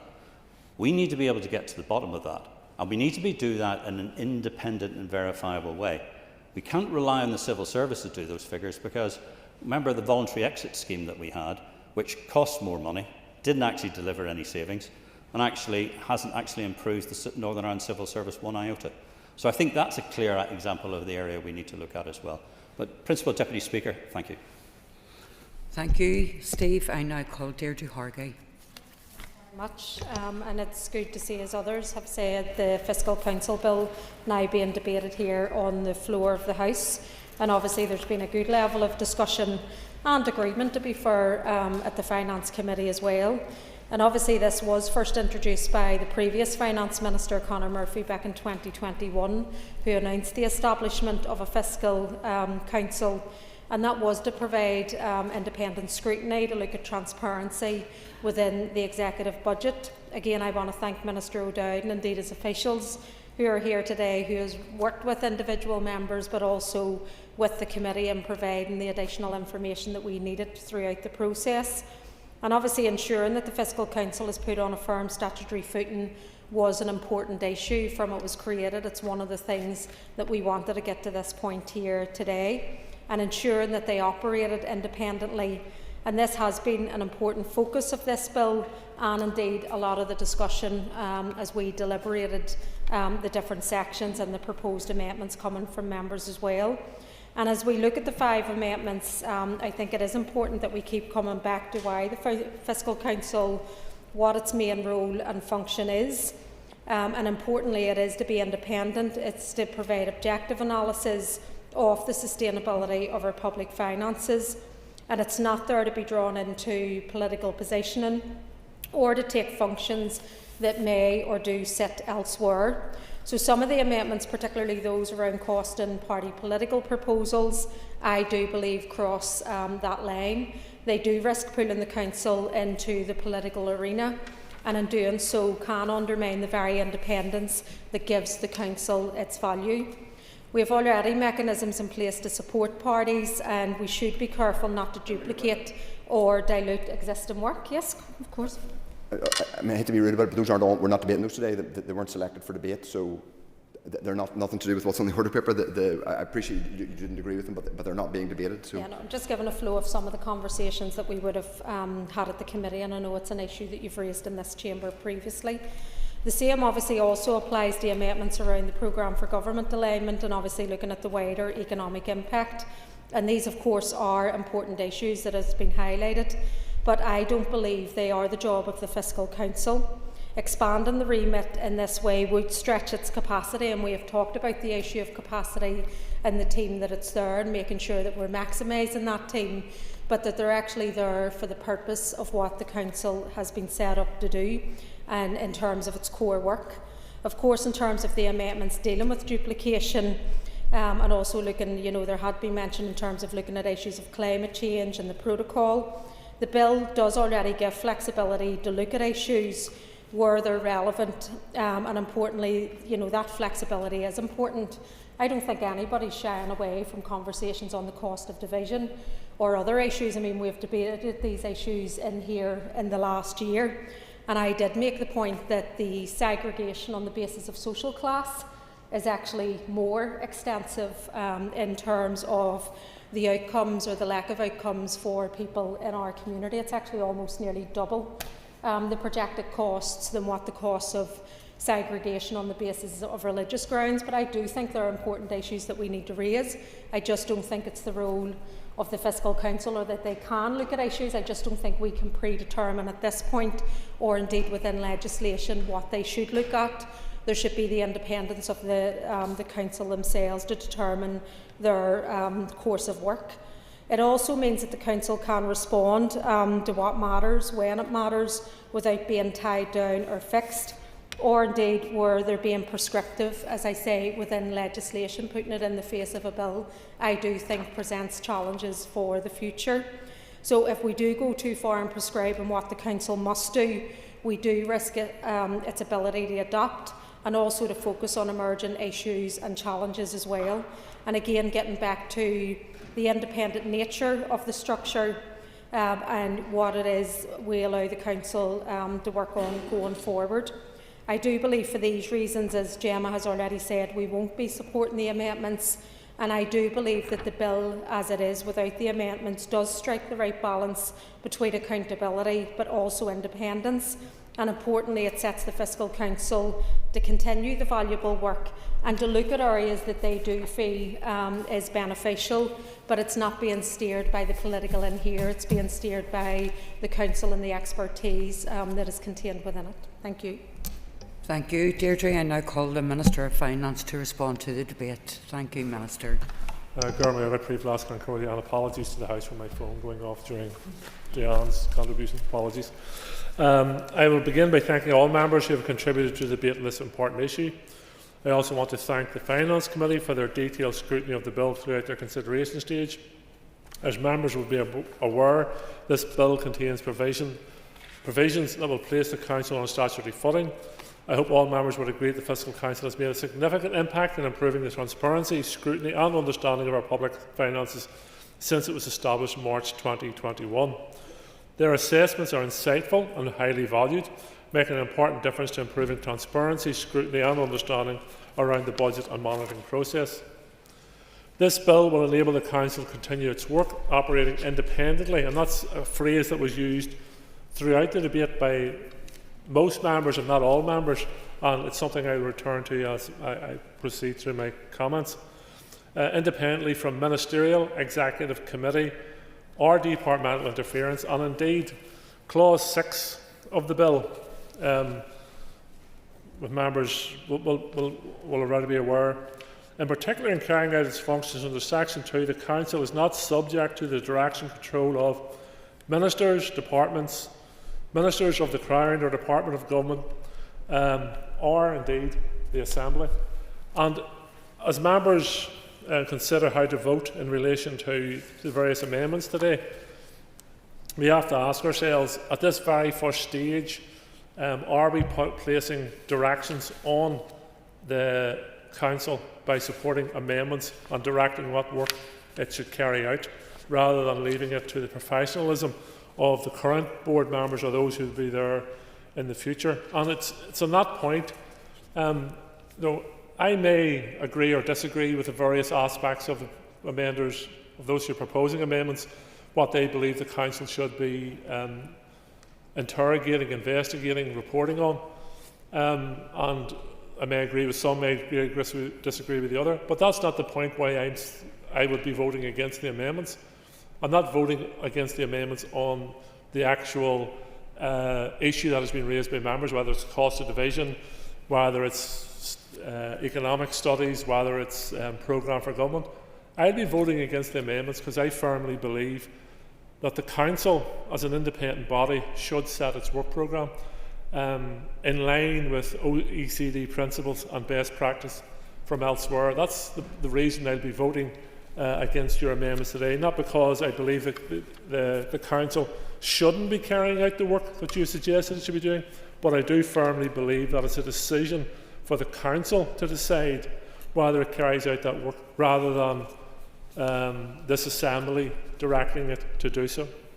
So in that regard, I would encourage members to stick by the independence of the Council, ensure that it sets its programme for work, that neither ministers, departments or indeed this Assembly interferes with its work, allow it to get on with its work, report, and ensure that we have continuing improvement within the transparency and independence of our public services moving forward.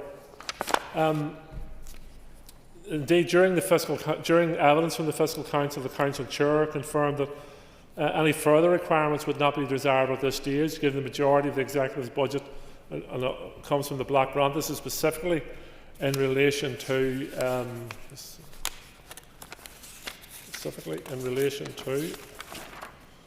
impact on the economy, etc. And I know in terms of other provisions throughout, or other proposed amendments, etc., that the principles of the OECD run core to this for me. Let's learn from best practice elsewhere. I know Scotland has a slightly different model, and it's been referred to by a number of members. But again, even then, I say to myself, if we're going to have a truly independent body, then let it be independent rather than us setting the work programme forward. So, I will certainly. Yeah.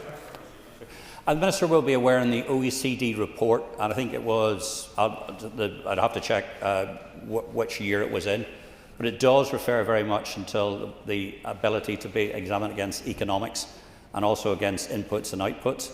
And I think that's the one thing that we currently are missing because it's not legislated for. But over to you, Minister. Sorry. Well, I would argue that it's not legislated against, in the sense that we're allowing the Fiscal Council to set its own work programme, so therefore it can look whatever area it believes is relevant to its broader principles and deliver reports in that regard. Look, I think, and in fairness, it has been a good debate, and there's broad agreement on the general role of the Fiscal Council. Understandably, there will always be different views in terms of how we set their programme of work and what they should be looking into. And in that sense, all the amendments are valid. But I want to reassure those who brought the amendments forward, I'm not voting against the idea that the Council should do a cost of division report. It should do a report. It shouldn't do a report into the programme for government. It shouldn't do a report into the economy. I'm voting against those amendments because I firmly believe of the independence of the Council and allow them to set their own work programme. Thank you. Thank you, Minister. I call on Matthew O'Toole to wind on his amendments. Thank you. Thank you very much, Madam Principal Deputy Speaker. It's been a useful debate, albeit some of the I think there's some misapprehensions about both the Fiscal Council, the OECD recommendations on independent fiscal institutions, and indeed my amendments. And to that extent, Mr. Tennyson's amendment as well. So I just want to run through some of the responses, because obviously most of the amendments today are in my name. I should say that I would be, we're content to support the amendment number 4 in Mr. Tennyson's name, and obviously it would be somewhat, I think, strange for us to then move Amendment 5 or to pass Amendment 5 afterwards. Should we be lucky enough to get to that situation, because it would create a fairly incoherent bit of amended legislation. But to go back to some of the comments that have been made, as I say, my motivation in putting forward these amendments sincerely is about improving scrutiny. I haven't heard anybody from people who are opposed or sceptical about our amendments. I haven't heard any genuinely, sincerely, any good arguments against them, and I think it is important to be clear and robust in saying that. I want to go back to this. There's an overarching thread that's run through this, that by amending this legislation, we are somehow jeopardising the independence of the Fiscal Council. That's nonsense. It's nonsense because we're told that by giving the Fiscal Council additional powers or obligations or expectations, we are somehow jeopardising their independence. Well, if that's the case, then why are we legislating about them at all? Because by definition, this draft law is creating obligations, expectations and a mandate for the Fiscal Council. Madam Principal Deputy Speaker, that's the entire point of the bill. We wouldn't be passing it into law were it otherwise. It's been said that we're constraining them or that we're creating expectations. There's something political. Well, we're all politicians, and we're passing a Fiscal Council bill today, which includes Clause 3, the power for, or not just the power, the legal obligation that the Fiscal Council produces a budget assessment report. That budget assessment report has to include, and it goes on and it says what it has to include. It also says that the Fiscal Council has to produce fiscal sustainability reports. I could literally list the entire bill. The entire bill is politicians mandating in law what we think the Fiscal Council should and shouldn't do. That's what we're doing. So I'm afraid it is absurd to say that we're jeopardising the independence of the Fiscal Council by asking them, by reflecting another thing. Happy to go over to the Minister. Yeah. The member somewhat answers his own question. We're bringing forward a piece of legislation to establish a Fiscal Council.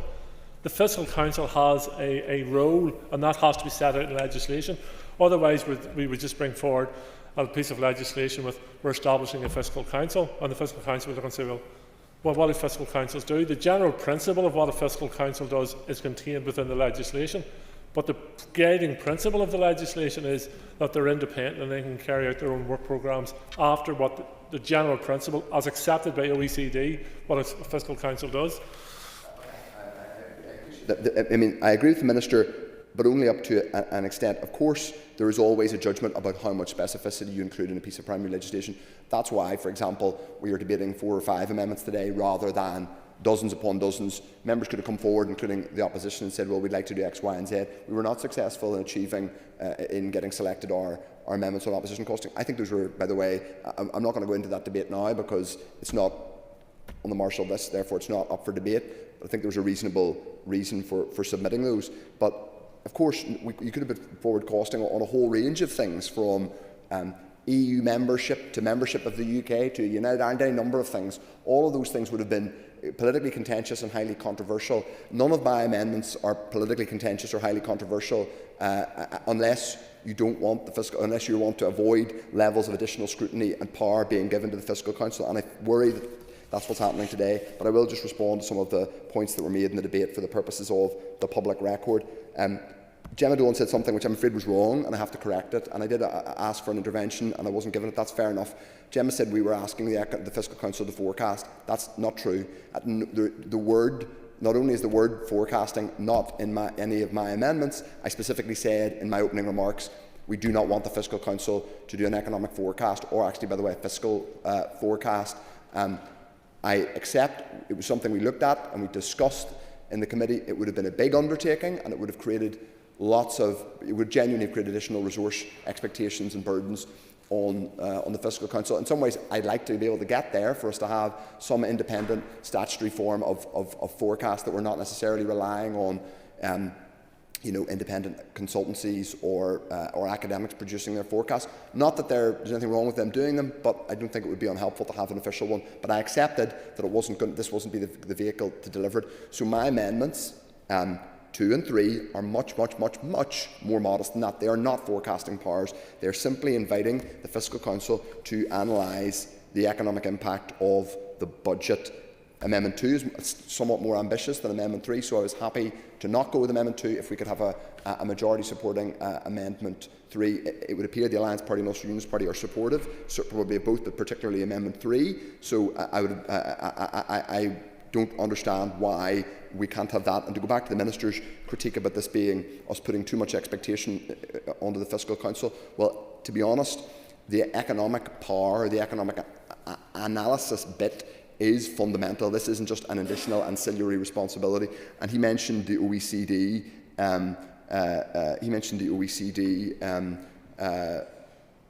Independent principles for independent fiscal responsibility. We asked the OECD. They in no way suggested that this was an inappropriate power to give the Fiscal Council. In fact, they identified it as one of the core things that is given to independent fiscal institutions in terms of economic analysis. So there's nothing. This is a specific decision to reject this. It would appear by the two big parties in the executive today. There's nothing that prevents. There's nothing that prevents them in terms of the OECD principles at all, and it would not create a huge burden. It would simply allow them the specific power in the face of the bill to do economic analysis where they were able to. I think it was modest, and I really don't understand. Well, I have my suspicions, but perhaps I'll be uncharacteristically generous in why it's not happening. But it should be happening, because whenever we fail to do a whole range of things in this place, and people wonder why we haven't been more made policy in a better way. This is one opportunity. They don't make policy for us, to answer, and I'll come on to Diane for South Point. They aren't making policy, and they can't make policy, and they shouldn't make policy. And this bill, amended or unamended, doesn't give the Fiscal Council the power to make policy.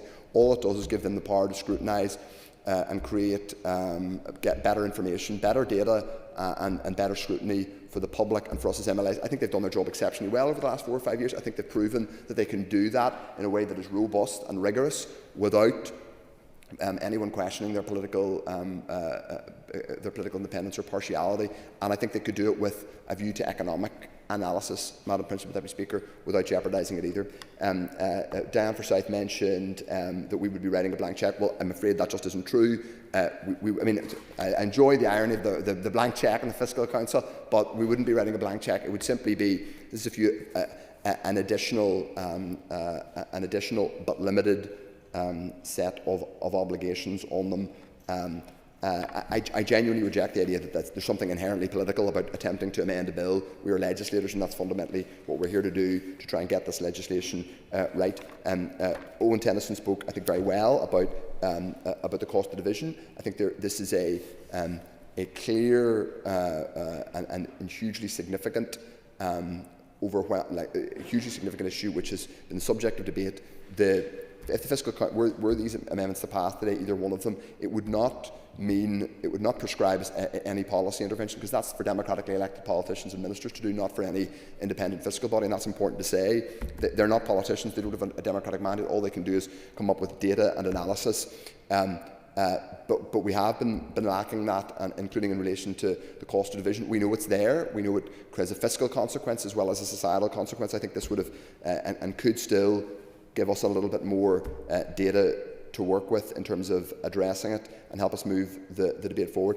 Deirdre Hargey mentioned the deprivation question. She's absolutely right. We know we have persistently high levels of deprivation, and we know, by the way, that poverty levels in Northern Ireland are still unacceptably high, and it's the communities, for example, that bore the brunt of conflict. We were talking earlier on about the Spring Hill massacre, that are still dealing with that there's an intersection between post-conflict issues and the economic challenges that are facing those places today, and all those things are true.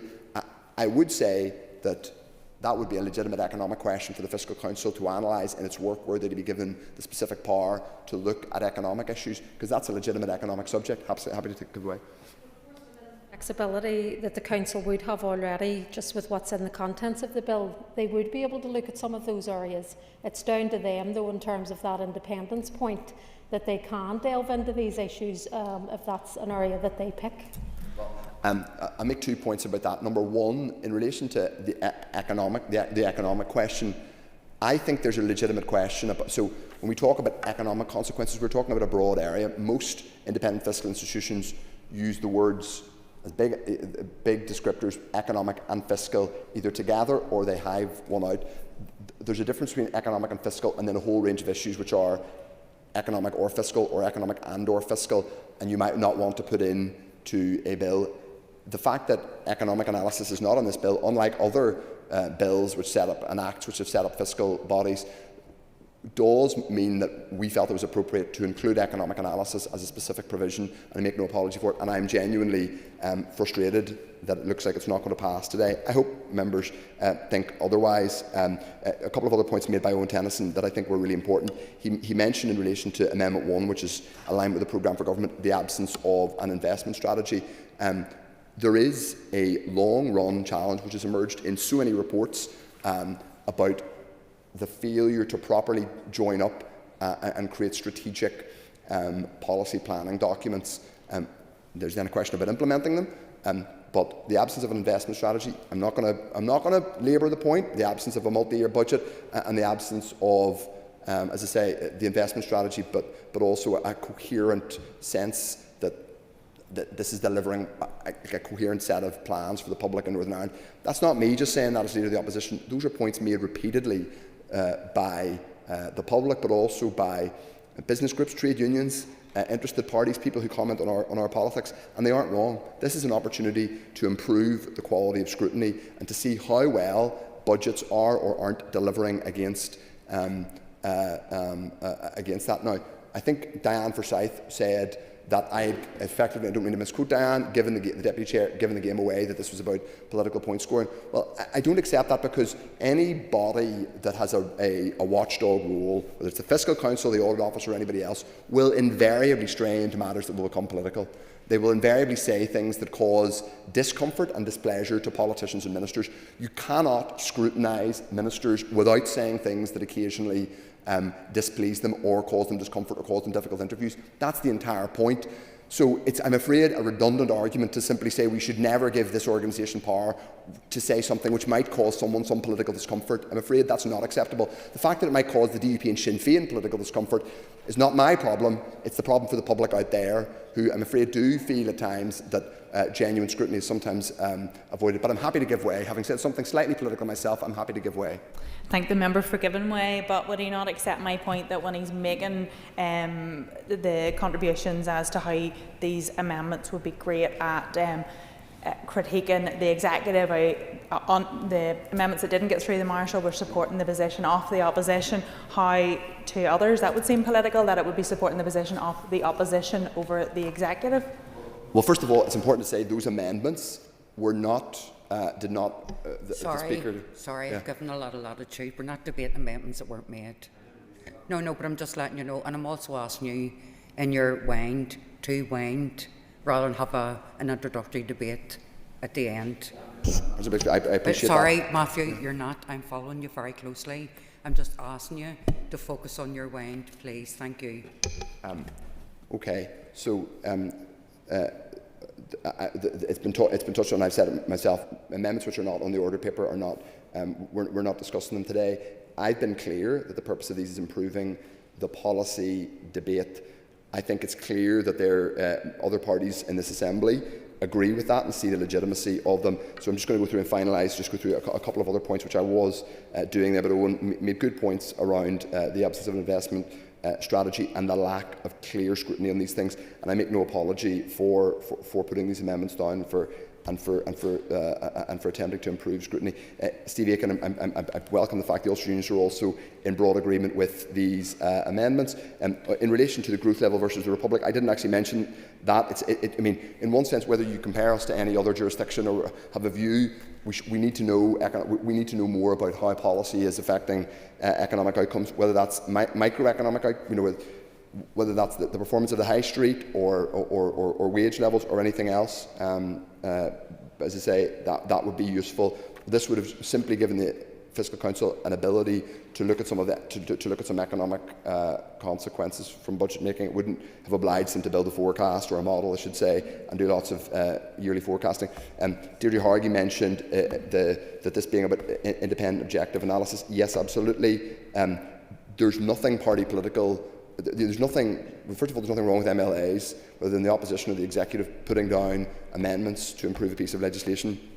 We are, if this passes through consideration stage today and then it goes on to final stage, we are by definition passing this into law. So therefore, we are giving a mandate to the Fiscal Council bill. That's no more or less political than me or anybody else or Owen Tennyson putting down an amendment in order to give it a specific responsibility. So there's nothing illegitimate about MLAs when we're putting a body into law, seeking to give it additional powers or to clarify what we'd like it to do. But I recognise that certain parties in this Assembly don't want it to do that. It wouldn't steer. The suggestion is made that we would be steering it politically. Well, as I say, by passing the bill itself, we are to an extent steering it politically, but we're not.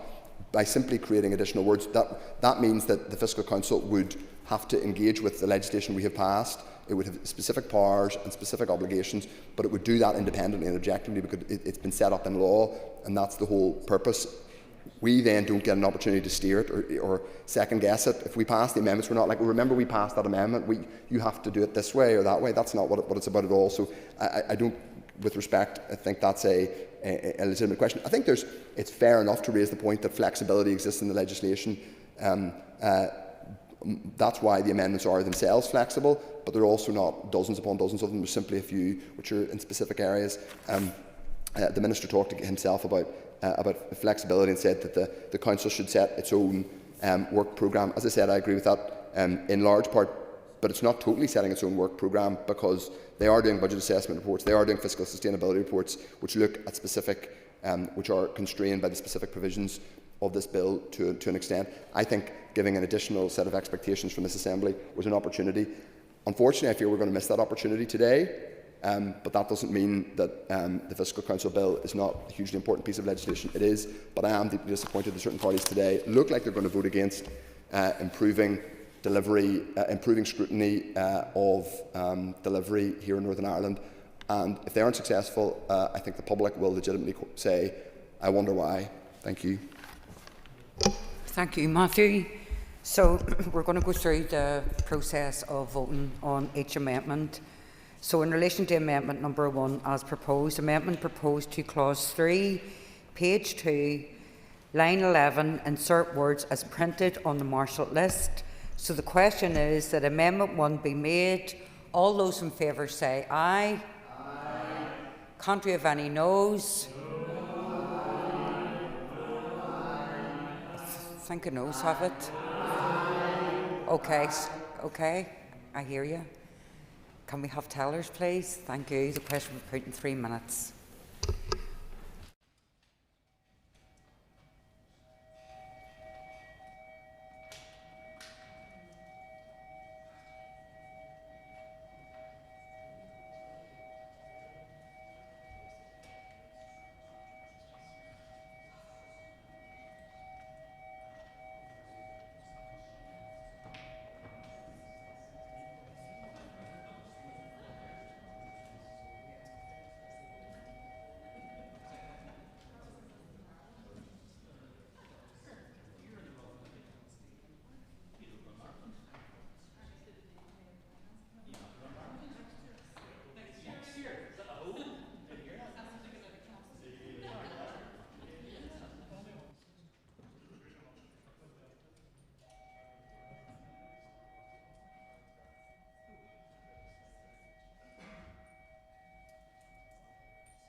Okay, members. Okay, members. Could you all resume your seats, please? Thank you. Thank you. Okay. So the amendment proposed to clause 3, page 2, line 11, insert the words as printed on the marshal list. So the question is that amendment 1 be made. All those in favour say aye. Aye. Contrary of any noes? Okay. Yes, yes, yes, I hear you all. Do we have tellers? Thank you.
Okay, members.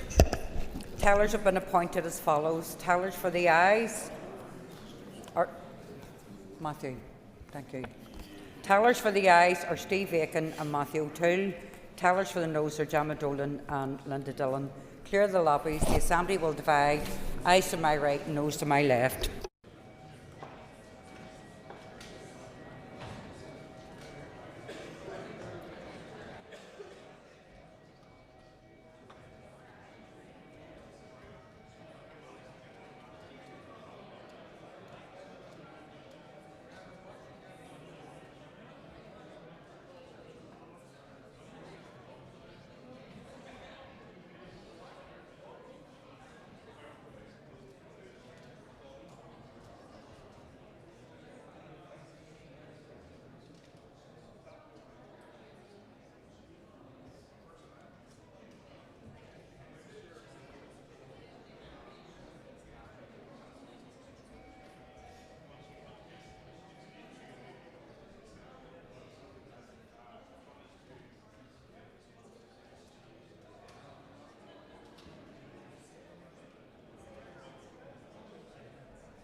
It's closing on.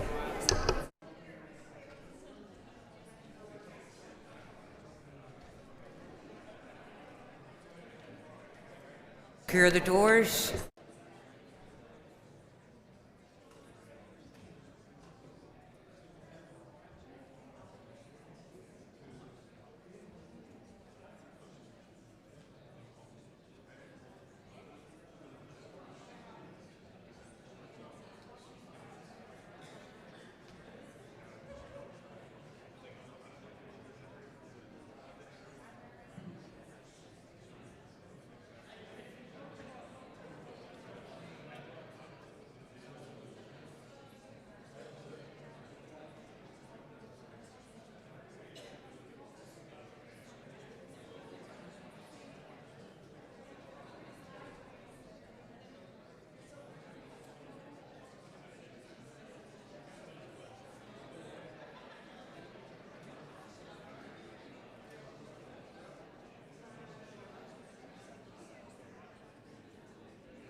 Order, members. Thank you. Thank you, members. Clerk, could you please read the result? 78 members voted, 32 members voted aye, 46 members voted no. The amendment is therefore not made. Okay, the amendment's not made. Amendment number 2 has already been debated. I call Mr Matthew O'Toole to formally move Amendment number 2. Moved.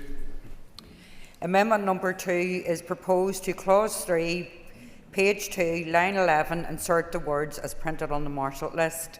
The question is that Amendment number 2 be made. All those in favour say aye. Aye. Can't you have any noes?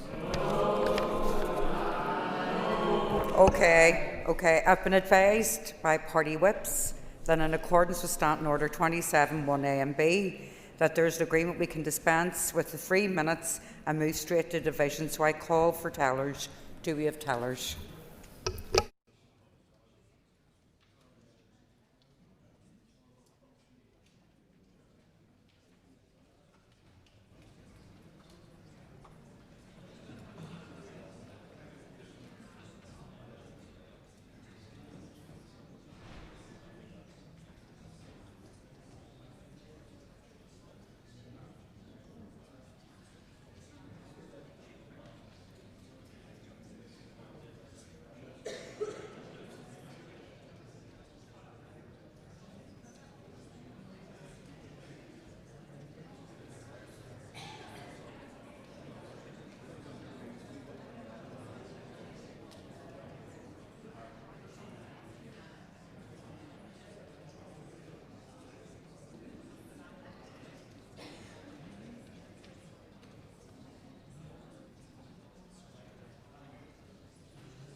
Okay, members.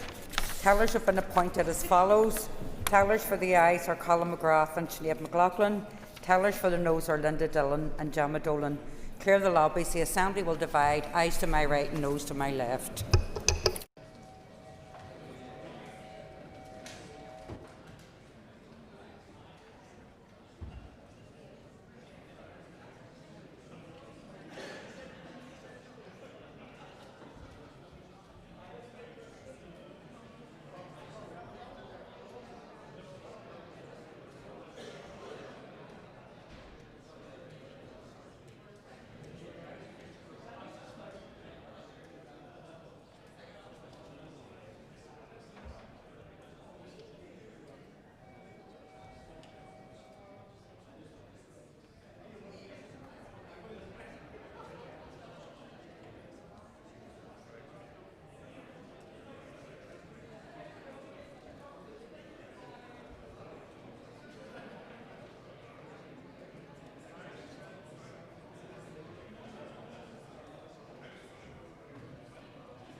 Secure the doors.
Order, members.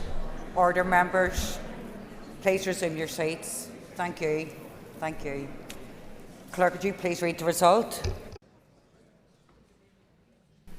78 members voted, 32 members voted aye, 46 members voted no. The amendment is therefore not made. The amendment is not made. Amendment 3 has already been debated. I call Matthew O'Toole to formally move amendment number 3. Moved. The amendment to clause 3, page 2, line 12, insert words as printed on the marshal list. So the question that amendment 3 is made. All those in favour say aye. Aye. Contrary of any noes?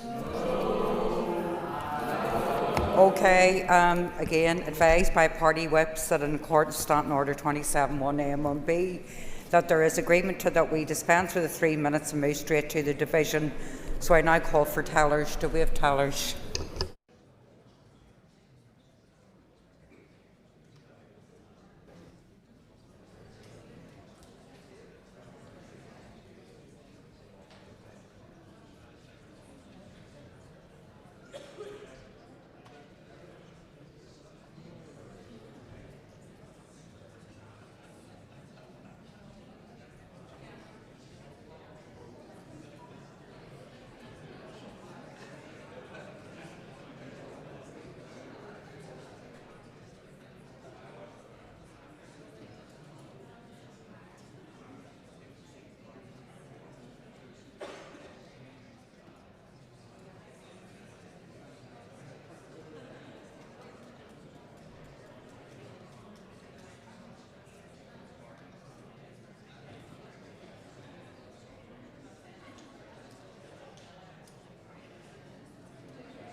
Members, tellers have been appointed as follows. Tellers for the ayes are Patsy McGlone and Cara Hunter. Tellers for the noes are Gemma Dolan and Linda Dillon. Clear the lobbies, the Assembly will divide. Ayes to my right, noes to my left.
Clear the doors.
Okay, members.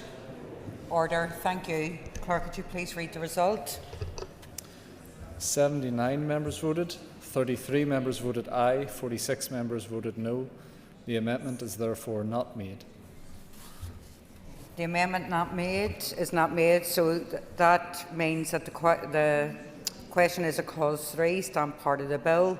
All those in favour say aye. Contrary of any noes?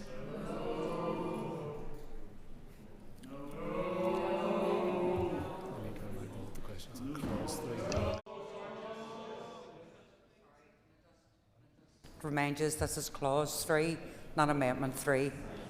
So you all need to tell your jets, right? It's been a long day. Okay, so it's just clause 3 as it stands. Matthew? Thank you. Thank you. So the question is, clause 3 stands part of the bill. All those in favour say aye. Contrary of any noes? The ayes have it. The ayes have it. Now, amendment number 4 has already been debated, so therefore I call Owen Tennyson to move amendment number 4. So moved, Principal Deputy Speaker. Thank you, Owen. So the amendment number 4 proposes to amend clause 4, page 2, line 25, and insert words as printed on the Marshall list. The question is that amendment number 4 be made. All those in favour say aye. Aye. Contrary of any noes? Okay.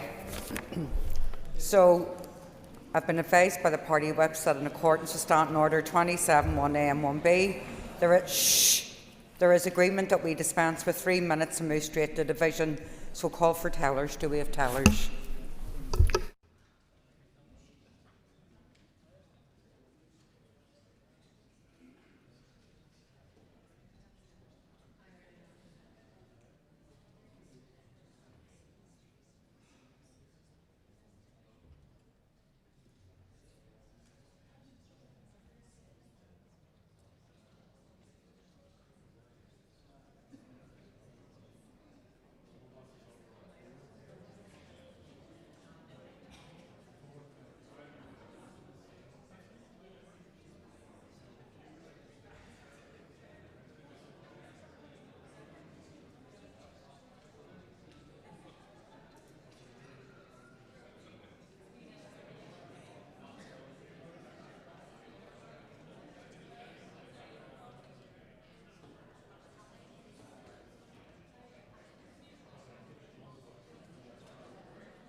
Okay, members. Tellers have been appointed as follows. Please. Tellers have been appointed as follows. Tellers for the ayes are Paula Bradshaw and Andrew McMurray. Tellers for the noes are Gemma Dolan and Linda Dillon. Clear the lobbies. The Assembly will divide. Ayes to my right, noes to my left.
The doors.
Order, members.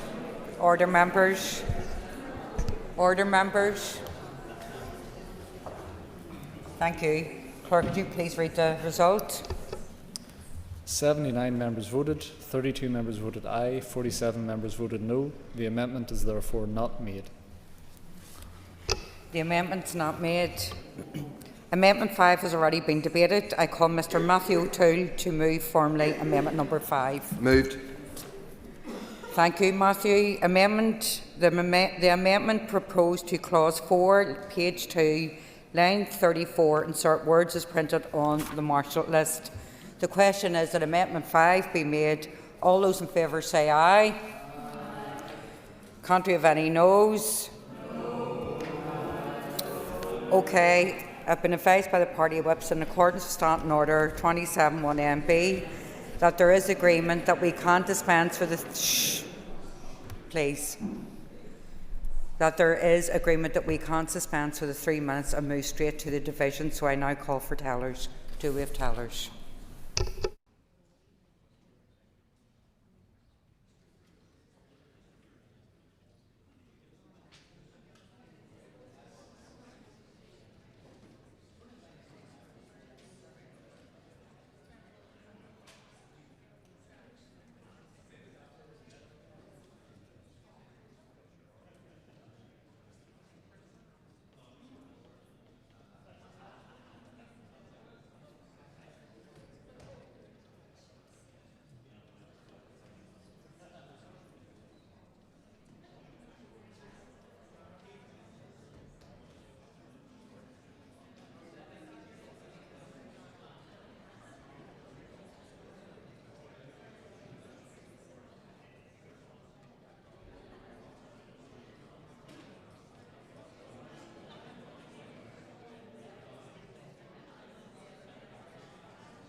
Okay, members. Tellers have been appointed. Tellers for the ayes are Justin McNulty and Mark Durkin. Tellers for the noes are Linda Dillon and Gemma Dolan. Clear the lobbies. The Assembly will divide ayes to my right and noes to my left.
Clear the doors.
Order, members.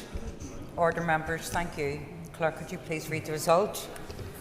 79 members voted, 32 members voted aye, 47 members voted no. The amendment is therefore not made.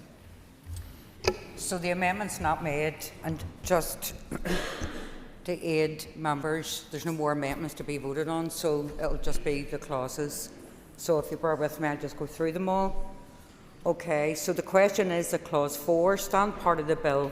All those in favour say aye. Can't you have any noes? The ayes have it. The ayes have it. Clause 5. So the question is that clause 5 stand part of the bill. Stand part of the bill. All those in favour say aye. Can't you have any noes? The ayes have it. The ayes have it. No amendments have been tabled to clause 6. So the question is that clause 6 stand part of the bill. All those in favour say aye. Can't you have any noes? The ayes have it. The ayes have it. No amendments have been tabled to clause 7. The question is that clause 7 stand part of the bill. All those in favour say aye. Can't you have any noes? The ayes have it. The ayes have it. No amendments have been tabled to clause 8. The question is that clause 8 stand part of the bill. All those in favour say aye. Can't you have any noes? The ayes have it. The ayes have it. No amendments have been tabled to clause 9. The question is that clause 9 stand part of the bill. All those in favour say aye. Can't you have any noes? The ayes have it. The ayes have it. Schedule 1 stand part. No amendments have been tabled to Schedule 1. So the question is that Schedule 1 stand part of the bill. All those in favour say aye. Can't you have any noes? The ayes have it. The ayes have it. No amendments have been tabled to Schedule 2. So the question is that Schedule 2 stand part of the bill. All those in favour say aye. Can't you have any noes? The ayes have it. The ayes have it. The question is that the long title be agreed. All those in favour say aye. Can't you have any noes? The ayes have it. The ayes have it. That concludes the consideration stage of the Northern Ireland Fiscal Council Bill. The bill stands referred to the Speaker. Thank you.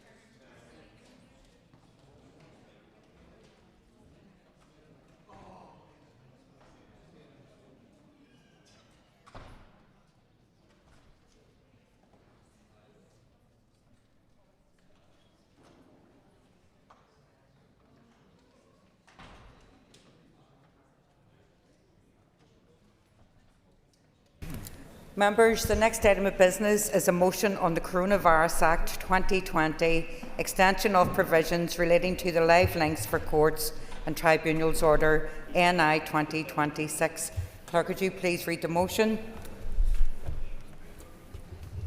That the Coronavirus Act 2020, extension of provisions relating to live links for courts and tribunals order Northern Ireland 2026 be approved. Thank you. I call on the Minister for Justice to move the motion. So moved. Thank you, Minister. The Business Committee has agreed that there should be no time limit on this debate. So I call on the Minister to open the debate on the motion. Thank you, Minister. Thank you, Madam and Principal Deputy Speaker, and I am grateful to the Justice Committee and to the Examiner of Statutory Rules for their scrutiny of this order. Article 2 of the order extends the provisions allowing courts and tribunals in Northern Ireland to receive evidence wholly or in part using audio or video conferencing systems commonly referred to as live links. These are primarily video systems which are used to facilitate the attendance of persons participating in any court or tribunal hearing remotely. These provisions are in addition to legislation which allows the use of a video link for a specific witness or defendant with all other participants attending within the courtroom. This extension will allow us to maintain access to a digital tool which has proved to be an essential element of the toolkit for addressing the backlog of cases accrued during and since the pandemic until 24th of September 2026. Members will recall from the debates on similar motions for approval that we are planning to put in place new primary legislation to provide a long-term legislative solution for live links in our courts and tribunals. Executive colleagues and committee members are aware from debates on past orders of the need for further extensions to assist throughput within the courts while the Justice Bill, which will put live links on a permanent footing, progresses through the Assembly. I remain keen to have the Justice Bill in place as soon as reasonably practicable, although the current timescale for enactment of that legislation means that at least one further extension of these provisions within the Coronavirus Act is likely to be required. In the meantime, this extension will help maintain effective operation of the justice system. It will continue to support broader access to court proceedings where a judge is satisfied that participation by live link is in the interests of justice. I recognise the concerns members have previously expressed about continued reliance on legislation which was originally introduced as an emergency measure, and I share those concerns. I wish there was a practical alternative to continuing to rely on these provisions as a temporary measure, but there is, in my view, justification in that the legacy of the pandemic continues to have an impact on the justice system. Northern Ireland, similar to the other jurisdictions within the UK, has suffered a persistent backlog within the criminal courts since the pandemic. During the pandemic, more cases were received than disposed within the criminal courts, which meant that the number of outstanding cases rose. The Department's analysis of live case numbers at any stage and of processing times for cases completed at courts in the past 6 years indicates the pandemic not only has had an impact, but continues to have one. For example, the total number of live Crown Court cases from the point at which a person is charged or informed has risen as a result of the pandemic from 940 cases at 1st of March 2020 to 1,672 cases on 1st of January 2026, up 77.9% from the figure of the 1st of March 2020. For adult magistrates' court cases, from the point at which a person is charged or informed, the figure has also risen from 25,604 cases on 1st of March 2020 to 30,736 cases on the 1st of January 2026, up 20% from the figure of 1st of March 2020. Despite the considerable efforts made to impact upon the number of active defendants, this remains 62.4% more defendants when compared to pre-COVID rates. Within this total, there were approximately 85.4% more defendants within the Crown Court and approximately 59.2% more defendants in the Magistrates' Court, both adult and youth, than there were on the 1st of March 2020. The median number of days taken for a case to be completed in all courts from the date of an offence was reported until dealt with was 189 days in 2024-25, up 26.8% from 149 days in 2019-20. It reached a high of 226 days for cases dealt with in 21-22.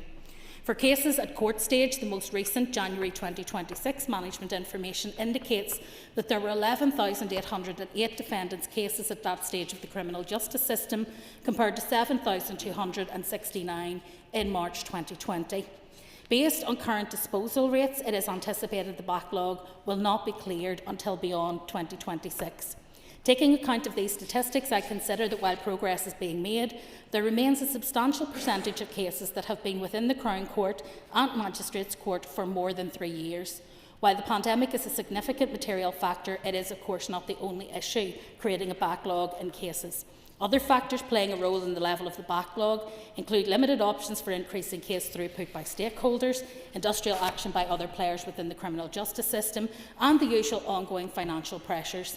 In this context, both magistrates and Crown Courts depend on the continuing ability of the system to use remote hearings.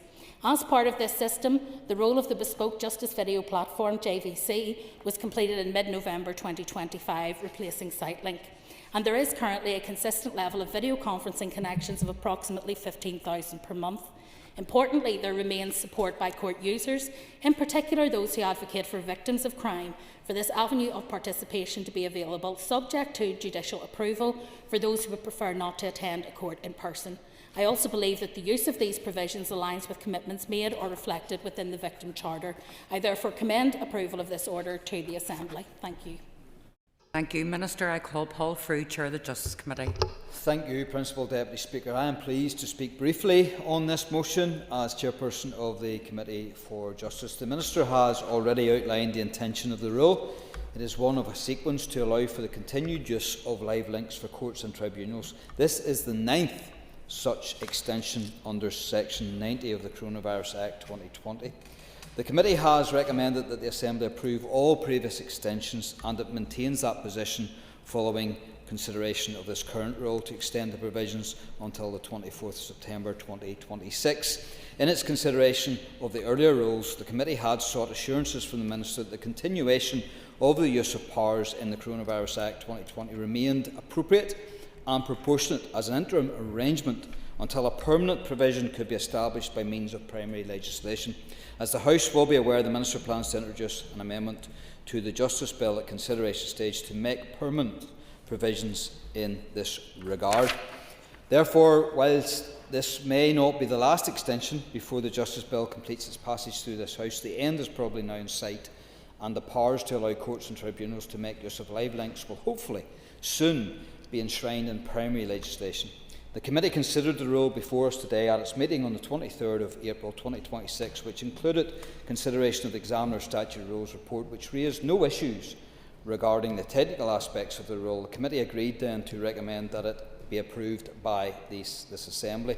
Therefore, on behalf of the Committee of Justice, I support the motion before us today. I will now speak briefly in my capacity as an individual MLA.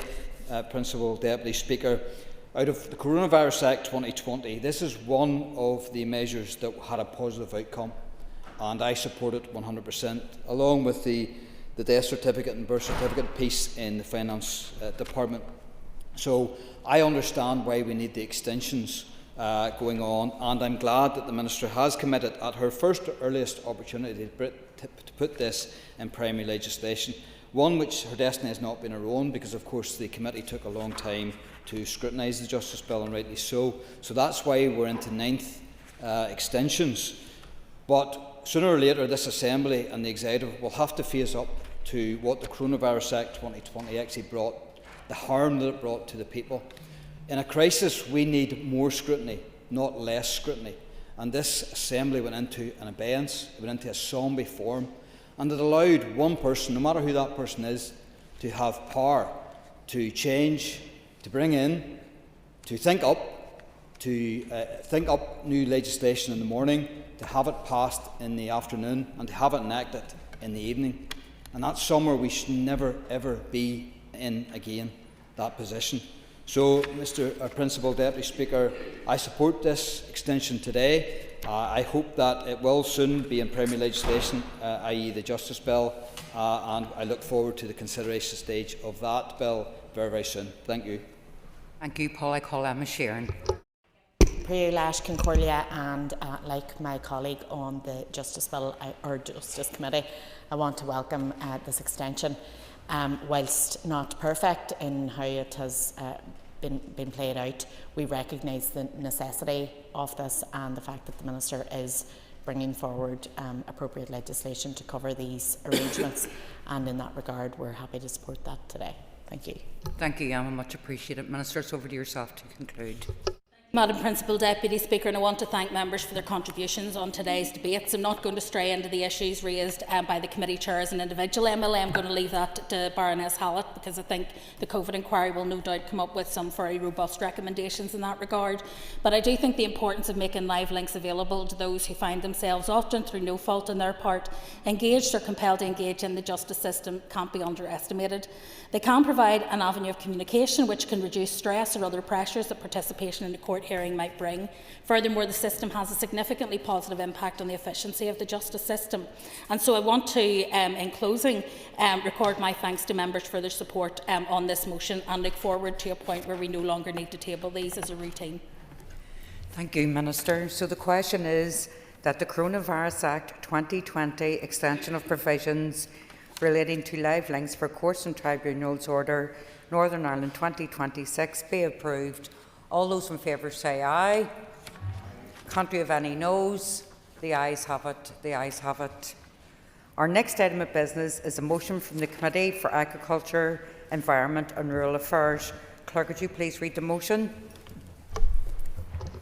That in accordance with Standing Order 33(4), the period referred to in Standing Order 33(2) be extended to the 22nd of January 2027 in relation to the committee stage of the Areas with Natural Constraints (Payments) Bill. Thank you. I call on the Chairperson of the Committee for Agriculture, Environment and Rural Affairs to move the motion. Moved. Thank you. The Business Committee has agreed that there will be no time limit in this debate, so therefore I call upon the Chairperson to open the debate on the motion. Thank you. Thank you, Madam Principal Deputy Speaker. And on behalf of the ERA Committee, I wish to request an extension to the committee stage of the Areas with Natural Constraint Payments Bill to January the 22nd, 2027. This date was agreed after discussion at the committee, which was held on the 16th of April 2026, and I will now outline the reasons that the committee agreed to request this extension. The committee was first briefed on the proposed content of the bill at its meeting on the 16th of March, with the sponsoring member, Declan McAleer, the Deputy Chair of the ERA Committee. This bill itself will take considerable scrutiny despite being only 2 clauses, as it is an enabling bill that places a statutory duty on the Department to use powers in the Agriculture Act 2000 to permit the modification of the basic payment scheme to include a payment for the areas with natural constraints, otherwise known as ANCs. The 2020 Act provides the power to make regulations to provide the ANC payments, which has not been exercised by the Minister to date. The Deputy Chair advised us that the aim of the bill is to restore income from support payments, which were previously vital to upland farmers in a range of ways, which were social, economic, environmental and financial. The committee's scrutiny will need to be wide-ranging around the intentions of the bill. Some of those, Madam Principal Deputy Speaker, are to compensate farmers for all or part of the additional costs and income foregone during the production constraints in ANCs, to ease the burden of operating in challenging farming environments, to address the reduction in agricultural opportunities in ANC areas, and to promote greater quality of opportunity for farmers in these regions. The committee will also need to look in detail at the financial implications and the need for the ANC bill. As the bill states, it should be reinstated at no less than the levels provided for under the Areas of Natural Constraint 2018 regulations, which are now expired, but specified payment rates in Schedule 2 based on qualifying forage area. We will also be considering any unintended consequences and considering in more detail the environmental, ecological impacts associated with ANCs, also whether the payments could maximise delivery of sustainable food production and whether payments should be linked to improved environmental outcomes in ANC areas. We will also wish to explore potential alternative measures and look at the impacts of the previous ANC payments.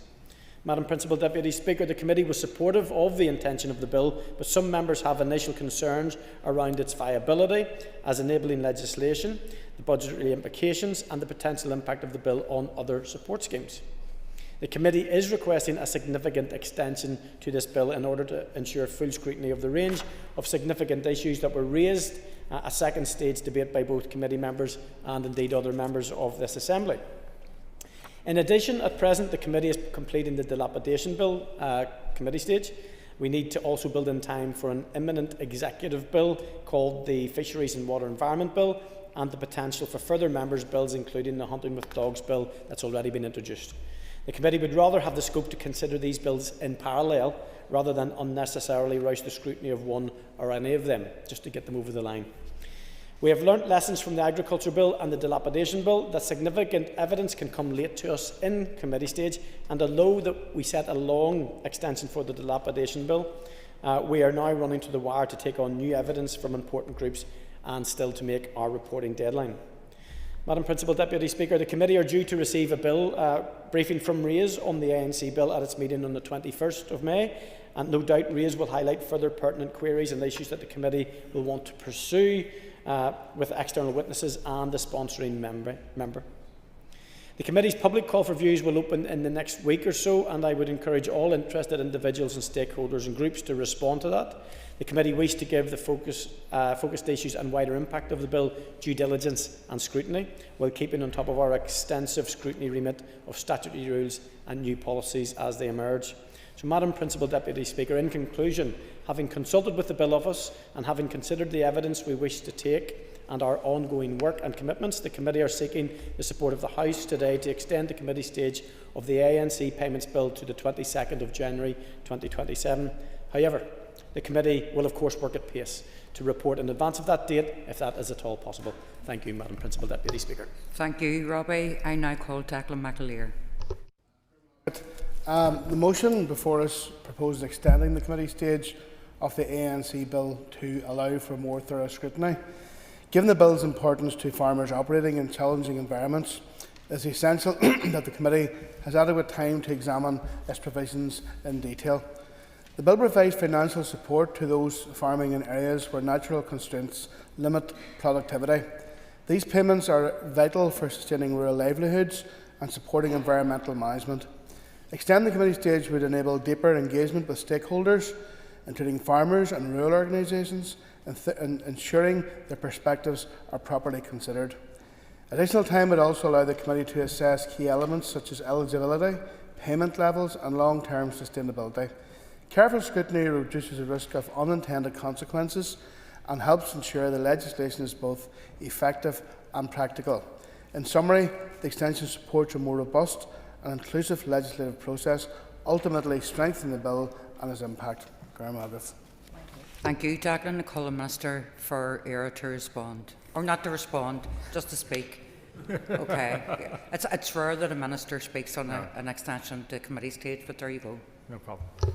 Thank you very much, Madam Principal Deputy Speaker, and I beg your slight indulgence in offering congratulations to Diane for completing Belfast City Marathon on Sunday, just 2 weeks after London, so that's a big achievement, and I think it's important I recognise that. I'm much in awe. I'm going to be relatively brief here in terms of the response to the request for extension of the committee stage. I will be supporting that, but I do think it's important to set out some concerns in regards to that, and I think it's important that I do that and put that on the record. Before I do that, I want to place on record my recognition of the importance of farming in areas classified as severely disadvantaged areas, which is otherwise, as you know, known as SDA.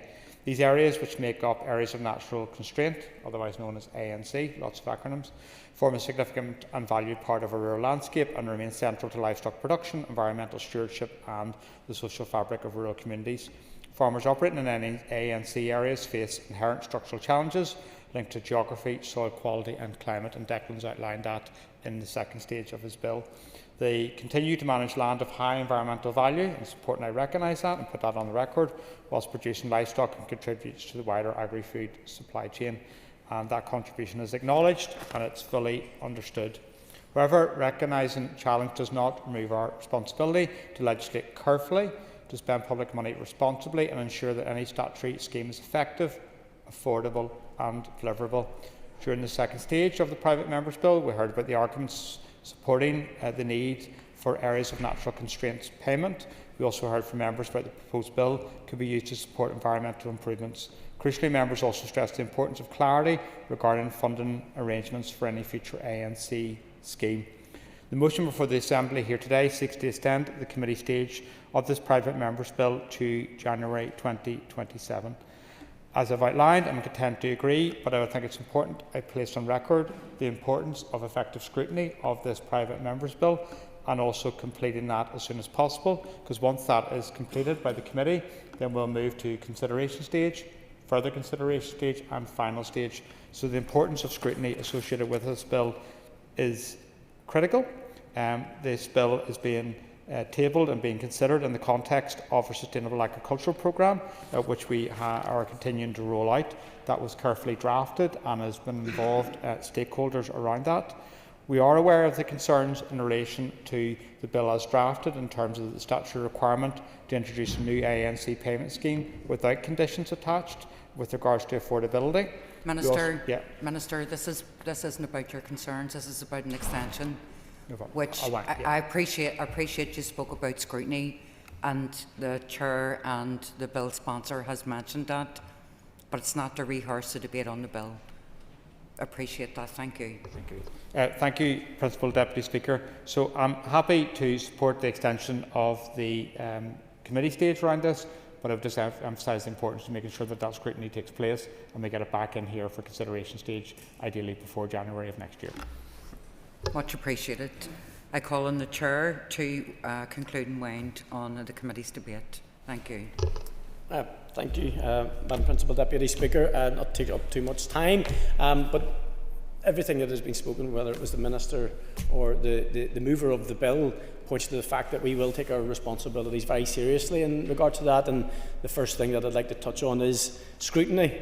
And in sitting in the chamber in the last motion, which was an extension of the Coronavirus Act, it's never been more apparent that the primary function of this place is to offer absolute scrutiny and give that public confidence, particularly when we're talking around new fiscal responsibilities for any department that's coming in 2027. However, the context that this is set in is a very challenging environment for farmers and the agri-food sector. So I thank the members for their contributions in regard to this, and I beg the indulgence of the Assembly, and I hope that they will vote with us to extend the committee stage for the ANC bill until January 2027. Thank you. Thank you, everyone. So the question is that the motion standing on the order paper be agreed. All those in favour say aye. Contrary of any noes? The ayes have it. The ayes have it. Members could take your ease for a moment, please. Thank you.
Members, the next item of business is a motion on voluntary and community sector funding. Clerk, please read the motion. That this Assembly recognises the social and economic value of the voluntary and community sector and the vital role it plays across Northern Ireland in supporting vulnerable people, strengthening communities and delivering essential public services. Regrets that many organisations have been forced to scale back or withdraw services and lay off valued staff due to the mishandling of the local Growth Fund by the British Government.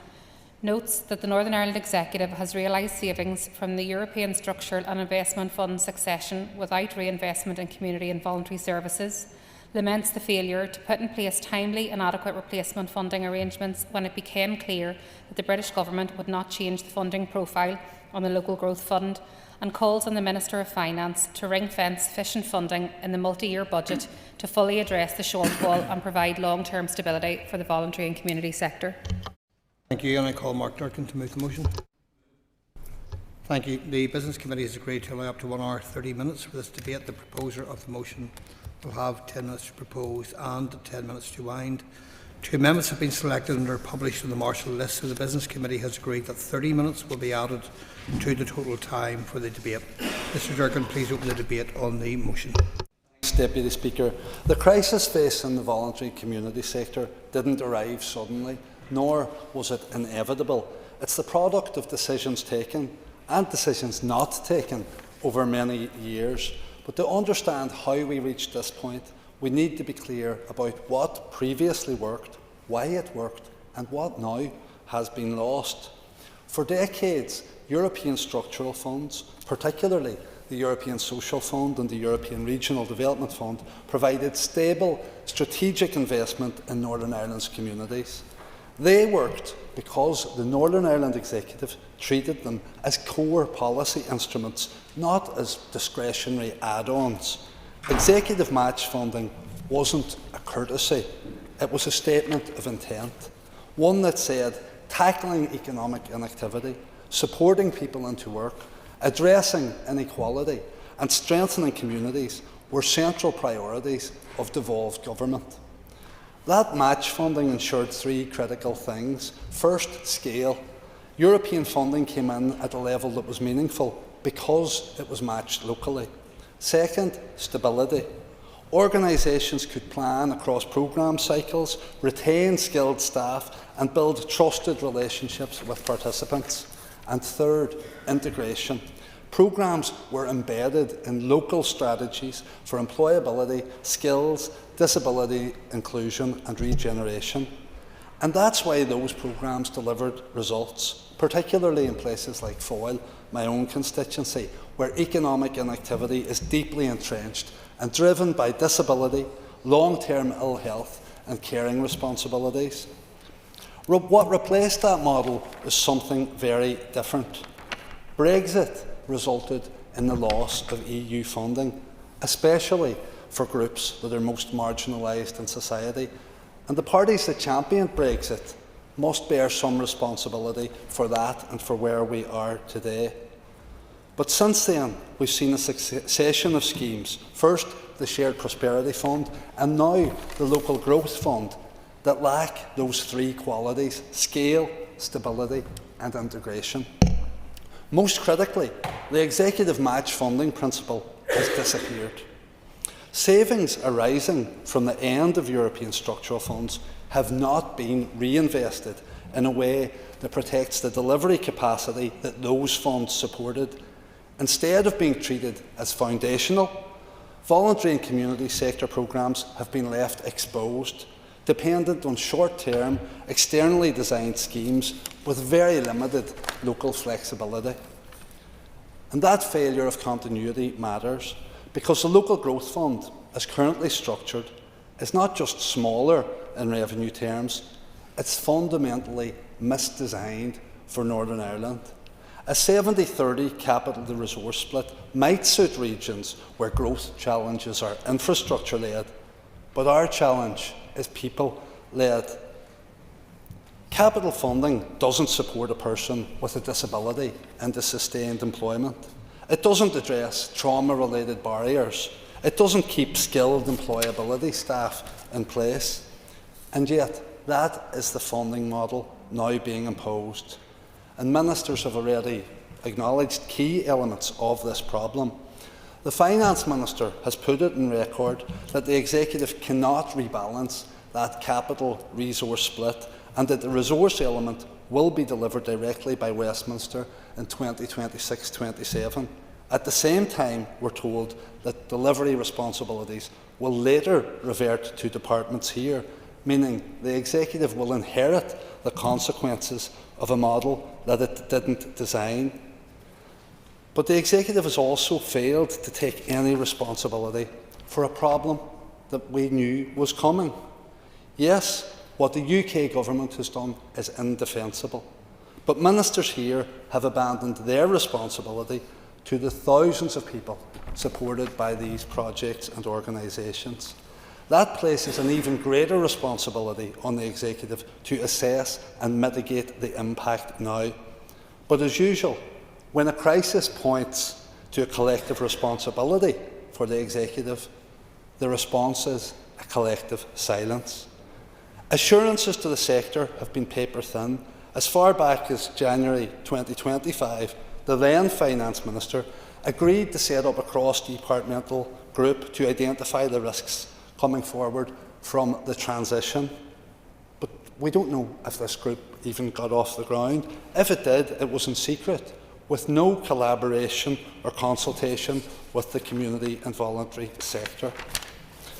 Despite accepting that job losses and service reductions are inevitable, departments have not produced any clear or published analysis of the impact that this funding transition will have on the voluntary community sector's ability to continue delivering support. That's not my interpretation. It's the clear implication of answers already given in this House and to committees. We're effectively being told that the full impact can't be assessed, while organisations are already issuing redundancy notices. That is not an evidence-based approach. It's policy making by blindfold. Let me bring this back to Foyle, because these decisions have a real-world impact. In my constituency, the voluntary and community sector carries much of the weight of tackling economic inactivity. Action Mental Health's North West provision, Youth Start Delivery Partners, BITES, women-focused employability and confidence programmes, and community-based support organisations from the bog side to the water side aren't peripheral, they're central.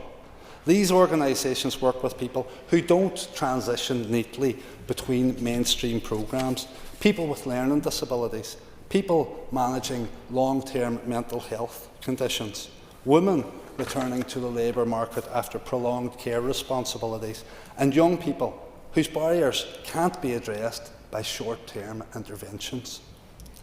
Yet, there is no published assessment setting out which of these services can survive the funding reduction, what staffing capacity will be lost, or how the loss of that provision will affect economic and activity rates locally, not to mention vulnerable individuals. Instead, the Executive acknowledges the problem, but appears to be willing to proceed without modelling its impact. In contrast, under ESF, the Executive understood that withdrawing match funding would collapse delivery, so it didn't do so. Under current arrangements, however, the withdrawal has happened by default, not through decision, but through omission. This motion isn't asking for charity. It's asking for restoration of a principle that previously guided policy, that if we rely on the voluntary and community sector to deliver core outcomes, then we fund it accordingly. Ring-fencing funding within the multi-year budget isn't radical. It would achieve predictability, continuity and accountability. And let's be honest about the alternative. If we allow experienced staff to leave, services to close and community trust to dissipate, those capacities won't be easily rebuilt. The costs will simply reappear elsewhere in mental health services, in long-term unemployment, in poverty statistics, and in the very economic inactivity figures the Executive says it wants to reduce. That's not fiscal responsibility, it's just cost shifting. The question facing the Executive is fairly straightforward. If we knew under European funding that match funding was essential to delivery, why is its disappearance now being treated as acceptable? If departments can't currently assess the impact on service delivery here, why is it content to proceed regardless? And if we accept that Westminster will not adjust the funding profile in the short term, what's the Executive's plan to prevent permanent damage to the sector that it depends upon, that we all depend upon? This motion asks the Executive to stop managing decline and start managing risk, proactively and strategically. We know what worked, we know what's being lost, and we still have an opportunity to act. I urge members to support the motion, and I urge the Executive to re-establish the principle that made European structural funds so effective here. Long-term commitment matched by deliberate political choice. The voluntary and community sector here depend on it and deserve no less. Thank you. I call Diane Forsyth to move amendment number 1. So moved. Thank you. You'll have 10 minutes to propose amendment number 1 and 5 minutes to wind. Please open the debate on amendment 1. Thank you, Deputy Speaker, and I thank the SLP for bringing the motion to bring the voluntary community sector funding to the floor of this Assembly. As Chair of the All-Party Group for Voluntary and Community Sector, we have long been calling for an assessment, quantification of the extent of public services that are delivered here in Northern Ireland by the voluntary and community sector. We all know these organisations at the heart of our communities, delivering frontline services across all departments. It has never been quantified and the scale has never been fully built into our programme for government assessments. The voluntary and community sector in Northern Ireland continue to deliver frontline services to our public, and they fill the gap where public services don't reach. In 23 to 25, the voluntary community sector led UK SPF programmes supported almost 24,000 beneficiaries. Members in every single corner of this chamber will no doubt testify to the impact these organisations have in their constituency, and it is vital that our voluntary and community sector feel valued for the work that they do. Ensuring the stability and sustainability for services and the volunteers is critical to ensuring the support infrastructure is there for those people who need it. The unprecedented challenges facing our departmental budgets have the potential to create a much bigger problem and greater uncertainty for projects and groups in the sector, given their reliance on core funding. And we in the DUP believe that the UK Government has a responsibility to provide clarity on the future of this funding without delay. It is appalling that community and voluntary organisations doing essential work have been left in such an uncertain position. And the 70-30 capital revenue split in particular has caused major concern that 11,000 per year may lose support.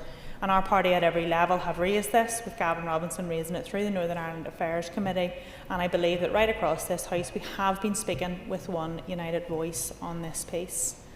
But put simply, there's not enough capacity within existing statutory services to replace the loss of these programmes. And it will undoubtedly mean individuals denied access to services, negative consequences for health, well-being, economic development and skills growth across our province. We want to see previous spending power under the EU structural funds replicated and enhanced, with the UK always paid in more to the EU than what it received back under structural funding. There can be no excuse for any shortfall in funding now. The DUP does not accept that this was in some way inevitable as a result of our exit from the EU. Previous governments ultimately made promises that have not been honoured. And over the course of the past years, we in the DUP repeatedly sought clarity on when this funding would be available and how it would be administered. And it's clear on all of these fronts that the engagement of the previous government was severely lacking, and we want to see that remedied. And the size of the pot, of course, is extremely important, but it's also critical that the priorities of future programmes reflect the needs and circumstances of our communities here in Northern Ireland. And the role of the voluntary community sector has been highlighted and rightly recognised throughout our programme for government. We have always been clear that the aims and funding objectives of our Local Growth Fund must align with the Executive's agreed plans for economic growth and social inclusion. We cannot be in a situation where our funding coming from the UK Government duplicates aims already covered by Executive programmes, or where Northern Ireland's circumstances are not reflected in the development or administration of this funding. And equally, the DUP does not believe that providing a more meaningful role for the devolved administrations in deciding how and where this funding is targeted needs to be at the expense of retaining a national approach to providing greater economic and social cohesion between different parts of the United Kingdom. And this is where our amendment tries to bring in a degree of assessment of our current position. And given the tough decisions that will need to be taken by our executive ministers in the coming weeks and months in the difficult budgetary situation, we, on balance, do not believe that it would be prudent nor conducive to providing greater uncertainty to the sector, adding to their challenges facing our departments by devolving responsibility for the schemes solely to local ministers. As we have outlined in our amendment, we've removed the suggestion to ring-fence the money, because, as we say it, if you ring-fence everything and set it aside to deliver on previous schemes, whenever the budget's already under pressure, it puts additional pressures on ministers, and it forces the question, where we don't have additional funding, where would you take the money from? Which department are you taking the ring-fence money out of to set aside into this? The DUP, as I say, have consistently raised the poor way the Local Growth Fund has been progressed at every level. We believe that the UK Government needs to step up, fund it properly, restore the full aims, remove the capital revenue split, and we support the voluntary community sector. We recognise the valuable contribution that they have provided for the public here in Northern Ireland. They have been let down, and we support the call from our Assembly, from the parties who stood united together, from the Executive and from our MPs to reinstate the Local Growth Fund in full terms. Thank you. I call Colin Kildernew to move amendment number 2. Moved. Thank you. The Assembly should note that the amendments are mutually exclusive, so if amendment number 1 is made, the question will not be put on amendment number 2. You will have 10 minutes to propose amendment 2 and 5 minutes to wind. All other speakers in the debate will have 5 minutes. Please open the debate on amendment number 2. Last Jan Corlia, and I want to start by thanking the members for bringing forward this motion on the Local Growth Fund. At the time of the Brexit referendum in 2016, Sinn Féin warned that leaving the EU would inevitably mean the loss of EU funding, which would be catastrophic for the North. The British government dismissed these warnings as scare tactics and promised that all lost EU funding would be replaced in full. However, the British government never intended to keep its promise, and as expected by anyone with an ounce of sense, they have cruelly slashed funding for essential services, which had formerly been funded by the EU. Last year, the British government announced that it was scrapping the Shared Prosperity Fund, a major source of funding to organisations which supported vulnerable people to find and sustain employment, and that it would be replaced by the Local Growth Fund. Under EU membership, the North received on average £40 million per year from the European Social Fund to support these vital employment programmes. This year, under the Local Growth Fund, the North will receive only £9.2 million, representing a huge cut in funding. In addition to the cut in funding, the British government also changed the funding model to one which focused heavily on capital funding, which is completely useless for most of our community organisations. This disastrous decision by the British government has plunged many community and voluntary sector organisations into crisis, with many now facing closure. As many as 650 frontline staff now face redundancy, with many thousands more vulnerable people having these vital services ripped away from them. Despite the many months of campaigning by Sinn Féin and others, the British government refused to back down and reinstate the funding. Instead, they shamefully choose to prioritise funding weapons of war, only this week announcing a £50 million support package to the defence industry, ironically, or maybe not, maybe it's just gaslighting, calling it the Defence Growth Fund. Time and time again, the people of the North suffer the consequences of harmful decisions taken in London by British governments that neither thinks nor cares one iota about any of us here. Turning now to the Sinn Féin amendment, which places the focus back where it should be, on the British government. The original motion brought by the SDLP completely lets the British government off the hook. Brexit was their disastrous policy. The people of the North voted to remain. It was the British government who promised to replace all lost EU funding, a promise they had no intention of keeping. And it was the British government who refused to listen to the concerns of our community and voluntary sector when they warned of the consequences of the cut in funding. The SDLP, I'm sure, are well aware of the financial strain that the Executive is operating under, again as a result of British austerity and underfunding, so they should know that the Executive simply does not have the funding available to plug the gap. I do find it strange that the SDLP seems to have taken on the role of a political mudyard, deflecting responsibility away from the British Government and onto the Executive, and whilst I might not agree with the convoluted posturing of the... No, I'm not finished, Mark. I don't agree with the posturing of the SDLP today. At least we can agree that more and more people are rightly coming to the conclusion that our interests will never be served by politicians in Britain, and that a new Ireland represents the best hope for a bright and prosperous future for all of our people.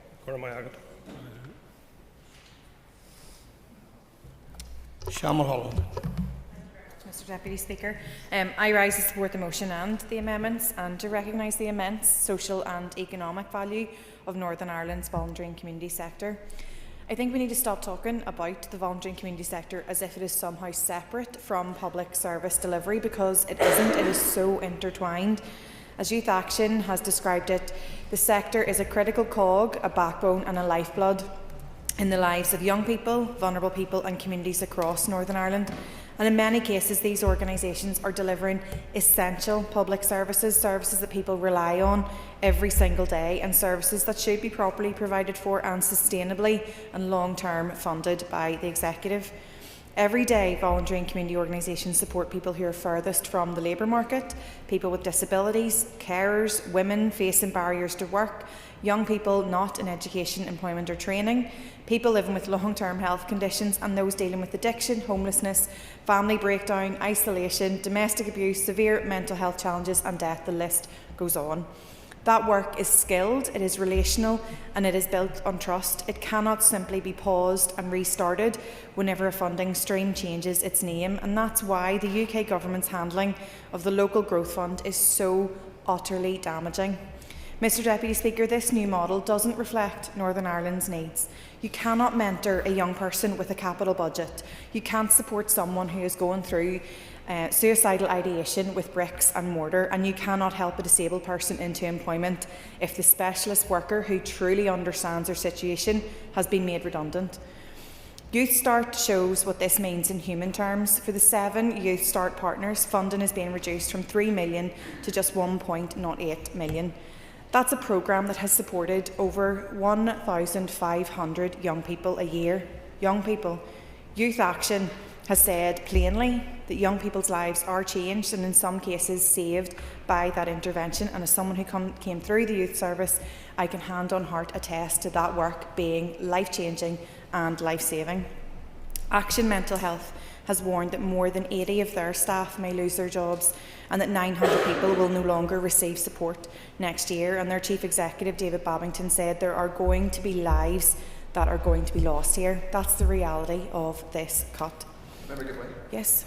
The member also agreed that the same person, David Babington from Action Mental Health, while also robustly challenging decisions made by the UK Government, also said the executive needed to step up, and he was very frustrated with the executive's response to this and the desire to simply push all of the responsibility onto the UK Government. They clearly need some of the blame, but there was frustration there too in terms of executive responsibility. And I can understand how the sector feels that frustration. We feel that frustration. You hear it in this House, Matthew, as well. However, for this particular fund, I do think that the blame lies squarely at the shoulders of the UK Government in terms of the design, delivery and implementation of what they have put through. Yep. I thank the member very much for giving way. During the last collapse of this Assembly, many of us who were communities representatives met with the then Permanent Secretary, who spelt out in no uncertain terms how much this Assembly was pushing, and the Department was pushing very hard to get that money into Northern Ireland so that we could lead the way on what the priorities should be and how the money should be spent here. And that was refused point blank by Westminster. Thank you very much, Kelly. When EU structural funds ended after Brexit, the sector was promised that the UK Shared Prosperity Fund would replace that support. That transition brought instability, it brought delays, it brought uncertainty, and it brought a really damaging loss of the workforce. Organisations lost staff, programmes were paused or closed.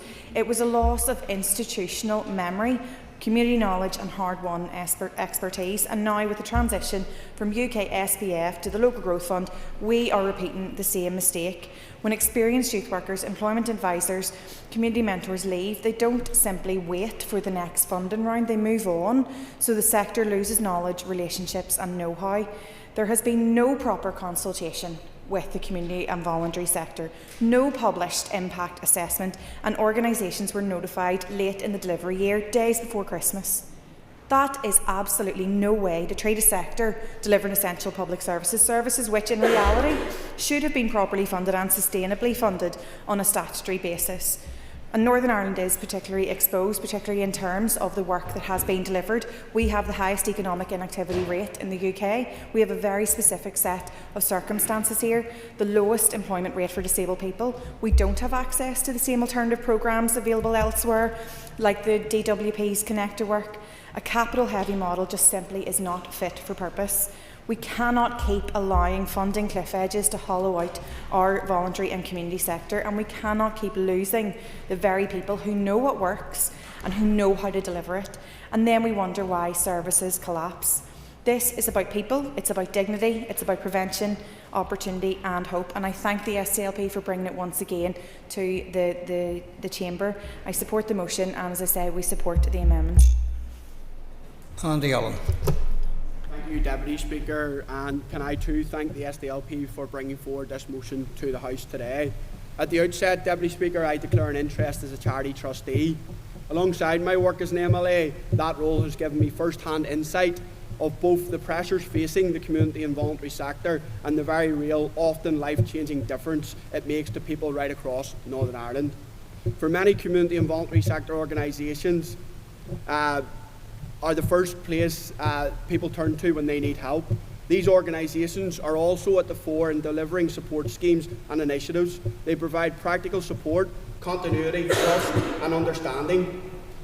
They're rooted in the communities they serve, and the local knowledge allows them to respond quickly and effectively when need arises. That is why their value goes well beyond what can easily be measured.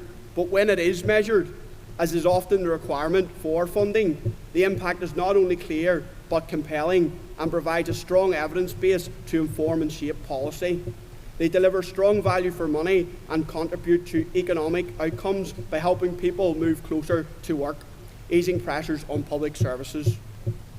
We all, no doubt, have seen how relatively small amounts of funding can make a significant difference when it is in the hands of people who understand local need and can respond quickly. That ability to act early and intervene before issues escalate is one of the sector's greatest strengths, and one that ultimately saves both money and hardship in the longer term. That is why the current situation is so concerning. We're now seeing organisations having to scale back services, lose skilled staff, and in some cases consider whether they can continue at all. That is not because the need has gone away. If anything, demand has increased and the complexity of that need has grown. The handling of the Local Growth Fund has contributed to that uncertainty.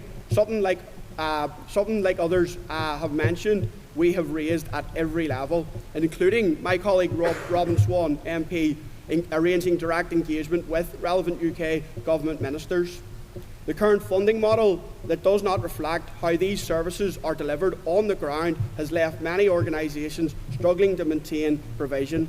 A capital-heavy approach simply does not align with services that rely on people, skills and sustained engagement. Alongside that, there's been a failure to put in place timely replacement funding when it became clear that previous arrangements would fall away. That has created a gap which has also left the sector warning, or what the sector has also been warning about for some time, and we're now seeing the consequences of that delay.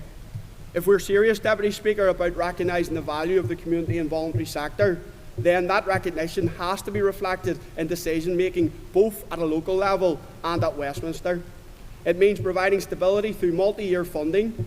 It means ensuring that funding is designed around people and services, not rigid structures that fail to reflect how delivery works in practice, as we've seen with the approach taken to the Local Growth Fund. Providing sufficient multi-year funding is a necessary step. It is about giving organisations the certainty they need to plan, retain staff and continue delivering the support that so many people depend on. Too often, Deputy Speaker, we see decisions and notifications coming at the last minute, creating unnecessary uncertainty, and has been the case again recently with community and voluntary sector youth services. If we allow capacity to be lost, the consequences will be far-reaching. Skills and experience are lost, relationships within communities are damaged, and services that have taken years to build will disappear. That is not something that we can easily or quickly rebuild. The community and voluntary sector plays a vital role in supporting people, strengthening communities and delivering services that make a real difference every single day. We support the motion, Deputy Speaker. Thank you. I call Carl McKillen. I'll get the last Concordia. I mean, I think the sentiment, if I'm picking this up right, is about making sure that there's support for the community and voluntary sector. But when I read this, I just thought this is another SDLP motion about bailing the Brits out. It's crass, it's cynical, it uses the plight of the community and voluntary sector to strike points against the executive. Had this motion been about us all collectively challenging the British government about the way this local growth fund has been managed, I don't think there would be any amendments whatsoever. But it is what it is, and it's, in my opinion, it's quite sad and it's quite disappointing. Sian mentioned the community and voluntary sector, and she came from it, as did I, worked in it for a number of years. And when I was working in it in 2007, people were on protective notice every month, and nothing much has changed. What we, in my opinion, need to do is collectively go back again to the British government, because the way their funding model is actually, it's almost like death by a different type of approach. It's this one-size-fits-all model, no consideration of this place having the worst figures of deprivation a legacy of deprivation, a legacy of discrimination, in my opinion, and certainly working class areas that were greatly impacted by the conflict, particularly, have been left high and dry yet again. Now, some of the bigger organisations come up here to protest, and I support their right to protest. I would have preferred if had went to the NIO, because this is where this position lies, not with the executive, with the British government. But the British government, in my opinion, in my opinion, the British government, as Colm said, the SDLP are quite happy for us all to try and bail the Brits out yet again. And I think it's quite cynical and it's crass. I do understand fully why people are so annoyed about this, given that we have plenty of parties here who were cheerleading for Brexit and now cry foul about the impacts of that, impacts on some of their most vulnerable constituents. But despite all that, I still think there's opportunities, even after this vote. If people are completely genuine about helping that sector out, there's still opportunities for us all to go back. Pushing it on the doors of the executive is just, in my opinion, not only is it short-sighted, it's just unfair. Andy Allen mentioned what happened to the youth sector. Again, last minute, people looking for other jobs, other people left in anticipation that the ring fencing wouldn't be returned. Same principle, I agree with ring fencing. The SDLP removed ring fencing for housing figures in 2010 and again thereafter, which meant that those who experienced inequality will face even deeper inequality. Do I think each department should ring fence for community and voluntary sector? Yes, I do. I always have and I always will. Because unless you target resources to those who most need will always continue to have less. That's a fact. And it is, for me, an issue of class as well. And most of those impacted are Section 75 groups, are most vulnerable. So saying that we support the community and voluntary sector, but just isn't good enough and it doesn't cut it. So I would appeal to the SDLP in particular to join with the rest of us. I'm assuming that everybody else is going to support the call to have this funded reinstated as it was, because the current configuration doesn't work. It actually is quite cruel. It holds an opportunity out knowing people can't take it. And our people deserve better than that. So I am disappointed at the motion and look forward to what happens afterwards if there is real and genuine concern about the community and voluntary sector. Harry Harvey. Thank you, Mr. Speaker. And I join with others across the Chamber this afternoon in voicing my continued dissatisfaction with the Government in relation to their handling of the Local Growth Fund. Since this issue came to the fore, DEP representatives in every constituency have been working with local community and voluntary sector organisations to highlight the damage being caused as a result of the decisions taken by the Government in the delivery of Local Growth Fund. I pay tribute to the Deputy First Minister alongside other executive colleagues who have continued to highlight this issue with the Government. Mr. Speaker, Northern Ireland's community and voluntary sector comprises some of the brightest and best that we have to offer. Tremendous individuals who go above and beyond in the support of our community and those most in need. These organisations plug gaps not filled by the public sector and deliver invaluable frontline services across health, well-being, economic development and skills growth. As has already been stated, it is a testament to the impact that the Shared Prosperity Fund has had in recent years. 23,000 individuals across Northern Ireland have benefited since 2023. Public services are unimaginably stretched. Prospect of additional need, previously met by community and voluntary organisations moving to the frontline public services, is of major concern.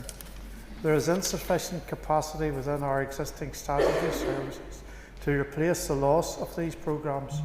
Further reduced access to support will only prove detrimental to the most vulnerable, allowing individuals to fall through the gaps no longer being met by such programmes.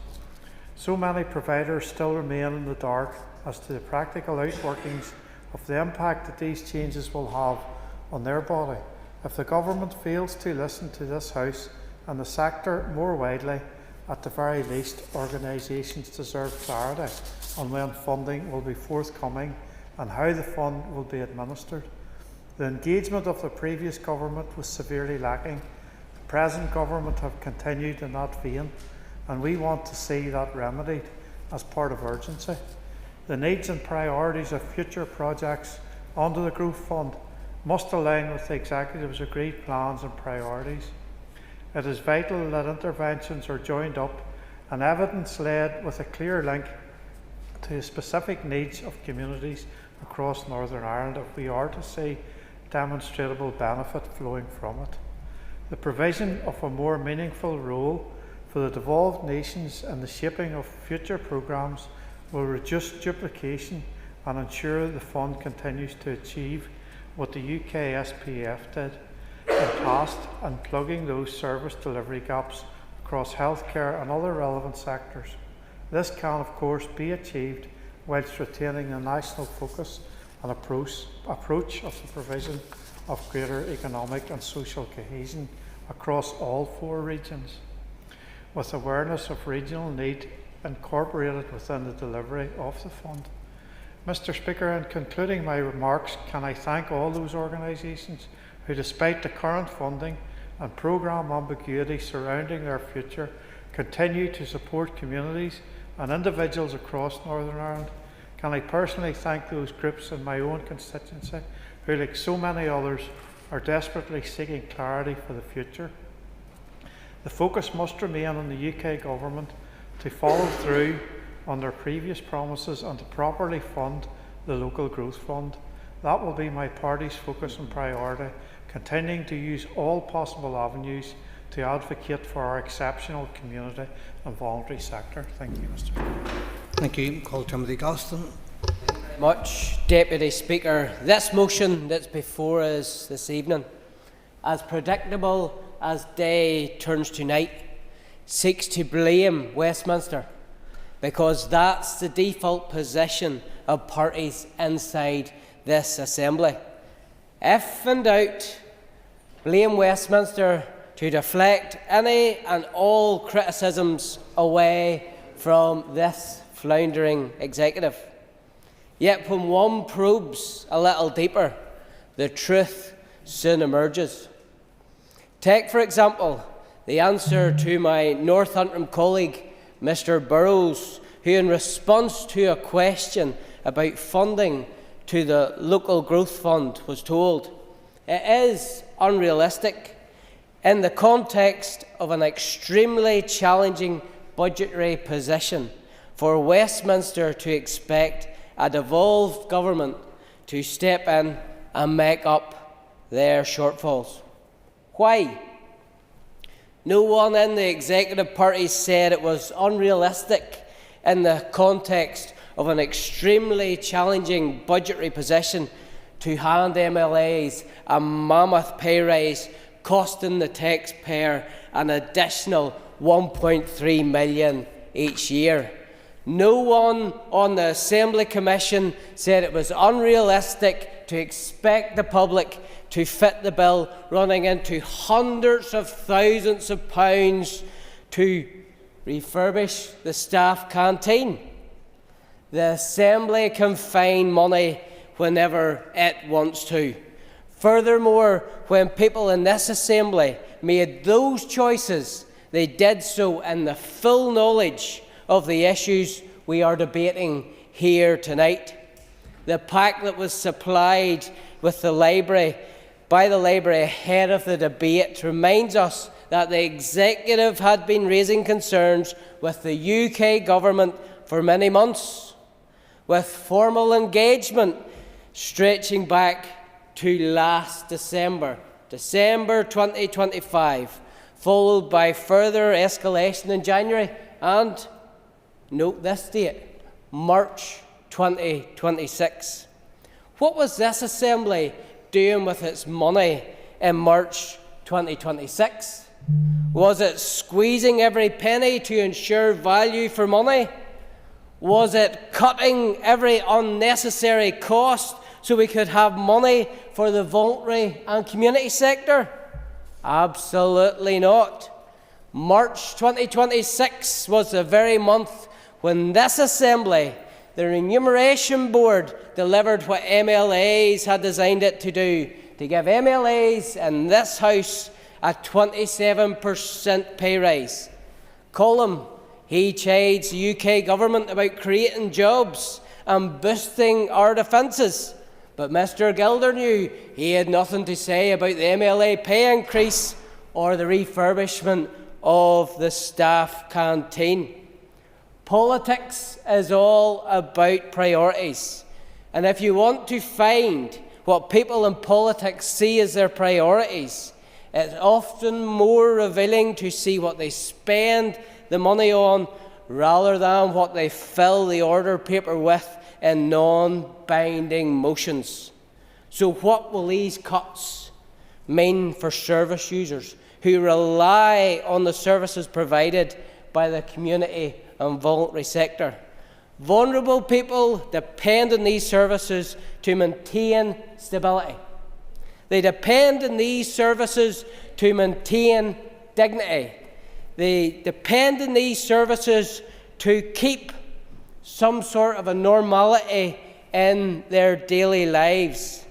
The vital services that have been cut have provided many families with essential structure, therapeutic support, social interaction, and practical assistance to those with an extremely fragile mental health. Blaming Westminster doesn't replace these much-needed support mechanisms. I'll say it again. Politics is all about priorities. MLAs in this House will be judged on the fact that when these services were being cut, the pay increase for MLAs was just beginning. Jerry Carroll. Thank you, Deputy Speaker. Thank the Opposition for bringing forward this really important motion this evening. I'm happy to support it. The slow collapse of our local community and voluntary sector has been nothing short of catastrophic. The Local Growth Fund fiasco is the latest iteration in over a decade plus of underfunding and cuts. It's the predictable result of political choices made in Westminster and choices not made here in Stormont. From the 1st of April, funding for community-based employment support programmes, as we've heard, was slashed by 64%. And that has affected over 11,000 people losing access to vital support, and around 400 frontline workers are predicted to lose their jobs. Organisations, as we've heard, have spent years building trusted relationships with the most marginalised in our society: people with disabilities, women returning to work, and young people furthest from any prospect of work have been stripped of essential funding. Services that took years to design and build have been dismantled overnight. These services, Deputy Speaker, aren't an optional nice-to-have. They're essential social infrastructure. They are what stands between thousands of people and complete isolation from the economy and from public life. When these services go, the expertise of workers is gone with it, networks disintegrate and trust is lost. Westminster made their choice in the form of a 70-30 capital to revenue split, and this completely disregarded the North's labour market and service needs, and the fact that local charities delivering frontline employment and inclusion support are heavily reliant on revenue funding. And despite months of letters, representations and joint executive statements, the British Government made clear they had no intention of changing course. We have long known where they stand. The harder question for some is where this executive stands and where it stood. Because last month the executive found an additional £19 million for home heating oil support, and I welcome that, Deputy Speaker. It was the right thing to do, but also demonstrates something really, really important. When there's political will, funding can be found to mitigate the disastrous decisions coming out of Westminster. The executive proved that. So the question has to be asked, and some may not like it being asked: why couldn't that same political will be summoned when it came to vital frontline services for some of the most marginalised people in our society? Why was it there for home heating oil, but not for the 11,000 people losing their only route into employment? And as has been touched upon already, there is something, Deputy Speaker, deeply obscene about the fact that on the same day, the exact same day that charity workers were handed redundancy notices, a £14,000 pay increase for MLAs came into effect. The 5 big parties in the SDLP found £1.2 million for a 27% pay rise for themselves. And I've said it many times before, and I'll repeat it again. Last year, this executive handed out £76 million in rates breaks to big multinational corporations, Moy Park, Caterpillar, Coca-Cola, Thales and many, many others. Money was found. It's always found, Deputy Speaker, when the right people ask for it. The £15.8 million needed to plug this gap is and was entirely within this executive's reach and remit. The multi-year budget is the test. Ring-fencing that funding is not complicated. It requires political will and an acceptance of responsibility. And I know the Finance Minister in the past has put himself out there as a defender of big capital, of big multinational corporations, but he could have found the money for these organisations. I also want to put on record that the Executive cannot claim ignorance here, Deputy Speaker. The sector has been warning about this cliff edge for years, through the transition from the European Social Fund to the UK Shared Prosperity Fund and now this. And at every stage we've seen the same pattern: late funding decisions and chaotic timelines that shows contempt for the organisations providing life-enhancing and life-saving services on a shoestring budget, services that ought to be provided by the state. So working class communities, Deputy Speaker, did not create this crisis. The young people who rely on these services, disabled people, carers, young people with nowhere else to turn, did not create this crisis, and they should not be left to pay for it. So I'm supporting this motion, but words in this chamber mean nothing without the money in the budget, and I hope the Finance Minister is going to confirm that money will be allocated today. Significant damage has already been done, but the Minister and the wider Executive could stop in now and save what's left of these jobs and services. Thank you. Claire Sugden. Thank you, Deputy Speaker, and I appreciate the opportunity to speak on this motion, which is ultimately about the organisations that people turn to often when everything else has failed them. Across Northern Ireland, the community and voluntary sector is not an add-on to public services. It's not a complementary. It often is the service. It is the organisation that answers the phone, opens the door, steps in when the statutory provision cannot and does not. We all know that. We see it in our constituency offices. People are supported with mental health, with addiction, with poverty, with isolation, with employability, often long before the state even recognises there is a problem. And yet, despite that, the sector finds itself once again in a position of uncertainty, instability and, in some cases, collapse. The impact of the Local Growth Fund and the failure to properly replace previous European funding, this is real. And the reduced funding and the way it has been structured, particularly the heavy focus on capital rather than revenue, does not reflect how this sector actually operates. These organisations are people-based. They require staff, continuity, relationships. You cannot deliver those services through capital spend alone. So yes, there is a clear responsibility on the UK Government here. Decisions that have been taken do not reflect the needs of Northern Ireland, and that has a direct and damaging impact on organisations delivering frontline support that cannot be ignored, and it should be challenged more robustly. But I do have to say this. The Executive has known for some time that changes to funding were coming. The sector itself has been raising concerns consistently. Yet here we are in a position where organisations are scaling back services, laying off staff and in some cases facing closure. The member for North Belfast says that in the 10 years we've been in this chamber nothing has changed. That doesn't begin and end with the Local Growth Fund. That begins with the responsibility that this Executive has shirked. And I think this speaks to the lack of foresight and lack of planning. It also speaks to a broader issue on how this sector is valued in government decision making. Because if we're honest, when budgets are tight, this is a sector that is often treated as expendable. It's seen as the easiest place to reduce funding, and it makes no sense because the community and voluntary sector is propping up where the government fails, and the government itself will feel this when it fails. This sector delivers some of the best value for money in our entire system, prevents problems from escalating. It supports people before they reach a crisis, and it reduces pressure on our health service, on our justice system and on our social services. It's not perfect, but it's not the government, it's voluntary, and they can't afford to be perfect. And when it's not there, those pressures do not disappear. They will move elsewhere at greater cost to this government and the UK government. So I do find it difficult to accept that in the face of all that, the community and voluntary sector does not appear to be front and centre in our programme for government. It talks ironically about how it will support other priorities within the government, within the programme for government, but it isn't a priority on its own. So that's what it's risked here. The government's plans for its future at risk because it will not be able to rely on the community and voluntary sector because they're going to fail. So if this executive does not have the resources, and it doesn't, and I appreciate that, and I expect the Finance Minister will reiterate that as the executive does throughout this mandate, but it must be making the strongest possible case for them. And I appreciate others have said that that's what they have been doing, but it has to be advocating clearly, consistently and urgently for funding that reflects the level of need here. If the remit sits with the UK government as a representative of Northern Ireland, this government needs to be making that case. I don't think we're saying it with the strength or urgency that is required. It's fortunate that we are having a debate here today, Deputy Speaker, but as other members have mentioned, it's not non-binding, and it's not coming from this executive, it's coming from backbench opposition. So what is at stake here is very real. It's services, it's jobs and it's people.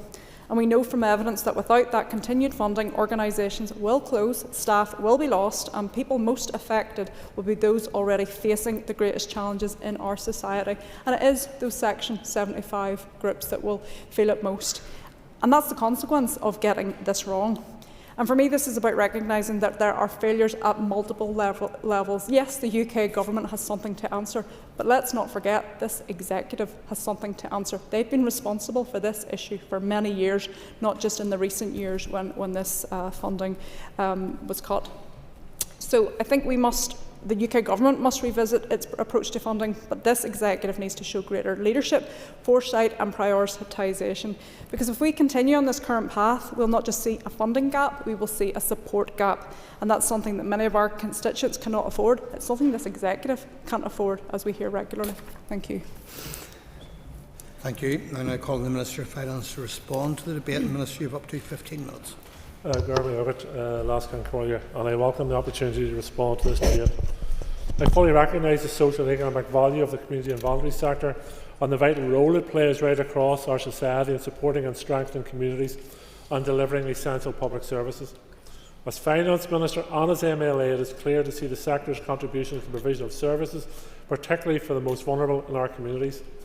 The Health, Education, Justice and Communities Departments in particular benefit from the support of this sector in delivering public services.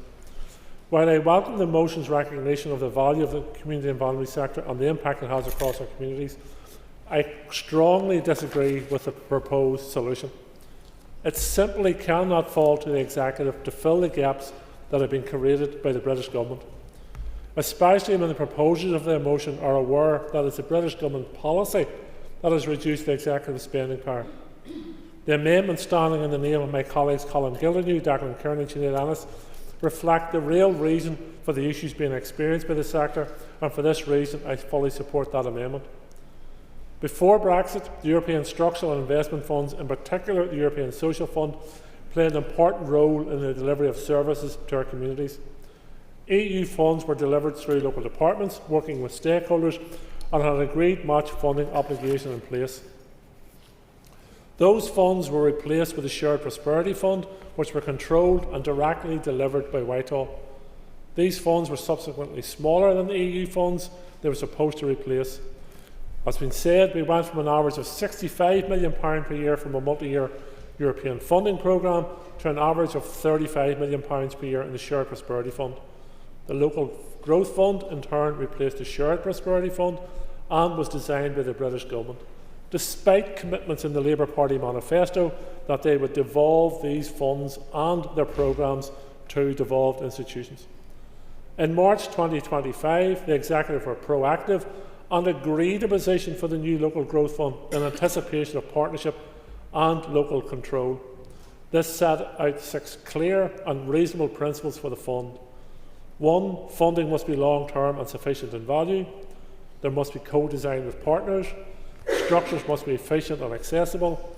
Interventions must be in line with our programme for government. Lessons, both positive and negative, must be learnt from what went before. and that time is critical and we needed to be able to move quickly to prevent another funding cliff edge. These principles were designed to avoid exactly the type of cliff edge the community and voluntary sector has now experienced. The executive position and principles were provided to the British Government but were largely ignored. Very late last year, there was finally recognition by the Westminster that executive involvement was needed, and thus in turn led to some details shared with us in October. The local growth fund was to be delivered by the executive of the NIO with a wholly unsuitable capital and resource split. No flexibility was allowed across the years. Delays in its development caused unrealistic timescales, including an in-year allocation, capital in-year allocation that had to be expedited and spent by the end of March 2026. The fund actually started in April 2026. That illustrates the poor approach taken on this. None of this was ideal, none of this was what the executive wanted, and none of this was what the sector needed. This led to a focused and determined action from the executive in the very short time frame available. We put forward a mitigation plan that unfortunately by necessity saw the Ministry of Communities, Housing and Local Government will continue to deliver the resource funding for 26-27 to ensure that money continued to flow. We sought proposals from departments for the use of the 25-26 capital allocation, making recommendations to the NIO that led to the funding of the recently announced North City Business Centre project in Belfast. We instructed officials to commence work with the NIO to help them develop their investment plan for the local growth fund to ensure that once agreed it will form a strong basis for the delivery of the fund. As a result of the Executive's mitigation plan, organisations previously funded through the Shared Prosperity Fund will receive continued reduced funding. This provided some level of reassurance to the sector amidst uncertainty. My officials have been advised that this will be paid to the sector this month. I recognise that this is much less than the sector had received previously, but it is a result of the British Government's decision to massively reduce the resource portion of the local growth fund.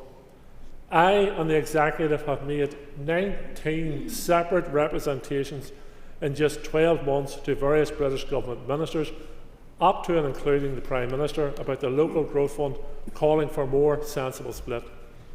But Westminster has refused to do so.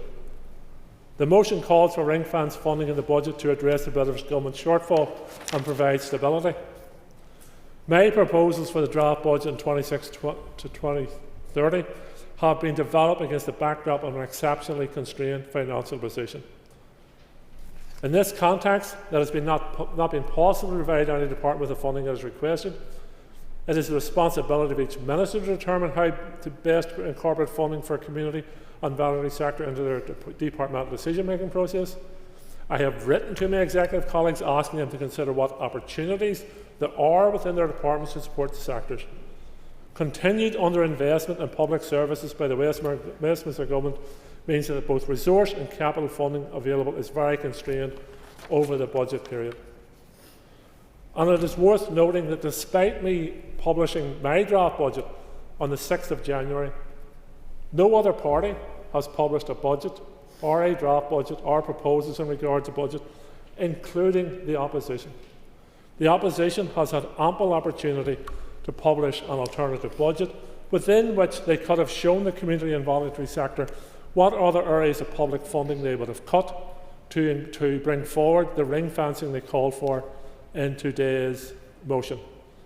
There is no point in the opposition or any other party coming to this chamber at this late stage saying ring fencing should take place and not outline in detail where that funding should come from and what other services would be cut as a result of their position of stepping away from the unified front the executive has had thus far, doing their solo run, being spokespersons for the NIO and the British Government, and raising expectations among a sector that has been let down by too many too often. So if you have proposals in relation to where the funding should be ring-fenced from, what services should be cut, I can assure you I will listen to those proposals. The current situation with the local growth fund is the result of successions of poor decisions by the British Government. And as has been stated before, and it's been quoted in the Chamber, it is not realistic for the British Government or the Opposition to expect the Executive, with an already extremely constrained budget, to fill gaps that have been created by others. This is especially the case when a technical change to the capital resource split by the Government would have improved the situation at no overall cost. The NIO are due to launch a consultation on their local growth fund investment plan shortly. I encourage anyone with an interest to contribute to this consultation. Until the conclusion of the NIO consultation and until decisions are made on how it will be delivered, the local growth fund remains very much a British Government delivered fund. Following the NIO consultation, I expect that delivery responsibility will transfer to the Executive. We must not repeat the mistakes made elsewhere. It is therefore vital for us to work with and support the stakeholders on how we can put this funding to best use. We must maximise impact and focus on opportunities in order to secure positive and deliverable results despite the limitations imposed by others. But that is the work of the weeks and months ahead. Today we are faced with a motion which correctly identifies the issue, support for the community and voluntary sector, which prescribes a poor solution and misses the crucial point of British Government responsibility. As I've said, the amendment before us, in the name of Colin Gildernew, Declan Kearney and Sheila Ennis, reflects the reality of our current budget situation. As I said during my, and I'll conclude on this, I think it's unfair to the community and voluntary sector to bring motions like this forward, calling for ring-fencing of budgets and solutions without in turn bringing forward where that ring-fencing should come from and what other services the opposition or whoever else supports this motion is prepared to curtail or cut. Because any further cuts to public services have real impacts. They will also have impacts on the community and voluntary sector, and they will have a detrimental impact on their users. I'll give way. For giving way, he must have missed the bit in the motion where we established that this situation had arisen due to the mishandling of the situation by the British Government. The Minister speaks about unfairness in the community and voluntary sector. Does the Minister think it is fair to promise the community and voluntary sector, and it wasn't this Minister for Finance that did it, that a working group would be established to look at how this could be mitigated against? That was in January 2025, and the sector heard nothing about it since, nor have they heard anything from any department since the 31st of March when the Acts fell. The mishandling is somewhat of a polite term in terms of what the British Government has been involved in here. I have dealt with successive British ministers over my different terms and phases of being a minister, and I have never dealt with a more disrespectful approach than I dealt with through the local growth fund. Not only to me as an individual minister, but also to the Executive collectively. Correspondence was ignored for months by the respective department, and it showed to me a complete disregard and disrespect, not only for us as elected representatives, but to the community and voluntary sector, and also to the users of the community and voluntary sector. A complete lack of respect or understanding of our situation. And I'm not sure exactly what the member refers to in relation to a working group, but there was a working group established, cross-departmental working group, established at official level, which is met on a regular basis and is in engagement with. My officials have regularly met with the community and voluntary sector. I've met with the community and voluntary sector in this regard as well, and had discussions with them. I know their frustrations, I know their anger in regards to this matter. But coming here, and it's a strange triumvirate of Jerry Carroll, Timothy Galson and Matthew O'Toole coming in here to defend the British Government. Keir Starmer has more friends in this chamber than he has in his own chamber, so he has when it comes to certain stages. The responsibility lies elsewhere. I'm open to ideas and solutions to how we can continue to support the community and voluntary sector, but bringing motions like this forward, which actually don't have any solutions contained within them, is unfair to the community and voluntary sector and unfair to the users of their services.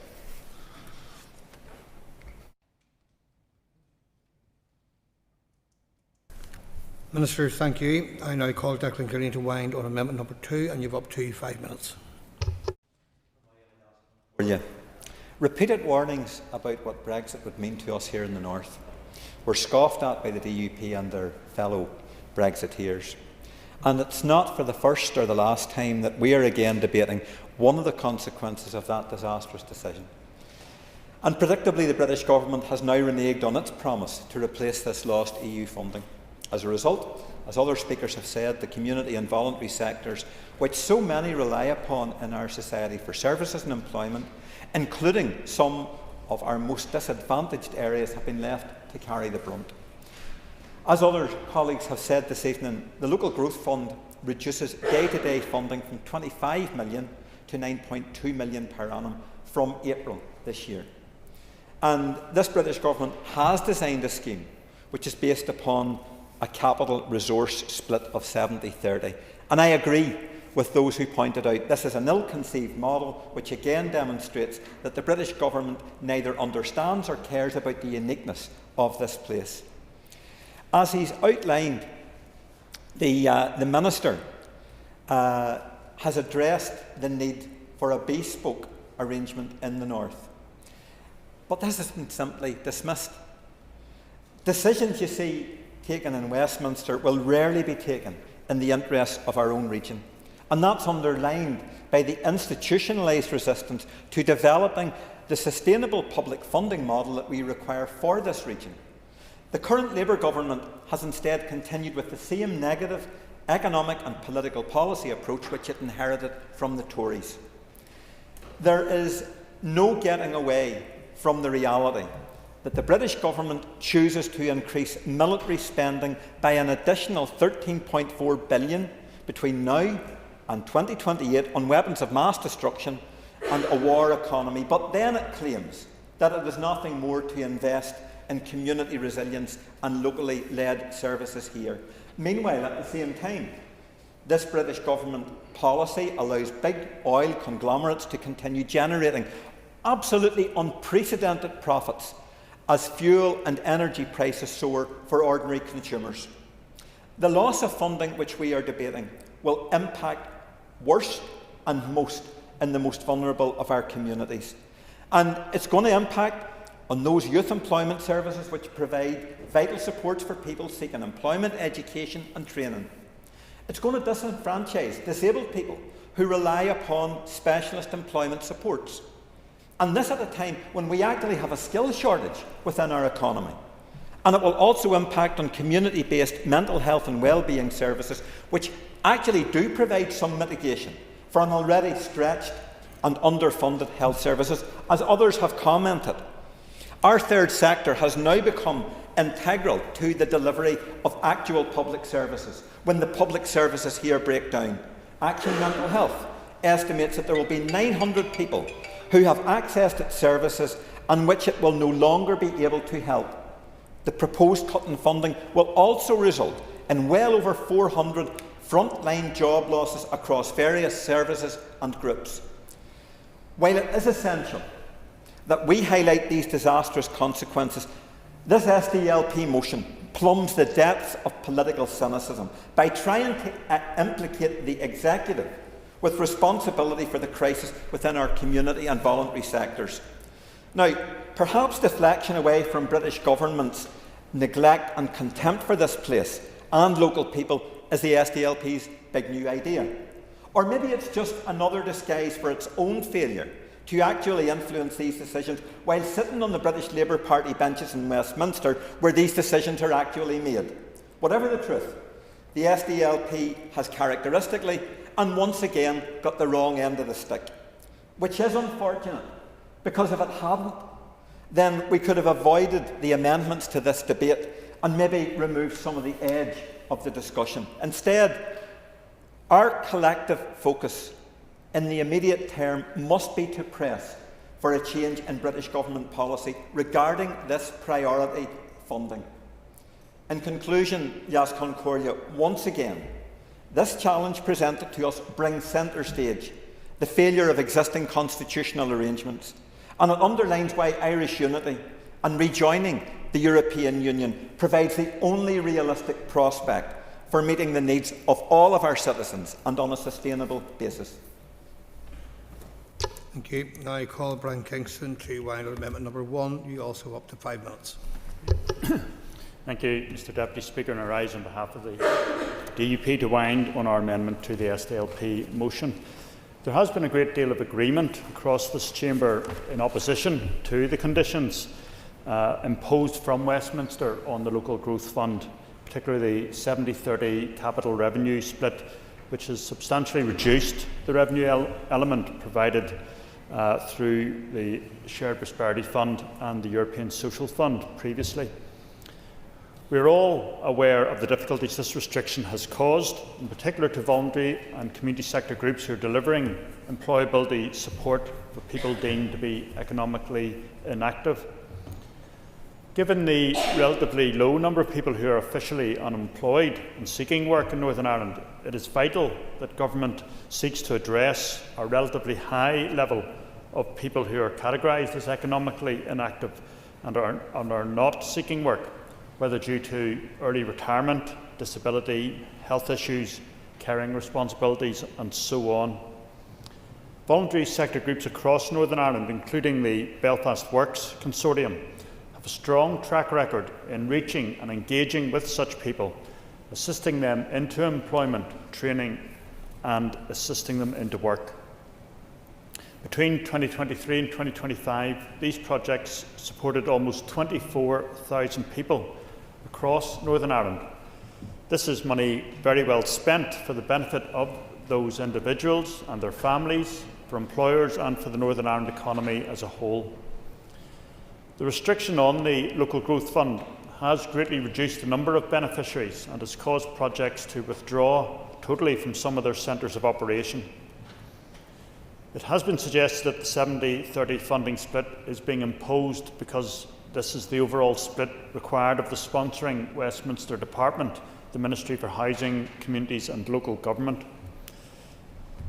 We in the DUP want to see previous spending power under the EU structural funds replicated and enhanced. The UK always paid in more to the EU than it received back under structural funding, so there can be no excuse for any shortfall in funding now. Previous governments ultimately made promises that they have not honoured. Some speakers lamenting the democratic decision of the people of the United Kingdom to leave the European Union in the 2016 referendum, or the need to live up to our national security and defence requirements, offer no solution and only a distraction in this debate. EU structural funds were always additional to our Northern Ireland Block grant, therefore any replacement funding should also be additional. We're all very aware of the severe demands across all 9 of our executive departments. If responsibility for the Local Growth Fund was devolved to our executive rather than as part of a national approach to supporting local economic growth, there would be a greater risk of Westminster evading its responsibility and reducing the funding over time. Therefore, our amendment calls on the Finance Minister to press the UK Government to align the aims and funding objectives of the Local Growth Fund with the Executive's programme for government. We also maintain that the focus must remain on the UK Government funding this scheme properly and at the same level as before. I commend our amendment to the House. Thank you. I call Matthew O'Toole to conclude and wind up the debate on the motion. You have up to 10 minutes. Thank you, Mr Principal Deputy Speaker. Before I get into the meat of my remarks or covering comments made by speakers, I want to start by saying that at the very front of our thoughts, the reason we brought this motion, despite some of the fairly lurid and I think pretty pathetic allegations that have been thrown against us here today from across the chamber, but particularly from the Minister's party, it has to be said, the reason we brought this is because we care about the community and voluntary sector and the people that they serve, and we've engaged with them, including today in this building. Brian Kingston mentioned Belfast Works Connect. I've engaged with that consortium, I've engaged with community and voluntary groups, and of course NICVA, the umbrella organisation, and I know the seriousness of the situation, not just that they are facing into, but that they are now facing, because these are people who have had to make their colleagues redundant. They are now having to turn service users away, people who are vulnerable, people who they have helped get into work, but perhaps whose employment is fragile, contingent, people who have issues in their lives, they have additional needs or additional vulnerabilities that require that employment support.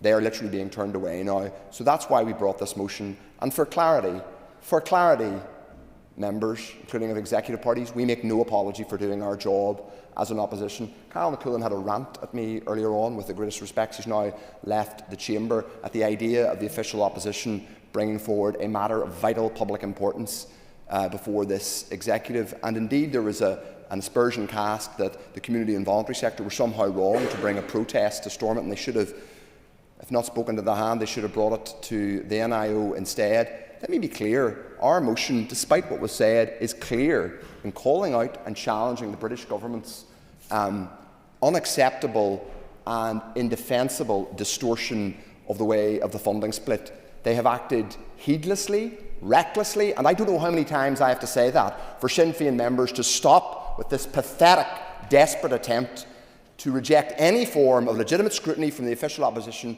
as somehow taking the Brits' side, because it's pathetic. It's pathetic because the people that we serve deserve better. Then I come on to other parties, yes, including the DUP, who supported not just Brexit, but hard Brexit, a hard Brexit which removed critical European funding. We can't pretend that that had nothing to do with it. We can't pretend the reason we're here now is because it's nothing to do with Brexit, it's nothing to do with the decision to leave the EU. It was clear, it was warned in advance, and it was clear, as people said afterwards, that these funds were going to be placed at risk. Now, for people then to say, oh, this has nothing to do with Brexit, is an absurdity. It's insulting people's intelligence. And it does have to be challenged. But there is also the question of what happened to some of the successor funding and monies that was returned to the executive, because, and I'm happy to take an intervention if someone wants to explain it to me, whenever the European Social Fund came to an end and was replaced by a shared prosperity fund, which was deeply flawed, and I went to meetings, as I'm sure members across this chamber did, with consortia and with community and voluntary groups who were deeply concerned and frustrated at that previous cliff edge has now been replaced by another inadequate fund, the shared growth fund, the local growth fund, excuse me. I remember at that time, one of the things that happened, and happened at the last minute, was the money, when that successor fund happened, there was no obligation for match funding. So in a sense, there was a saving for the executive. Now, there would have been other pressures, but we have never been told what happened to that money. Partly, I presume, we haven't been told because there was no executive here at the time. Again, back to certain parties choosing not to take responsibilities. We've heard again in this chamber, not taking responsibility. The opposition challenges, oh, you're taking the Brits' side, oh, the community and voluntary sector shouldn't have even protested here. Shameful refusal to take responsibility for the people we serve. But to go back to this point, when the Shared Prosperity Fund came in, the executive realised a saving of about £30 million. I don't know where that money went. I presume it went to meet other pressures in other parts of the executive budget. Fair enough, but we should at least be told, in the same way that we should be told what happened to the working group that was apparently going to be set up in January last year, but we haven't heard any detail of any actual specific outcome. We didn't bring this motion today to score points against the executive. We brought this motion today to stand up for people in the community and voluntary sector and those that they serve and try and get answers for them. It is important to say, as Jerry Carroll said, that money has been found for other priorities within the executive. I'm told there are conversations about perhaps a bid to the Transformation Fund for use in relation to economic inactivity. Well, if that's the case, then why can't future money be found? Why couldn't money have been found to help plug the gap that the British government created? It's not enough to say the British government caused this problem. And to be clear, our motion does say that the British government caused this problem. It does not say. I'm happy to give way to the Minister. Does our motion says, and I'm going to read it out because it's been distorted and frankly lied about in this chamber today, and I just really don't like that. So I'm going to just be absolutely clear and do my job here, Mr. Deputy Speaker. It says that we regret that many organisations have been forced to scale back or withdraw services due to the mishandling of the local growth fund by the British government. That is who is primarily responsible for this. There is no contradiction between saying the British government is responsible for mishandling this, but the executive will have to deal with the consequences. That's not taking the Brits' side. That's not misleading the community and voluntary sector. That is holding people accountable. And if you don't want to be held accountable, don't take the salary. Don't take the ministerial pledge, and do not take the pledge of office. I'll give way to Jerry Carroll. If I heard the Minister for Finance correctly, he said there was 18 occasions he raised this with the British government. Is he concerned to find out that in that period there was no contingency plan set aside for the executive set aside any money to stand behind these people if they knew how bad the British government are, which they are? Didn't do anything set aside any money to protect people? That's why our motion says that we knew that this is what was happening. We knew that this British government, and whatever about this British government, and let's be clear, of course I agree with Sinn Féin members that this is another example of why our interests are not best served at Westminster. We'll agree with that, and we'll agree that we want to build a new future in a new Ireland back inside the European Union, where we can access all sorts of funds, including hopefully the European Investment Bank and all sorts of other things, to rebuild our communities. It can't be an answer simply to say, well, it's their responsibility. They've created this problem, but we're just going to wash our hands of it. If we agree that they have created this problem, it is incumbent on us to do our best to mitigate it. And it isn't just me asking that question.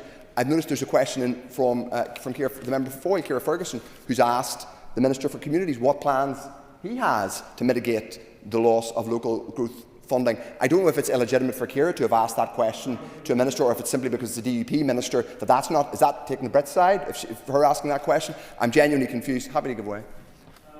The member will note, and I've said this on several occasions, including my address today, that I have asked all executive ministers to examine their budgets and their programmes to see how they can assist the community and voluntary sector. So it's perfectly legitimate for any member to ask any other minister about these matters. And I have no difficulty with being scrutinised, I can assure you, but I have no difficulty with challenging when I believe that scrutiny is misplaced. I'm glad you said that, Minister, because there we're making progress, and we're making progress which is that if you take ministerial office in this place, you're responsible. And I'm going to come on to a point which is really important to me, because why I'm in politics here is to build a new Ireland back inside the European Union. Because I used to work in the British system, and I know how little people carbon, I know how little they care about this place. I'm here now trying to make change in Ireland. Those of us who want a new and united Ireland are engaged in a big act of taking responsibility back onto this island. That's what I want. I want us to be run from this island. I don't want us to be run from London. We're not going to get there by not taking responsibility. We're literally asking the public on this island for us all to take responsibility collectively. We're not going to get there by not taking responsibility. There are limits to what the Finance Minister and the Executive could do. The UK Government should not have imposed this wrong and reckless split, but we will not make progress in this society in terms of serving the community and voluntary sector or building a united Ireland, as I want and others in this chamber do, others don't obviously, by just simply not taking responsibility. Our job is to take responsibility collectively, despite all the difficulties, despite all the divisions, and the public out there have contempt for us because we continually refuse to take responsibility. The official opposition's job, small as we are, irritating as we are, is to constantly try and force responsibility taking in this place. And if others don't like it, fine. Slurs will be cast against us, our motivations will be questioned, but we'll keep doing it, and that's what we're doing today. I hope members will support our motion. I think there's actually some sense in both amendments, to be clear, but I'm pleased we're able to discuss this today. Thank you. Thank you. Members, before I put the question on amendment number 1, I remind you that if made, I will not put the question on amendment number 2. The question is that amendment number 1, standing in the names of Diane Forsyth, Harry Harvey and Brian Kingston, be made. All those in favour say aye. Aye. Contrary, no. The ayes have it. The ayes have it. So the question is that the motion the motion as amended be agreed. All those in favour say aye. Aye. Contrary, no. The ayes have it. The ayes have it. You got that bit of paper? Members, just bear with us momentarily, please.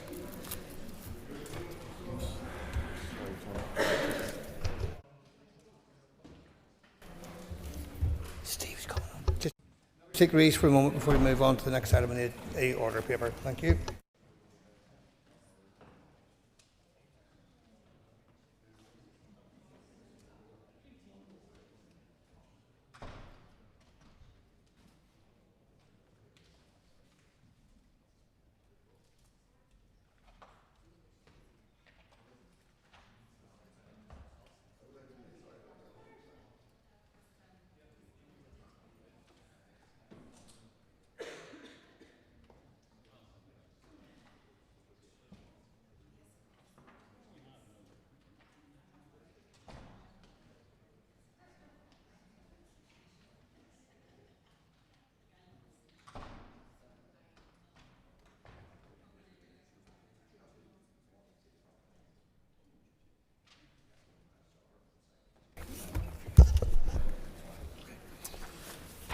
1, 2, 3, 4, 5, 6, 7, 8, 9, 10, 11.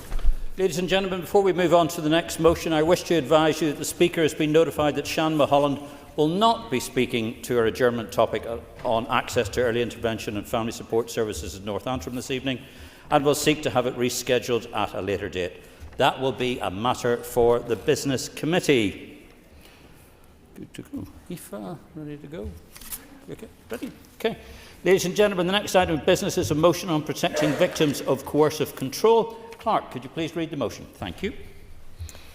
That this Assembly recognises the deep and lasting trauma that coercive control has on its victims, notes that perpetrators can exploit court proceedings through coercive behaviours, particularly within family courts, in an effort to re-traumatise their victims, acknowledges that coercive control falls within the definition of abusive behaviour as defined by the Domestic Abuse and Civil Proceedings Act, Northern Ireland, 2021, further acknowledges the legal safeguards within the Act, including protecting victims from direct cross-examination, access to civil legal aid and special measures in court, expresses concern that many of these provisions remain only partially implemented and that victims continue to face barriers to justice due to restrictive eligibility criteria and complex evidential requirements, and calls on the Minister of Justice to urgently commence all outstanding protections under the 2021 Act to simplify and extend access to legal aid for victims and to ensure that family court proceedings cannot be exploited by perpetrators to exert coercive control.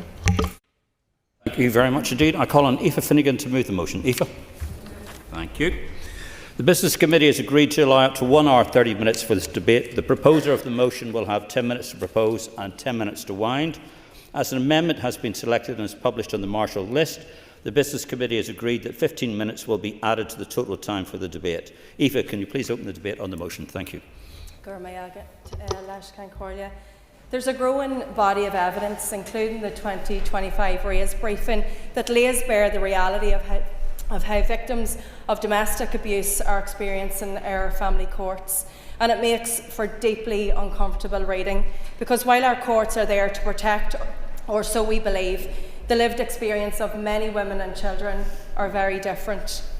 We are now seeing consistent findings from RAISE, from the Totally Invisible report, and from the recent criminal justice inspection work, all pointing in the same direction, that for far too many victims, abuse does not end, it evolves, and far too often it continues through the very systems that are meant to protect them.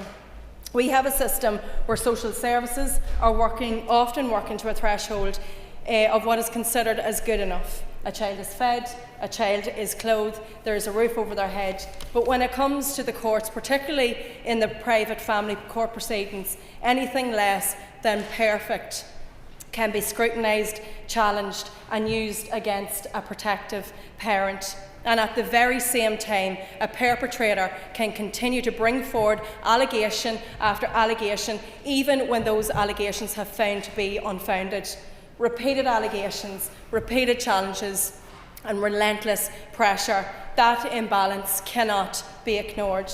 We also know, and the evidence now confirms, that coercive control does not end when a relationship ends, and far too often it finds a new platform through the courts. Litigation itself becomes a tool of abuse, not in the interest of the child, but as a means of maintaining control. And we need to talk about what that actually looks like in practice, because women have come forward to say this.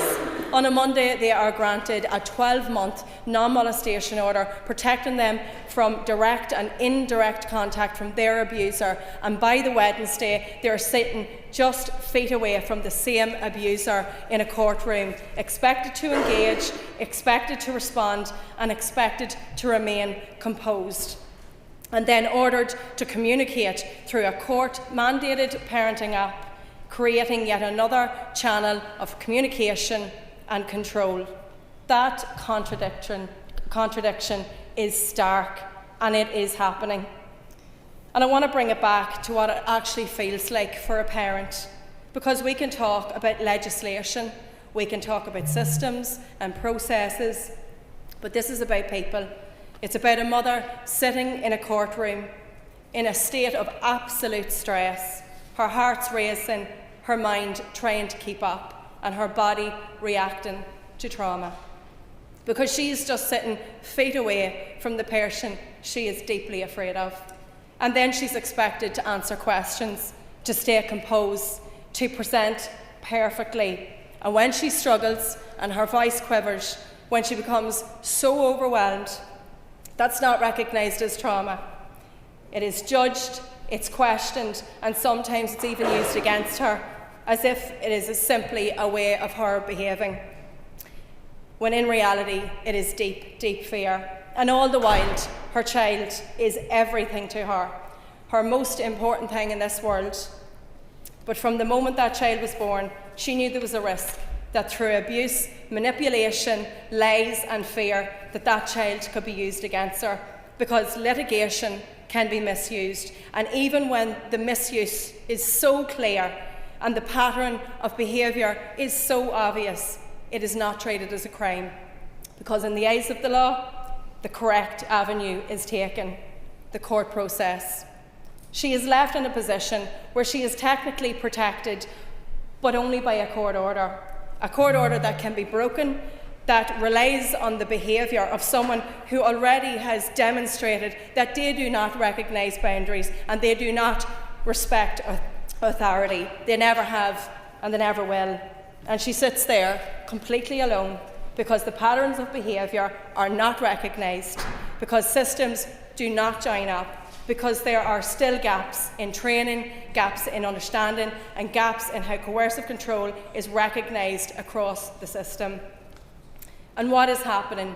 The fight for her life, the fight to protect herself and her child, is playing out in a courtroom, while the person who caused that harm gets to sit and watch and take serious satisfaction from it. That cannot be what justice looks like. We also need to recognise that abuse does not stop at the adult victim. Manipulative behaviours are often directed at children too. Psychological abuse, emotional harm, and even where that harm has been identified, even where a child court officer has identified that abuse, it's not always treated with the same weight or urgency as it would be within the social work system. Under the Children NI Order 1995, we are clear. Where a child is suffering or likely to suffer significant harm, there must be intervention, and emotional abuse is recognised as a primary category of harm. Yet the reality of that threshold is not always being applied consistently within the family courts. And we already have legislation in place. The Domestic Abuse and Civil Proceedings Act 2021 was a significant step forward, but legislation on its own is not enough, because we are now seeing the gaps between what was agreed in this Assembly and what the victims are experiencing on the ground. Protections are not fully implemented and they are not always accessible. So protection that cannot be accessed is not protection at all. The Raise paper also highlights clear systemic issues, low uptake of legal aid waivers, complex application processes, barriers to access, and a system that risks re-traumatising those who it is meant to protect. So we need to be honest with ourselves. We need to accept that reform is required. That means better recognition of litigation abuse, stronger protections for victims within court settings, a more consistent, trauma-informed approach across the system, and a renewed focus on the voice, safety and well-being of the child. It also means ensuring that court processes cannot be used as a tool of coercive control.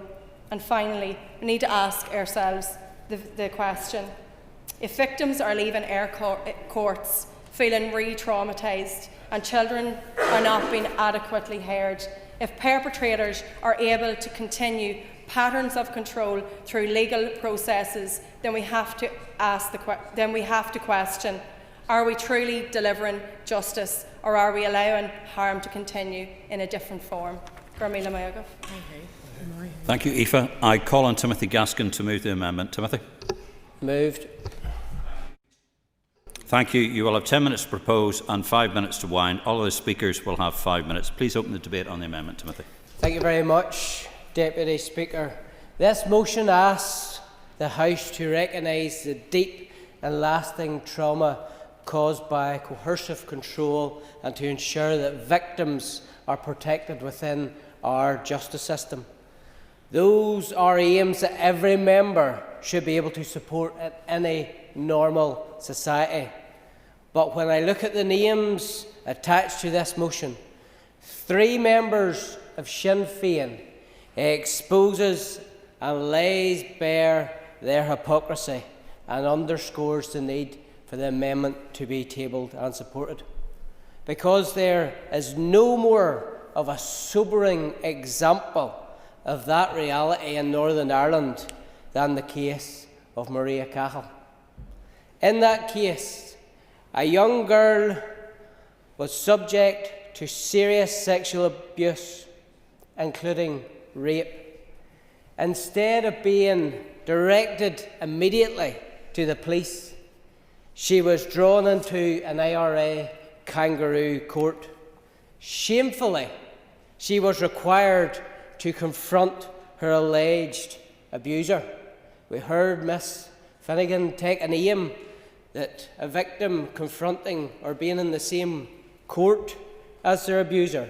But what about Maria Cahill, who was subject to an off-the-books IRA kangaroo court? I agree, no victim should ever be placed in that position to confront their abuser. When the matter finally reached the formal justice system, Maria Cahill's case collapsed. Not because the truth had been tested and rejected, but because the victim withdrew. Why did that happen? This is not a matter of speculation. We have the findings of an independent review conducted by our now Prime Minister, Sir Keir Starmer. He found that the complainants were badly let down by the PPS and by Council, that the time taken to reach decisions was too long, that delays were unacceptable, and most damning of all, he concluded that it was almost inevitable that the complainants would lose confidence in the process. It was the predictable outcome of a system that failed to act with urgency, clarity and care. It did not end there. The police ombudsman also found serious failings. But we cannot discuss that case honestly without looking at what happened in Sinn Féin. Senior Republicans, including Martin McGuinness and Jerry, he doesn't remember Adams, they were aware of the allegations long before they were reported to the police. Not just that, but you have IRA men conducting elements of a quasi-judicial process in Sinn Féin offices. In her book, Maria recounts how she was asked if she wanted a man shot while in the office of Jerry Adams. When she made clear that that was unacceptable and wanted to go through the justice system, there was a litany of barriers erected in her path. Rather than support, she was undermined at every turn. This is an issue which should concern members in this House. The research pack produced in advance of this debate makes it clear that victims often do not come forward because of a fear that they will not be believed. It goes further.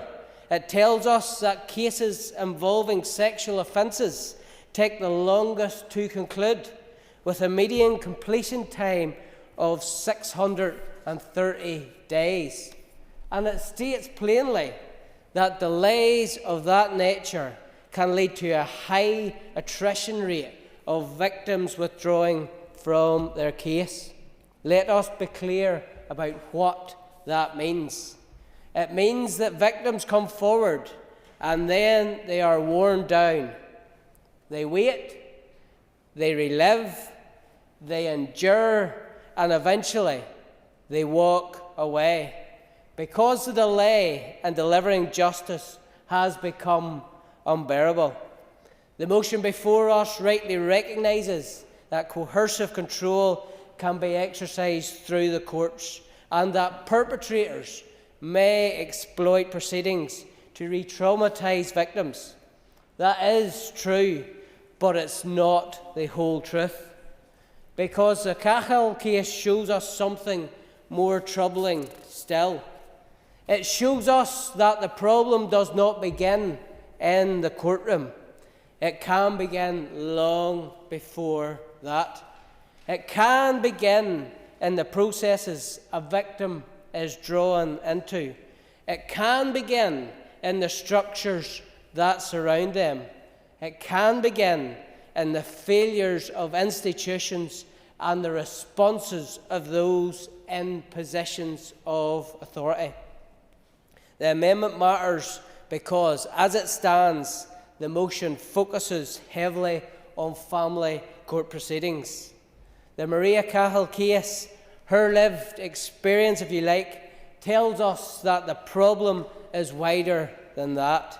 It spans policing, it spans prosecution, it spans the entire justice pathway, and it spans those in politics and the nexus between them and an illegal terrorist organisation, which the government's most recent assessment says still retains weapons, still retains departments, and still provides oversight for Sinn Féin. And if we are to protect victims, we must do so not in part, but in the full.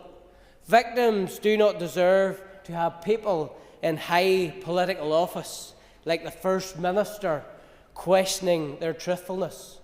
One of the barriers victims face is the fear that they will not be believed. Michelle O'Neill was asked directly whether she believed Maria Cahill and declined to give a clear answer repeatedly before conceding she does now believe her. It is a scandal that this House has a strategy on violence against women and girls headed by someone with such a record on this issue.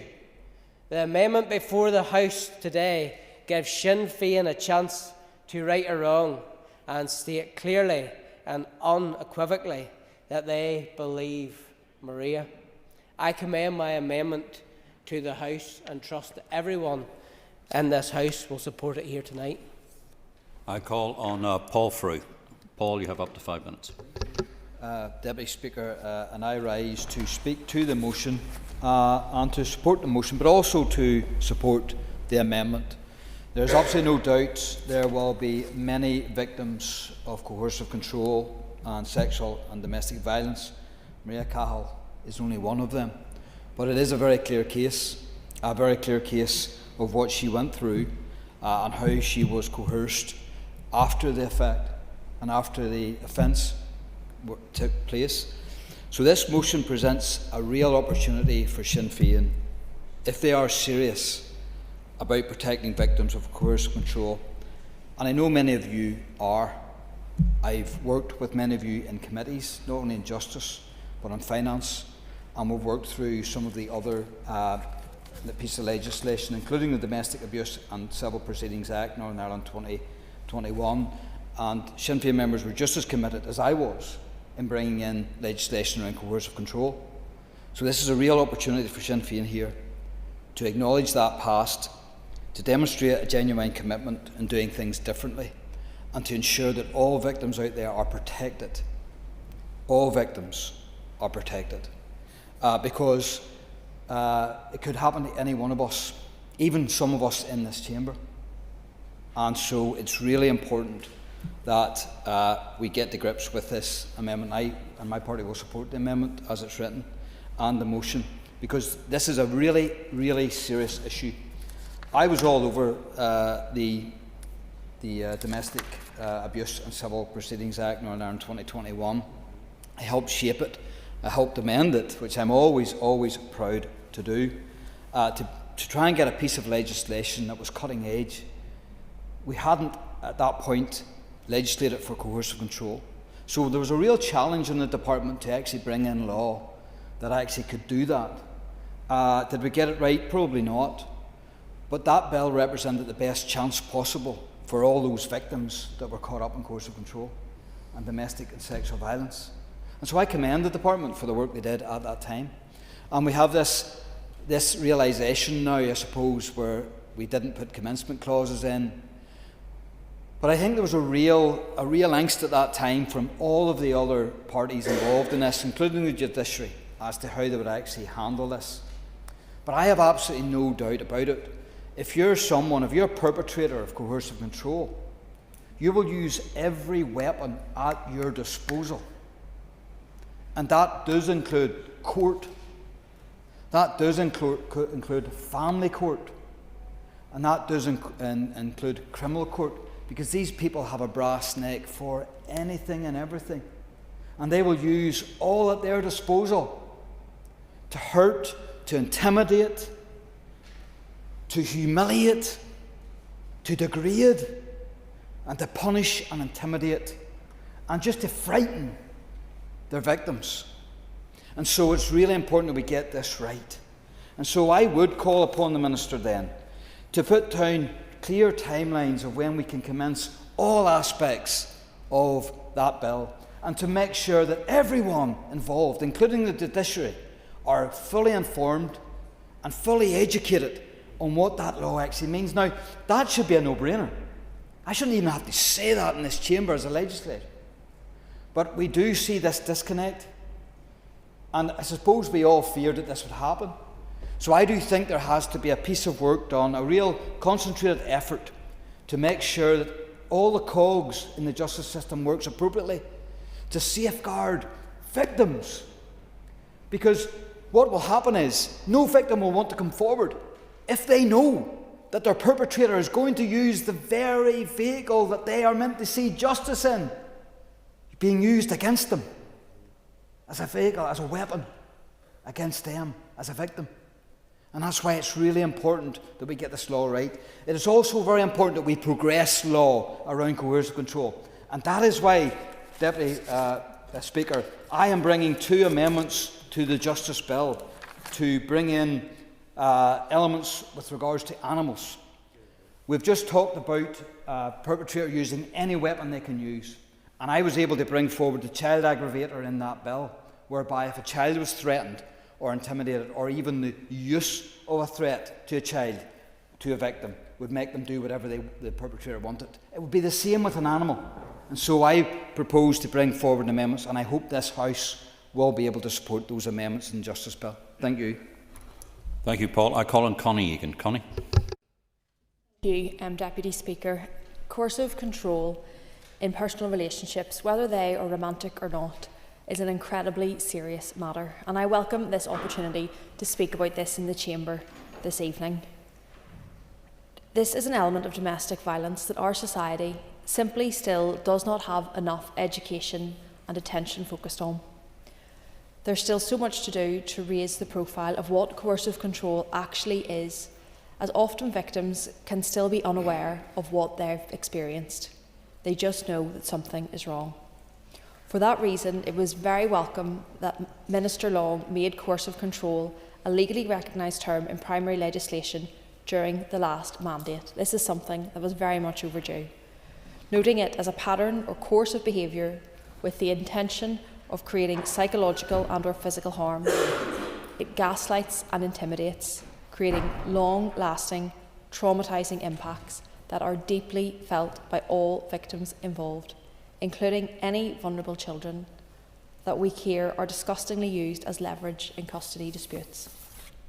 For us to make any progress for victims of coercive control, our legislation, our courts and our support services must be fully equipped. The original motion brings in a particularly important point on coercive control, the use of it by perpetrators in court proceedings to re-traumatise their victims. In any context, it is extremely traumatic for victims to have to face their perpetrators. Through my own work in my constituency office and more general work on family courts, I have spoken to so many people who have suffered post-separation abuse, where the court itself is used as a vehicle for mental and financial torment. This was also a key theme that was identified in the Totally Invisible report published by the Commissioner Designate for Victims of Crime last December. This examined the connection between domestic abuse and private family law proceedings. The Domestic Abuse and Civil Proceedings Act was long needed, looking specifically at special measures and support for victims of abuse during their justice journey. It's been incredibly worthwhile engaging in post-legislative scrutiny of this Act through the Justice Committee, and just last week the Criminal Justice Inspectorate published their third review of the Act. This attention is vital for keeping its progress on the agenda of key justice agencies, including the PSNI and the PPS. The Lady Chief Justice has also released formal guidance last June on domestic abuse in family proceedings that specifically references establishing when coercive control has happened in cases that are being seen in family courts. Whether there have been improvements for victims in the first year of its use will be very important to establish, and again emphasises the need for cross-justice partner collaboration. That being said, there can be what is felt like double standards between our criminal and civil courts. The Domestic Abuse and Civil Proceedings Act introduced a series of protections and interventions for victims of coercive control, including special measures that allow witnesses to give evidence through live links or from behind a screen. However, on the ground, it's clear special measures have been much more normalised in criminal courts rather than civil, despite being available in family proceedings settings also. It's not just access and uptake alone, but knowledge it's an option is much more minimal. More needs to be done to improve victim experience in court, including stopping cases from being prolonged for little reason and progressing regulations relating to the prohibition of cross-examination. Children are very much at the heart of these issues, and I have spoken to victims of abuse, where astonishingly their fact-finding has established the perpetrator as a terrible and abusive partner with minimal consequences, but a great and wonderful parent. How does that even make sense? The Domestic Abuse and Civil Proceedings Act is an incredibly important piece of legislation, and it's positive to see so much focus on it. It's absolutely vital that we move forward and remain victim-led to tackle the barriers that they encounter. I look forward to working with Minister Long and her officials through the Justice Committee to ensure all provisions are enacted as quickly as possible in the most diligent manner. Thank you. Thank you, Connie. I call on Doug Beattie. Doug. Thank you, Mr Deputy Speaker. I often ponder the term ending violence against women and girls because the reality is you don't need violence to create harm against women and girls, and coercive control is literally a prison sentence without bars. It doesn't leave bruises visible to the eye, yet it destroys lives just as surely as any physical assault.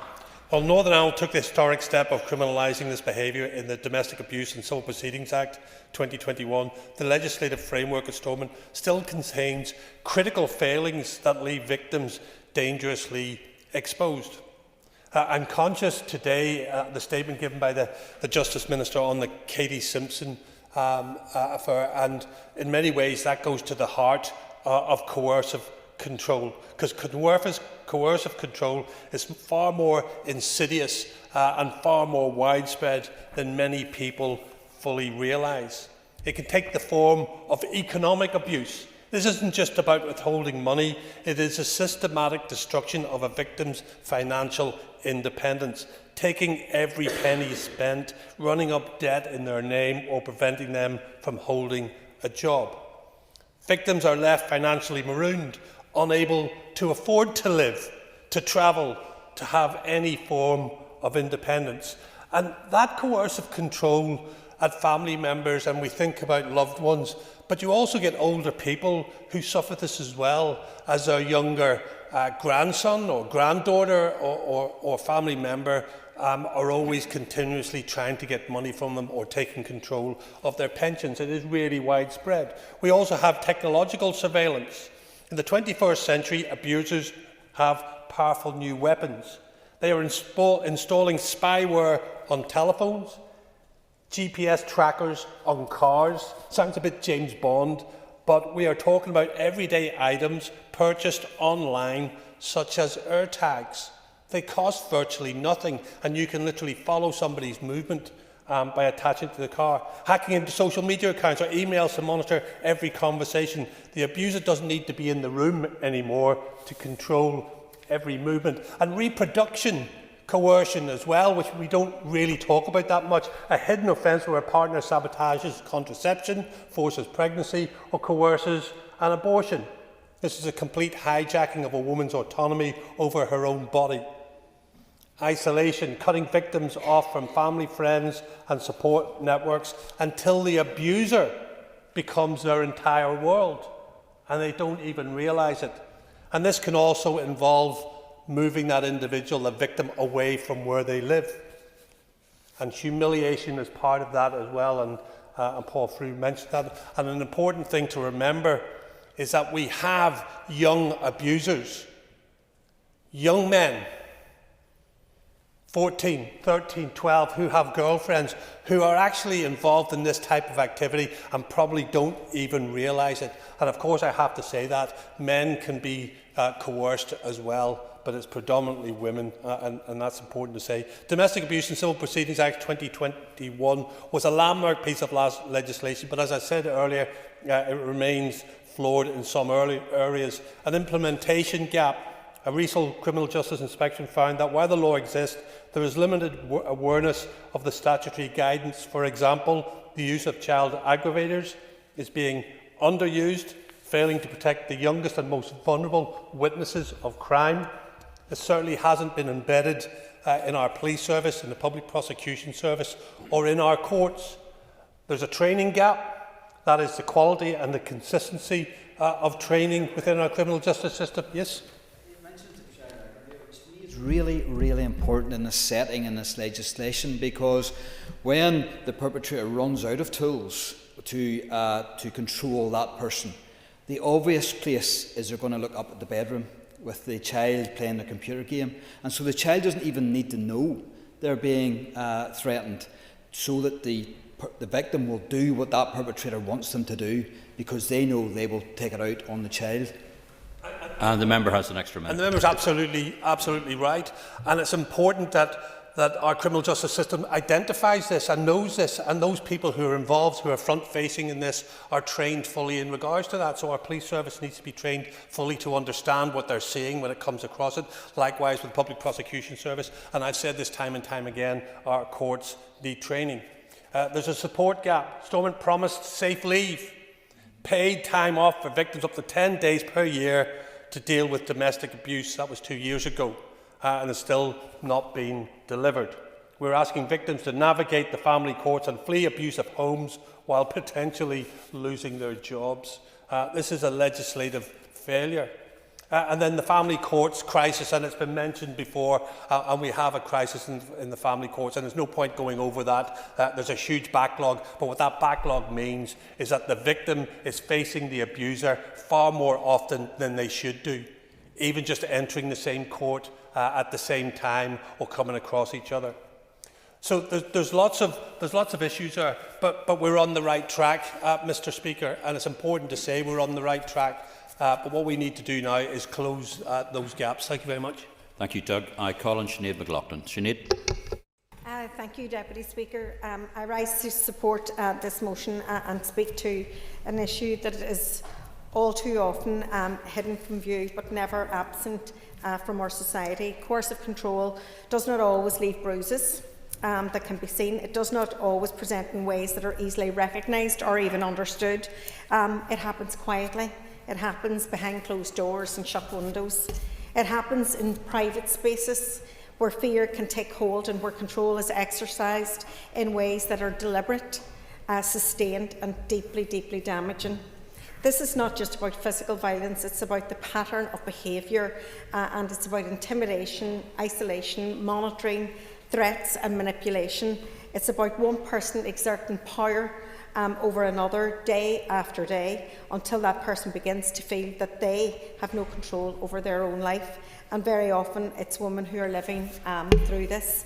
We know that in Northern Ireland around 2/3 of victims of domestic abuse are female, and behind those figures are real lives shaped by fear, control and isolation, women who feel unable to leave, women who feel trapped, women who fear that what might happen if they do try to leave, because coercive control is rarely straightforward.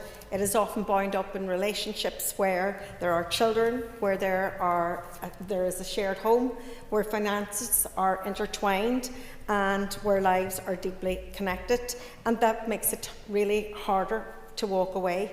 It makes it harder to seek help. It makes it easier for perpetrators to maintain that control, and we also know that leaving is often the most dangerous part, the most dangerous point for the victim, and the risks of serious harm can increase when someone attempts to leave that abuser. We have taken important steps in recognising this form of abuse in law. The Domestic Abuse, as others have said, in Civil Proceedings Act Northern Ireland 2021 was a really significant moment. It acknowledged that abusive behaviour is not limited to physical harm and that coercive control must be taken seriously. But recognition on paper alone is not enough, and this motion is clear. Many of the protections that were intended to support victims are still only partially implemented. Safeguards that should be there in our courts are not consistently in place, and victims are still feeling barriers when they try to access justice, and we cannot ignore that. We cannot accept a situation where a victim can still be directly cross-examined by the person who has abused them. We cannot accept a system where access to legal aid is so complex or restrictive that it deters people from seeking the protections. And we cannot allow court proceedings, particularly in family courts, to become another arena where coercive control is continued and, in fact, it's reinforced. Because for many victims, leaving the relationship is not the end of that abuse. It can be the point in which it actually escalates. Perpetrators can use legal processes to maintain contact, to exert pressure, to intimidate and to re-traumatise. And that is not justice. That is a continuation of harm through the very systems that are meant to actually provide the protection. So when we talk about giving people the courage to leave, we have to be honest about what that means and what that requires. It requires more than words. It requires more than awareness. It requires a system that works for victims, not against them. It requires the full commencement of the protections that this Assembly has already agreed. It requires simpler and more accessible legal aid. It requires practical safeguards in our courts to say that victims are not placed back in harm's way. And it also requires a broader cultural understanding of what coercive control looks like, because too often it actually goes unrecognised. Too often it is minimised. Too often victims are asked why they stayed rather than why the abuse was allowed to continue. We need to change that. We need to send clear messages that coercive control is abuse, that it is serious, and that those experiencing it will be supported, protected and believed. Because behind every statistic is a person, a woman mostly, living in fear, and a woman weighing up Could the member draw remarks to a close, please? Stay against the risks of leaving. We will support the motion and the amendment. Speaker, violence against women and girls is one of our most defining challenges in this generation. It's a socially constructed stain on our society, which is devastating, which is inhumane, and which is sadly operating on a continuum. Ending violence against women and girls and ending it for good means identifying the many patterns of behaviour enabling the control, the isolation and the abuse of women. While some aspects are easier to recognise, the socially sanctioned misogyny, entitlement, objectification and aggression, others are less visible but require a serious focus. Structures and systems, including our justice system, which, although not consciously designed to be this way, can uphold and perpetuate gender-based inequality. Sinn Féin's motion today therefore recognises this continuum of violence. It emphasises how deeply and terrifyingly normalised this harm and heartbreak has become in our society today, and asks to tackle the lived reality for so many of how this plays out in the courtroom. Since becoming an MLA and prior to that as a family support coordinator, this is nothing new. This has continued for years, and I have to say I'm so proud of the individual women over the last 4 years who have come into my office and have been able to express the experiences that they have went through. But they're such a strong woman. They want to see improvements. They wanted to meet with the Minister, which the Minister has met with on a number of occasions. They wanted to meet with the Victims Commissioner because they don't want what's happened to them for any other woman for it to happen to. Yes? Also agree with me that it is somewhat shocking that, having met with me and mentioned that I was then served with a solicitor's letter, because they're saying that because family proceedings cases are entirely private, that I, and indeed those women, may have been in somewhat in breach of the law for even discussing their experience in court, despite the fact that they didn't disclose any of the details of their own cases. But it shows the degree to which some people will go in order to silence those women's voices. Thank you. The member has an extra minute. Thank you for that, and it's an absolute disgrace that that actually took place.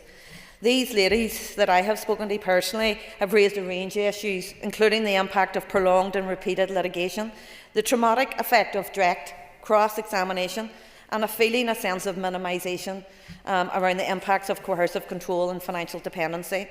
The lived reality of survivors is this: the continuum of violence does not and cannot end where justice begins, within our current system. I do want to welcome the role of specialist domestic violence court sitting days, the establishment of sexual offences legal advisors, and the recommendations within the totally invisible report from the Commissioner for Victims of Crime. And I think each and every one of us should thank the individuals, both males and females, who contributed to that report and had the bravery to share their story. We urgently need to see the commencement of all outstanding protections under the Domestic Abuse and Civil Proceedings Act 2021, as outlined in the recent Criminal Justice Inspectorate Year 3 review paper. Additionally, we must strengthen the specialist training available to professionals, enhance the financial supports available for survivors, including through legal aid, and improve the information sharing between civil and criminal courts, with a constant eye to the dynamics and patterns of abuse. I will finish with this. We must act collectively and with urgency to challenge absolutely anything which constrains a survivor's capacity for action, and we must champion their ability to protect themselves and oftentimes also their children in the toughest of circumstances unimaginable. Thank you. Thank you. I call on Cara Hunter. Cara. Deputy Speaker, I'd like to thank the member to my left for bringing this really important motion forward, and it was really interesting hearing from different MLAs, many of whom have been in the job a lot longer than me, and I know in my experience there's times you think in this job you've seen it all. And recently, about a couple months ago, I had a victim of coercive control. Her ex-partner was extremely intimidating in a number of ways, but one of the most horrific ways that I've ever heard is her ex-partner impersonated her, catfished her, created a profile with her likeness, her photos, and began to offer sex to men that they both knew. So that is just a level of harm I didn't even think was possible. And I think it speaks to the wider issue of how technology is being weaponised by abusers who utilise coercive control. And a number of comments made here today really resonate. It is that there may not be any cuts, bruises or scars, but the impact, the harm and the helplessness that these victims feel, it is like nothing I've ever encountered, and certainly that was one of the most shocking moments I've had with a constituent, was learning about that, but really learning as well about the weaponisation of children by perpetrators, abusers who use coercive control is extremely heartbreaking, and learning about trackers as well and stalking outside places of home and of work. But to move to my next point, Mr Deputy Speaker, the justice system should be a place of refuge for victims in Northern Ireland. Trust should be inherent, and justice at its its best, should be able to help victims heal. But regrettably, too often, what we do see is our justice system does not help victims heal, but rather it reopens old wounds and creates new ones while it's at it. And unfortunately, the history of justice in the North is one for many people, is one in which they do not trust. Trust has not been inherent, justice has been delayed, and too often, sadly, justice has been denied. Many have spoken here today about the institutional re-traumatisation of a court system that is not fit for purpose and must be modernised. Whilst we cannot expect to rid the justice system of all of its flaws, we can and must do better. It is worth here today thinking of the words of the late Supreme Court Justice Sarah Day O'Connor when she said, "A system of justice is never perfect. It is only as good as the people who administer it." I am sure everyone in this chamber can agree it can and must be better administered. This morning, when we remember the life of Katie Simpson, whose life was all tragically taken too soon by the hands of her partner, the Minister rightfully expressed a desire that protocols should reflect trauma-informed and gender-sensitive practices. And she noted that there is a clear need to develop mandatory use of trauma-informed, victim-centred investigative models. Mr. Deputy Speaker, I really welcome her comments. It really is time that we see our victims of coercive control adequately supported in our courts. As the Commissioner for the Victims of Crime stated in their report Totally Invisible just last December, some family law processes can both mirror and extend patterns of abuse experienced by victims and survivors. And for adults, the minimisation of domestic violence and abuse, post-separation continuation of domestic violence and abuse, and gendered assumptions all contribute to the experiences of disbelief, victim blaming and re-traumatisation within legal proceedings. And I have to say this is something I see time and time again in my constituency office when supporting victims and survivors. To quote further, litigation abuse is one of the most pervasive forms of post-separation abuse. It functions as a subtle yet powerful tool to initiate, prolong or resurrect coercive control, commonly through repeatedly delaying proceedings, threatening further litigation, or advancing vicious claims.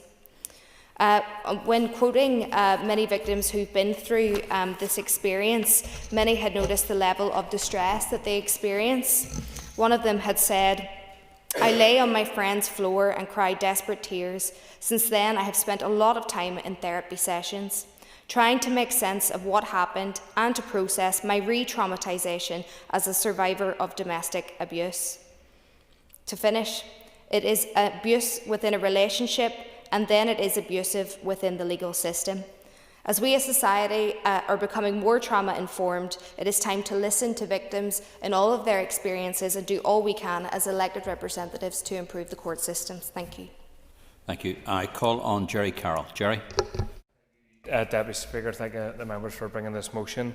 And I want to begin by acknowledging the letter received from a constituent of mine, a mother from West Belfast. She wrote to me about her daughter Michelle Downey. Michelle, who I knew, I came across in the Occupy Belfast campaign many years ago. Michelle died by suicide in September 2017 after years of sustained coercive control and domestic abuse, and obviously want to remember her today. An inquest concluded in 2024, Deputy Speaker, found that the cumulative weight of Michelle's experiences, the abuse and control that she went through, rendered her a particularly vulnerable woman and contributed directly to her death. She didn't want to die. She wanted to live free from abuse, and the Assembly, the Executive, owes it to Michelle and to every other woman in a position like hers to act. Nearly 31,000 domestic abuse incidences were recorded by the police in the North last year. We know that figure vastly understates the reality. Most domestic abuse is never reported at all, for many reasons, but obviously a growing number of people have no faith in the PSNI, never mind the justice system more generally. Coercive control is at the heart of so many of those cases, Deputy Speaker. A slow, calculated campaign to strip a person of their autonomy and their sense of self. The 2021 Act was a step forward by the Minister, but it doesn't go far enough, and years on, key protections remain only partially implemented.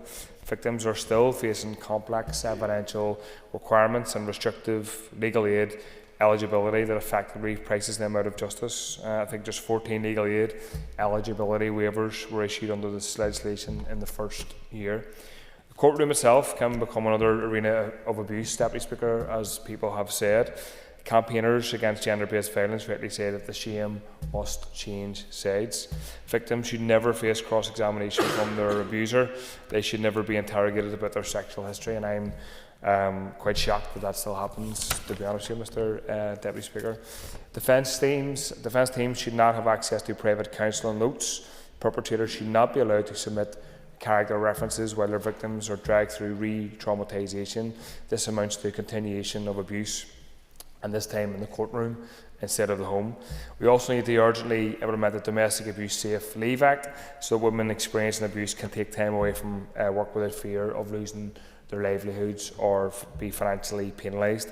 And as people have said, leaving an abuser is not simple. It takes time, resources and support, and always usually is the most dangerous time for women, which comes on to funding, Deputy Speaker. Organisations like Women's Aid are chronically and shamefully underfunded. They're holding the line every single day for women in crisis, and they're doing it all on a shoestring. The Executive must urgently provide reliable, long-term investment in women's shelters and community-based support services, not short-term pots of money that disappear mid-year and force people to have to go fight or fundraise for it. These life-saving services need sustained investment that reflects the scale of what these organisations are dealing with, which is a growth in violence against women. Michelle Downey deserve better. The thousands of women, tens of thousands of women navigating coercive control in the north right now as we speak deserve better also, and the Minister must commence all extended protections under the 2021 Act without further delay, and the Executive must match every piece of legislation with the funding and cultural change needed to make it meaningful. In terms of the amendments, no equivocation, Maria Cahill absolutely deserves justice and was totally failed by the cover-up after the abuse that happened to her. I have to say though, for the most part, Deputy Speaker, recent unionist leadership doesn't have a great track record when it comes to coercive control or familial abuse. Thank you, Jerry. I call on Claire Sugden. Claire. Speaker, I rise to support the motion and the amendment. Coercive control is one of the most damaging forms of abuse because it is not always visible. It's not one incident, it's a pattern, it is persistent, and it strips a person of their independence, their confidence, and over time their sense of reality. That is why the Domestic Abuse and Civil Proceedings Act mattered so much. It recognised that abuse is not just physical, it can be psychological, emotional, financial and controlling. That was a significant and important shift in how we understand domestic abuse in Northern Ireland. But legislation on its own does not protect people in its entirety. Socially, we need to see it, we need to understand it, and we need to protect against it. The motion is right to highlight that many of the protections within the Act are only still partially implemented, and that victims continue to face real barriers when trying to access justice. And we do see that. Yeah, please go ahead. Respect to those that are partially implemented. I think it needs to be understood in the context of what that means. Many of them are being fully implemented at this point in time. The reason that they're referred to as partially implemented is because they can't be mainstreamed until the funding is there. So they're there on a year-by-year basis, depending on annual funding. It's not that they're not available to people to be able to access, it's simply that we can't give continuity and certainty about the future. The member has an extra minute. Thank you. I appreciate the Minister for making that point, but that's what we're seeing in practice. And I suppose it's a reality to that funding, and to an extent we have to be mindful of the budgets and how we conduct them so that these things can be more consistent and that they can be made accessible to victims in particular. You know, this government needs to be a victim-centred government, and you know, part of what the Minister highlights is critical to that. Others have mentioned it, but I think one of the most concerning areas is the family court. It's an issue that comes up regularly within my constituency office. Even I was quite shocked at how often it is raised with me. Because for many victims, that abuse does not end when the relationship ends. It changes form. Court proceedings can become another tool. Repeated application delays, attempts to undermine credibility, using contract proceedings to maintain control. What should be a process to resolve issues becomes a continuation of the abuse itself, and that cannot be allowed to happen. If we recognise that coercive control in law, then we have to recognise wherever it happens, including in our courts. We cannot have one part of the justice system acknowledging coercive control while another part inadvertently enables it. Access to legal aid is also central to that, because a victim without representation facing someone who has already controlled and intimidated them is not on equal footing, and we cannot pretend that they are. I think we also need to acknowledge the abuse of legal aid and how that's used to coercively control people through the courts. If we want victims to come forward, if we want them to leave abusive relationships, then the system they enter has to be one that protects them, not exhausts them. And the system is exhausting. From the delays, from the challenges they face within that room, it should be there for them to get justice, and in many cases it just discourages them. I want to take this a step further, and others have mentioned it. Coercive control is not just a justice issue, it's a societal issue. It is a trauma issue. What happens in the home does not stay in the home. Children who grow up in environments where coercive control or violence is present do not leave that experience behind. It becomes part of their development. It shapes how they see relationships, how they respond to conflict, and how they cope. We talk a lot about mental health, Deputy Speaker. We talk a lot about addiction. We talk about offending behaviour, but we do not always join those dots. A significant proportion of those issues can be traced back to adverse childhood experiences, and domestic abuse is one of the most significant of that. We see the consequences right across our systems, in our health service, in our social services, in our justice systems, including very often in our prisons. I used to describe, still do, the Justice Department as the failure department, and it's no disrespect to the current Minister and how she's conducting it. It's a recognition that where every other department in our executive is failing, they often end up within the justice system. So if we're serious about tackling those issues, we have to be serious about tackling domestic abuse at its root cause. And that requires a more strategic approach than we currently take. Too often we are responding to the consequences rather than preventing the cause. We are managing crisis rather than reducing it. We are, in effect, trying to keep a lid on a problem rather than dealing with what's driving it. It's not sustainable. Breaking the cycle of trauma requires early intervention, proper support for victims, and systems that understand the impact of abuse rather than simply processing cases. This is where trauma-informed approach matters, not as a buzzword, but as a way of shaping how our services respond to people when they have experienced abuse. And I recognise the points that were made in the amendment. There are lessons from past failures, and we should always be willing to learn from them. But the core issue before us today is straightforward. We have recognised coercive control in law. We now need to ensure that recognition is reflected in practice. That means commencing the outstanding protections, putting the funding forward so that we can ensure how consistent it is, and it means ensuring that no part of our justice system can be used to continue that abuse. Because if we get this right, we are not just supporting victims in that moment, we are breaking a cycle left unchecked will continue for generations. Thank you. Thank you, Claire. And I call on the Minister. And Minister, you have up to 15 minutes. Thank you, Mr Deputy Speaker, and I want to thank the members who brought this motion before the Assembly today and all of those who participated in the debate. The motion draws attention to how perpetrators may seek to use the family courts in particular as a way of continuing such abuse. I was speaking to the former Justice Minister in Quebec, who actually they refer to it as judicial abuse, where the judicial processes are used particularly to inflict additional abuse, so it's not unique to Northern Ireland or to our system. As Justice Minister, I'm frequently contacted by people about their personal experience of the family courts. Many find that traumatic and find it challenging and frustrating. All too often, we're seeing a clear intersection between domestic abuse and family court proceedings. This has been a recurring theme in recent research. So too is how proceedings in family courts can be weaponised by controlling individuals seeking to continue to abuse their former partner following separation.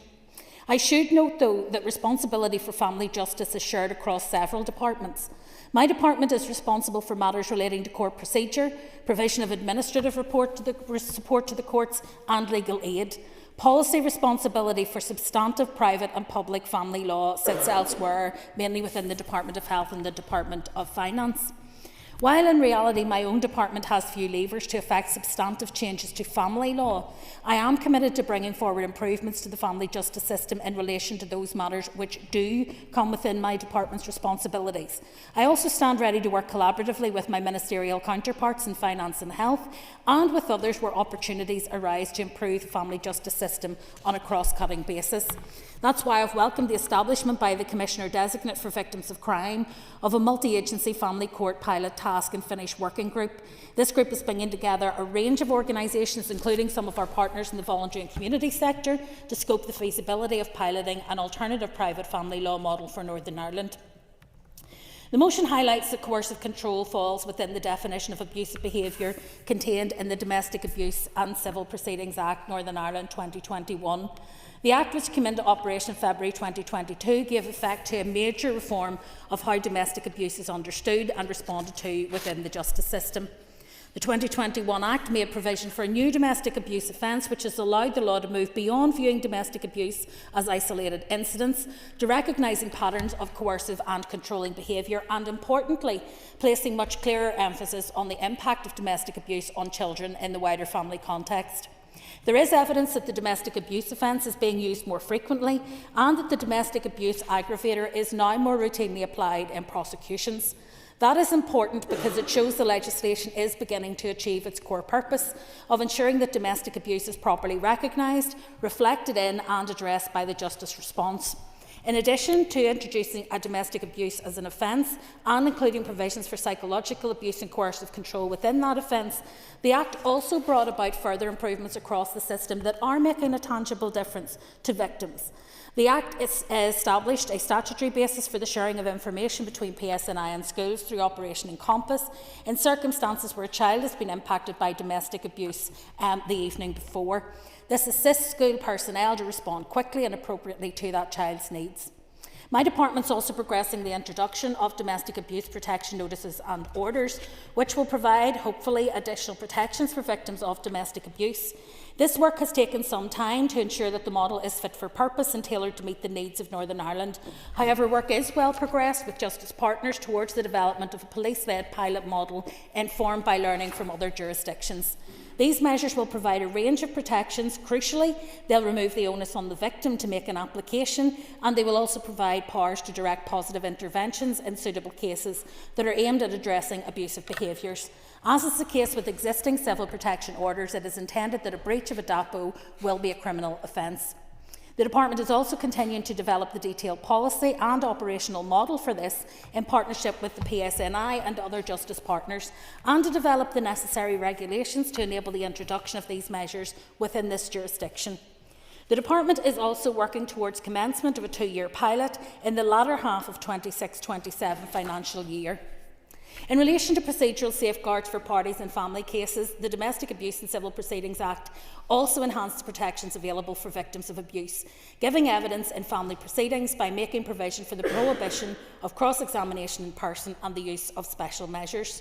Court rules have been in operation since the end of 2022, which enable the court to direct the use of special measures for victims of domestic abuse, to allow them to, for example, give evidence from behind a screen or by live link from a location outside the courtroom. Indeed, the domestic abuse contest cases trial that has been run in the Remote Evidence Centre has shown significant improvements in rates of conviction, now running at consistently 92% in those cases. Implementation of the provision for the prohibition of cross-examination in person in family proceedings requires the preparation of guidance and a number of pieces of secondary legislation to be made. While the pace of this work has been impacted by competing priorities and lack of resources, I want to assure members that a good deal of that preparatory work has now been completed to date. Subject to emerging priorities and securing the necessary funding for the court-appointed legal representatives that are required to enable it, the Department is working towards commencing the provisions later this year.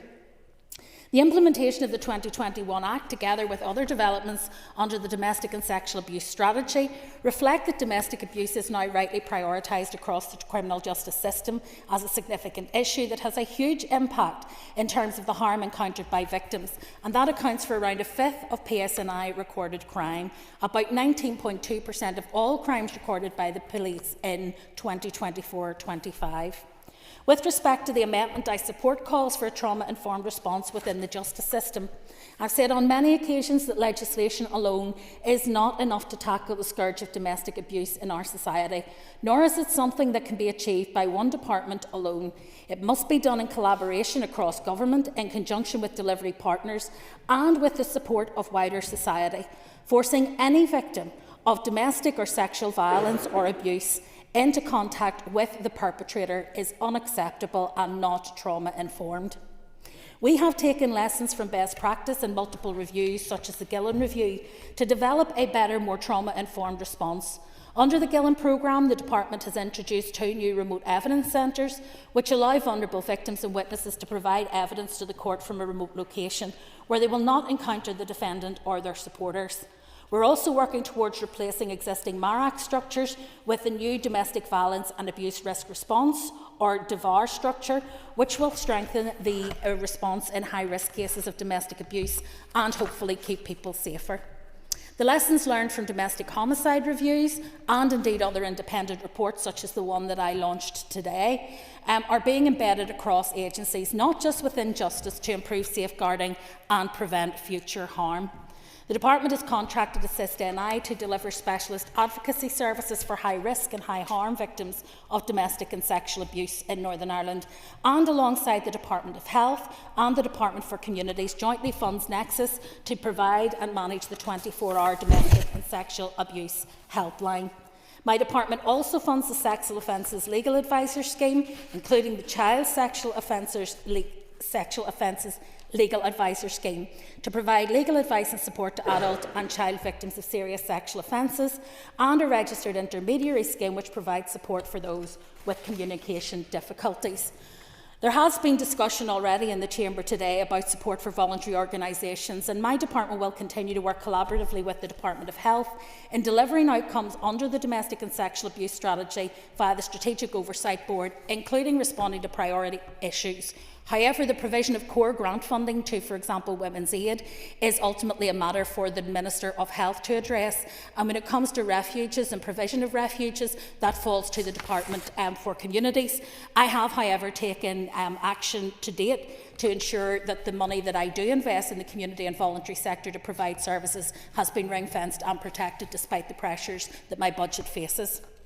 Legal aid is available without regard to income for anyone who needs to apply for the protection of a non-molestation order or to defend an application for contact with children by their former abusive partner.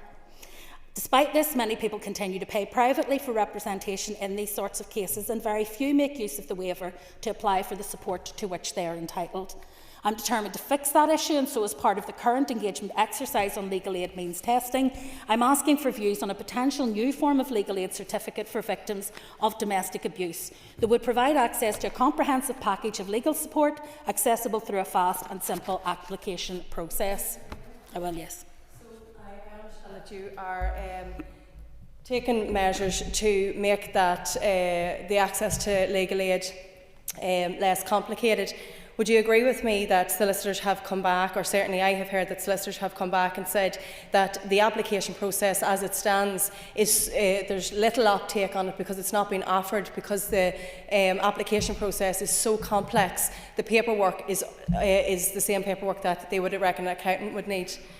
Well, the means testing for legal aid is necessary in order to ensure the protection of public funds, but given that the waiver exists, it seems to me that there is no need to do the means testing in advance before granting the waiver. It's simply to establish that there has been domestic abuse, and therefore I think that can be simplified, and it is in response to comments such as that I've actually decided to take this forward and take further action in this space. I am keen to take the views of as many stakeholders as possible during the engagement period, and I would encourage people to contact us before the 20th of May, because that consultation is running through until then, as to how the new certificates can be as effective as possible. I've also heard repeated concerns from victims of domestic abuse whose former partners have sought to use the legal system as a means of perpetuating financial and economic and emotional abuse. In particular, there is an issue with repeated applications for contact being made to the courts, often by a partner funded through legal aid when the partner who has been abused is working. I find this abuse of the legal aid system to be particularly offensive, and so, in a parallel engagement process on legal aid merits testing, I'm seeking views on new ways to constrain the use of legal aid for repeated and vexatious applications of this kind. I would encourage engagement with that process too, so that the proposed changes are made in a way that offers effective protection to victims while maintaining access to justice where that is needed. I also want to mention particularly the case of Michelle Downey and the issue of suicide in the context of domestic abuse, which Jerry Carroll raised. And I know Michelle's mum, and I'm aware of the tragic circumstances in which Michelle passed away. The devastating impact of domestic abuse-related suicide is significant, and I recognise the impact it has on everyone affected. There is no specific offence in any part of the UK at this point for causing or encouraging suicide through domestic abuse or coercive control. However, Sections 13 and 13A of the Criminal Justice Act 1966 make it an offence to encourage or assist the suicide or attempted suicide of another person or to intend to do so. Section 13A also makes clear that this includes situations where a person has encouraged or assisted another by threatening them or otherwise pressuring them to take their own life. And I think that that's something that perhaps we need to reflect on when it comes to cases of this nature. Obviously, my priority is the delivery of the existing commitments to tackle domestic violence and sexual abuse, and we haven't been able to progress the kind of substantive preliminary work, analysis and consultation that we would need to do looking at a specific domestic abuse-related suicide offence. However, it is something that I believe the Department will wish to do in future mandates, as I think that it is something where we could lead the way. Finally, if I could move on to the issue of private counselling records to legal defence teams. I'm almost out of time, unfortunately. And it is the case that it can be a factor in many victims of those crimes deciding not to pursue the case or avail of pre-trial therapy to help their recovery. Unfortunately, I haven't looked closely at the case. It is not possible to simply ban the practice of private counselling records being made available to legal defence teams, as it would have an adverse impact on Article 6 rights of the accused. However, in the coming weeks, I'll be introducing a Victims and Witnesses of Crime Bill containing provisions which will make significant improvements to third-party material disclosure processes, and those are often used by the defence to seek access to records which contain personal information relating to the complainant, including counselling records. The bill will also introduce the right of a complainant to make representations at pre-trial hearings for any applications for third-party material, and the right to be independently legally represented when doing so, not simply reliant on objections raised by PPS. I think that is an important step forward in balancing the rights of the defendant to a fair trial and the victim to some measure of privacy. In closing, I want to acknowledge the active interest of many of those who tabled this motion and those who spoke today in the Chamber, and the consistent interest they have shown in domestic abuse and tackling domestic abuse in all its forms. I want to thank all of the members who participated again for their participation, for raising the issues they did and for doing it in a sensitive way. I recognise that we are far from the destination in which we would wish to be. I would prefer that we were not dealing with victims of domestic abuse, of coercive control, of sexual assault, but that we could deal with the underlying causes of that abuse so that we can protect people from harm. However, in the interim, and as Justice Minister, my focus is on ensuring that where those harms occur, they are properly pursued through the courts and not exacerbated by them. Thank you. Thank you, Minister. And I call on Mr Gasson to wind on the amendment. And Timothy, you have 5 minutes. Thank you very much, Deputy Speaker. And I'll start off by stating that coercive control is one of the most dangerous forms of abuse. Why do I say that? I say that because it usually happens in the shadows. It usually happens out of sight, and it usually happens behind closed doors. The motion rightly takes a look at and talks about coercive control and how that can be exploited in the courts, and particularly in family courts. But what we've heard today, time after time, example after example, is how that is allowed and it happens in the shadows in our society. And that's something that this House, I believe, today has called out, and has called out quite strongly. Sinead said that coercive control doesn't always leave bruises.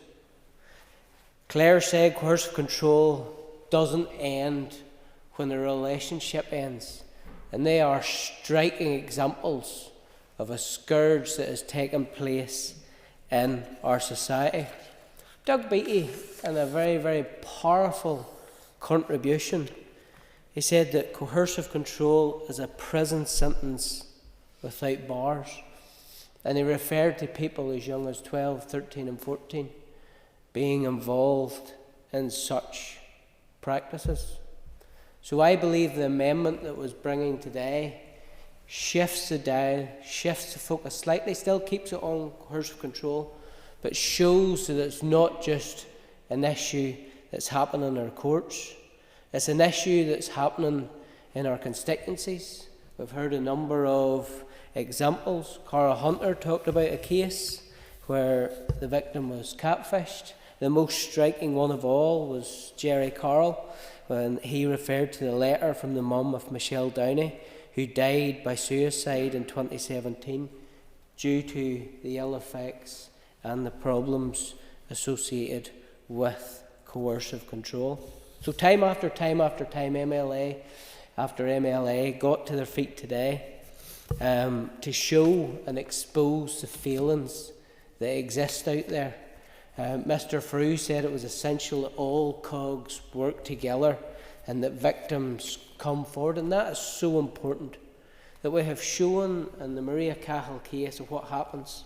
So when victims wait, they relive, they endure, and sadly, because of the obstacles put in their place, they walk away because it is unbearable. Happy to give way to the Minister.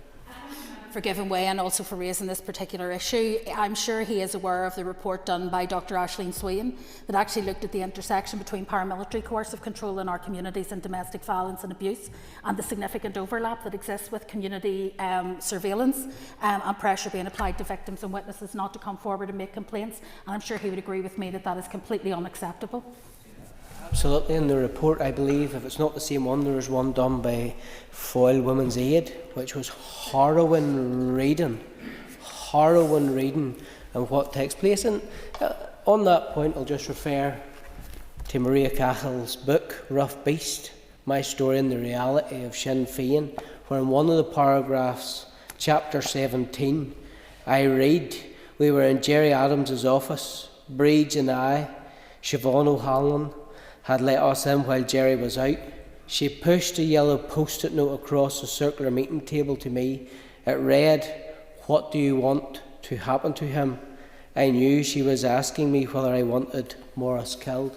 So there is a prime example of the grip that paramilitaries have had in Northern Ireland and the outplaying of that today. The Maria Cahill case exposes many, many feelings, and I trust that the justice system and all the other departments, it's pivotal that work together, that we do try to get this right and ensure that the feelings that Maria experienced don't happen to anybody else in this society. And I agree with Connie when she raised that we need to do more to promote what coercive control is, because many people think when they get into a relationship that this is normal. This type of behaviour isn't normal. The pattern shown by some men isn't normal. We need to do all we can in our power to encourage victims to come forward, they'll be listened to and action will be taken. Thank you, Timothy. And I call on Emma Sheeran to wind on the debate on the motion. And Emma, you have up to 10 minutes. And at the outset, I want to thank everyone who contributed to this debate today, particularly my colleagues who spoke so movingly and who have worked on this issue since before I was on the committee. And it's something that is pervasive throughout society and that we know we need to see action on. And I think the unanimous support for the motion across the chamber today is to be welcomed. We often talk in this place about how the north of Ireland is one of the most dangerous places in Europe to be a woman. We know that we've had 30 women murdered here in the north since 2020. We also know that the most dangerous time for a woman who is in danger is when she tries to leave that relationship, and we know that most of the victims of femicide that we pay tribute to far too frequently in this place are killed at the hands of men who they knew and oftentimes were in relationships. And in order for us to deal with that, we have to deal properly with the systems and the forums that facilitate that abuse and fail to protect victims of abuse.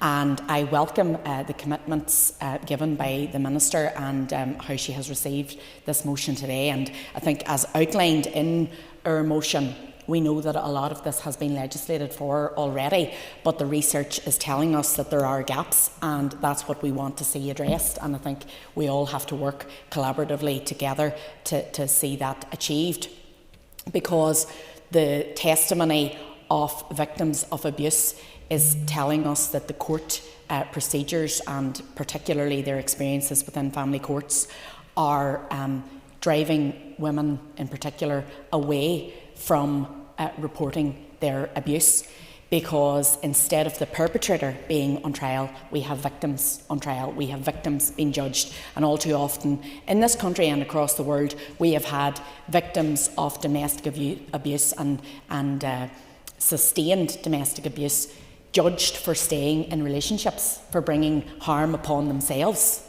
or for letting their children live in dangerous scenarios, when the reality is that when they then try to leave that, they're also judged for putting themselves and or their children at risk.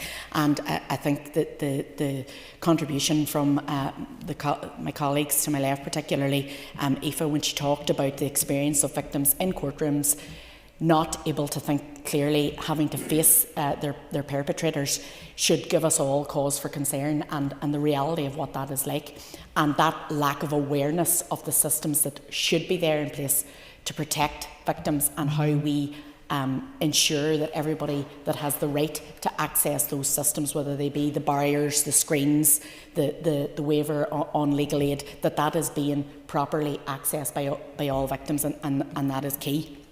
So I suppose I just, in conclusion, want to welcome the approach from across the House today, and hope that we all see action on this so that no other victims turn into statistics. The question is that the amendment standing in the name of Timothy Gaston be made. All those in favour say aye. Aye. Any against? The ayes have it. The ayes have it. The question is that the motion as amended be agreed. All those in favour say aye. Aye. Any contraries? The ayes have it. The ayes have it. Ladies and gentlemen, item 9 on the order paper, the adjournment. As you were informed earlier, Sian Mulholland will not be speaking to her adjournment topic on access to early intervention. Therefore, the question is that the Assembly do now adjourn. The Assembly is adjourned. Thank you.